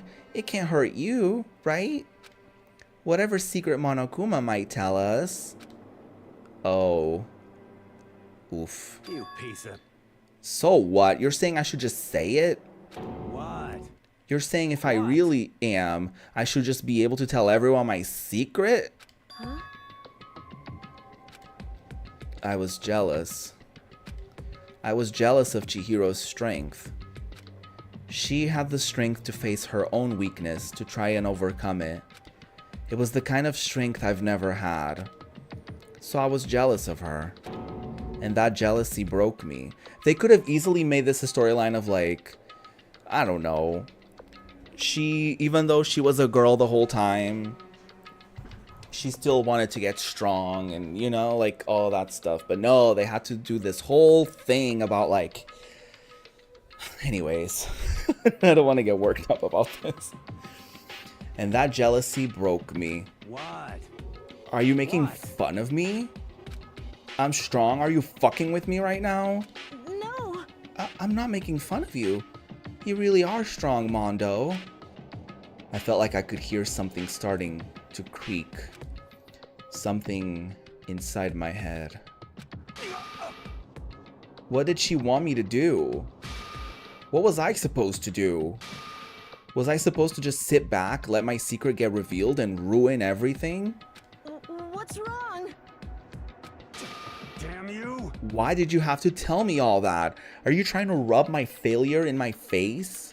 I just wanted to... No, I just really admire you.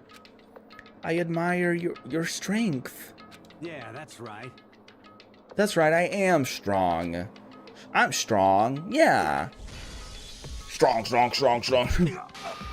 Stronger than you. You son of a bitch. And stronger than Daya. So now you must die. Sorry. I don't remember anything after that. When I woke up again, she was laying at my feet, covered in blood. I had the dumbbell in my hand, and I was just staring at her, down on the ground. Hey. I killed him. I killed her. I killed Chihiro. Even after all this time, I'm still just as weak as I've always been. And thanks to that, I did something I can never take back. Damn. Mondo. He was normally so aggressive and so angry. He hid that weak side away from everyone. That was his secret. toxic masculinity strikes again. A weakness like that lived in a heart like his, and it turned him cold-blooded. God damn it. And this bitch just laughs. Look at him. You see, you're all just like him. For a secret from the past, for a memory. For that, he killed another living human in cold blood. He couldn't cut free of his regrets from the outside world. He doesn't know what true strength is. Do you see hope anywhere in there? 'Cause I sure don't. You bastard! Just shut up, you son of a bitch! Go ahead, say that again. I dare you. He cussed. Yep. Okay, I'll say it as many times as I want. Is what I want to say, but unfortunately I can't do that right now because it's the time for punishing. It's fast approaching. Punishing? It can't be. You mean execution?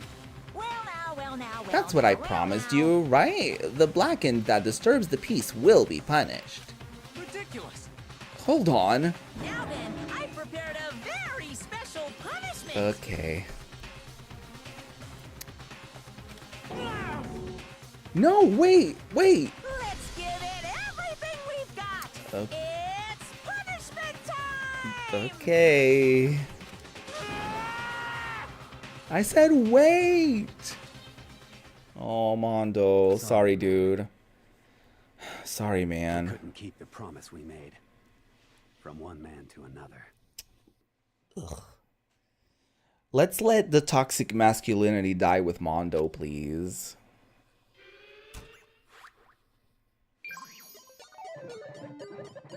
Game over. Mondo has been found guilty. Time for the punishment. Jesus.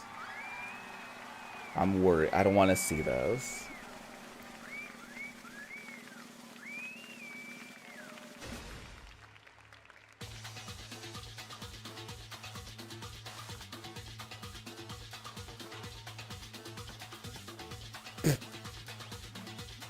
Sorry. Monokuma got dressed up. Wait, what is that? The Cage of Death? Oh god.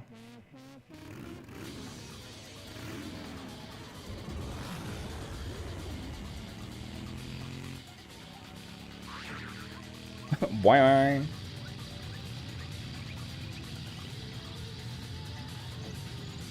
Is he just gonna spin until he dies?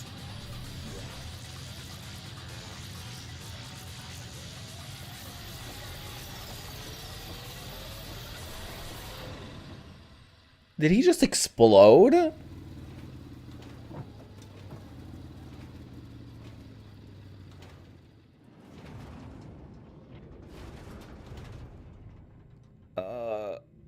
Oh.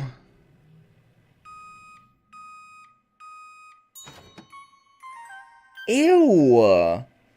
Not the Mondo butter. Disgusting.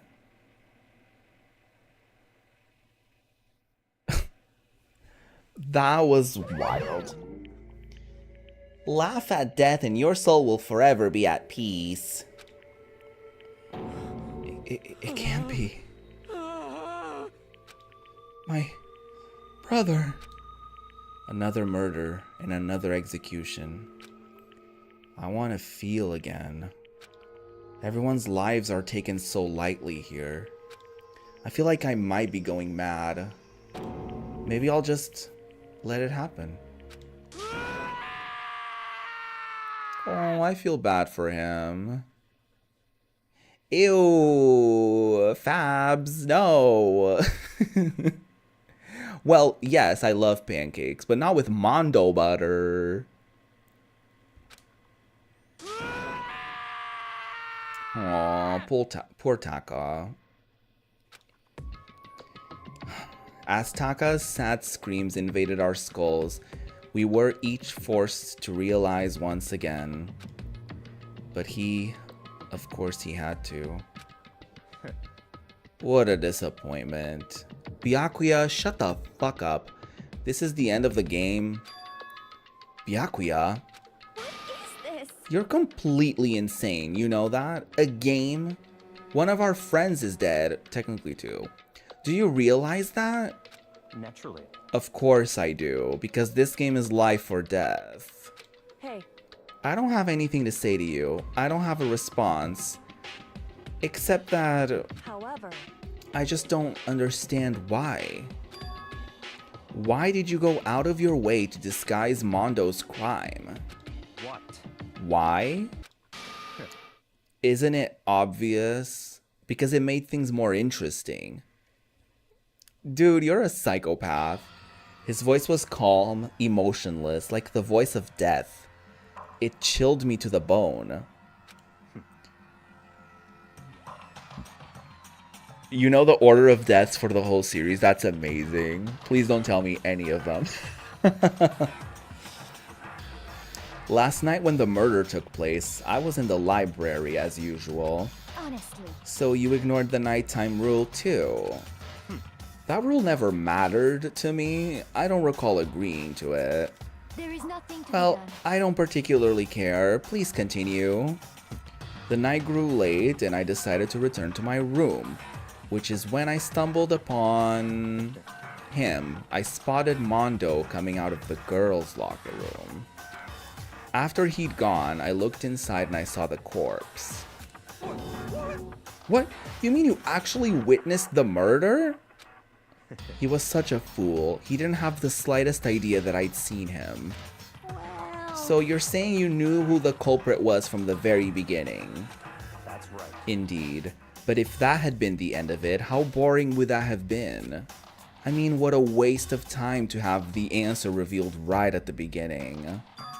Which is why I decided to lend a little helping hand. I thought it would liven things up. You did all of that to liven things up? I see. No, I'm not gonna give Mondo any credit. He did it selfishly. To hide his own secret. Chihiro just happened to be there. I guess he did at least have the decency to put her in the girls' locker room, but I mean, he did fucking kill her.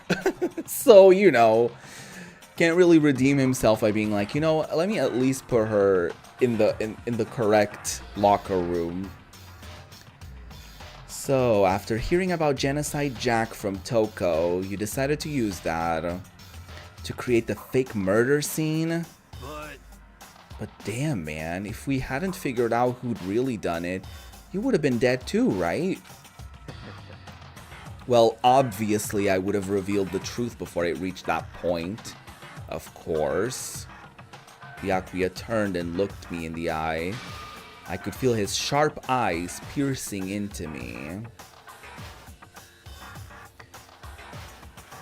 They found out Chihiro had a penis. That didn't mean Chihiro was a male. Thanks to a certain remarkable someone, it never did, and I was able to perform an interesting experiment. Once I do decide to become blackened, I now know who I'll have to watch out for. Great! Correct. So that was your reason. Are you satisfied? Indeed. Yes, we're done listening to your story. Moving on. Hey, There's something I'd like to ask Monokuma. What's this? Oh. I am up next? You like to perform these elaborate executions each time, correct? My question is, why? Do you like them? But you know, this punishment, this despair, it's not just for you. All of this punishment, all of this despair is my gift to mankind itself. what? You're over-exaggerating. I'm not over-exaggerating. These punishments are meant to transform all hope to despair. What do you mean? Mean? Mean? Mean? Me. Good grief, I don't understand why you have to pick apart every little stupid thing. Whatever, doesn't matter. In the end, I'm going to stand alone as the victor, and then everything will be revealed to me. Ah, the noble son of a noble family. Truly, you understand me. I think this is the start of a terrifying friendship. That's enough. Shut up, I would never stoop to the level of a childish criminal like you. Let me just say this. After I have achieved complete victory, you're up next. I'm going to find you and kill you. Understand? In the name of my family. In the name of the Togami family, for which victory is a foregone conclusion. Okay, he dies next. You're getting all Ooh, so cool. It's like you're the main character of a video game or something. No trash mob for you. I swear, whatever it takes, I will kill you. How embarrassing. He thinks he's the main character, you guys. Ooh, temper. Sounds like someone needs a nap.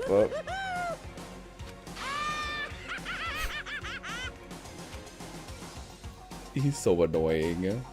Monokuma's laughter peeled across the courtroom, and the curtain closed on the case of Chihiro and Mondo. But I knew that wasn't the end. The killing game would still continue, because the mastermind wouldn't let it end. For those of us who were still alive, our worst fear and despair kept on multiplying. It was the kind of despair that felt like a blind puppy in hell had more of a future than us. All of our courage, our effort, our friendship, it felt like it amounted to nothing at all. It was the worst kind of despair. Damn. Well, anyway, Oh. like I was saying, Who is he talking to? this is a pretty good spot. Yeah, a really good spot. Oh? Anyway, isn't it amazing how that girl went and killed someone before things even had a chance to get boring? Once things really get moving, it'll be like a roller coaster. There won't be any stopping it. Fear and despair charge forward at a speed nothing can hope to match. But I must admit, I'm disappointed. I went to all the pain and effort of making you part of the group, and you couldn't play your part. Wait, what? You do remember you were supposed to make the first move, right? He's working with one of them? Well, no biggie.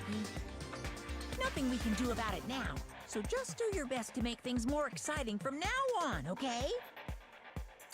After all, that's what everyone wants to see.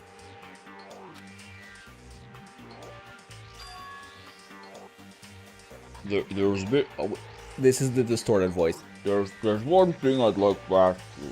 As long as you don't want to know my measurements, fire away. Weirdo. Who is it? The 16th high school student. I mean... The 16th high school student. What? My, you really took me by surprise there. Oh, do they mean us? I know I said you could ask anything, but... Unless there's a new student coming? Super denied, ultra denied, demonic denied. Because you see, that's my ace in the hole. And nobody'd be dumb enough to reveal that, right? No matter how close they were to their friends.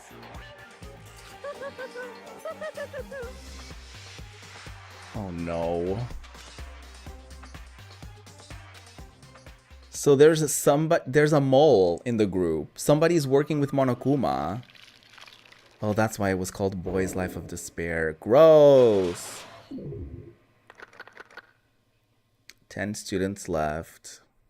Damn. To be continued.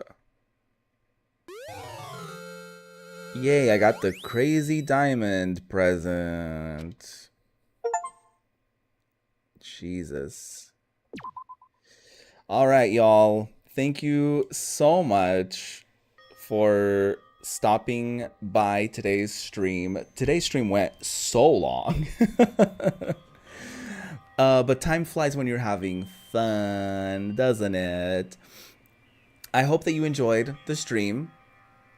I hope that you enjoyed this week's worth of streams. And I will be back sometime next week. I will upload a schedule on Monday, so you'll know what I'll be up to. But you can expect, hopefully, the finale of Metaphor Refantasio, the third chapter of Danganronpa, and maybe a new game. Maybe an old game returns. Maybe I'll do literally anything else. Who knows? You're just gonna have to find out when I post the schedule on Monday. I don't know yet, so we'll see. All right, juicy people. Stay juicy, have a wonderful rest of your weekend, and I will be seeing you sometime early next week. Goodbye.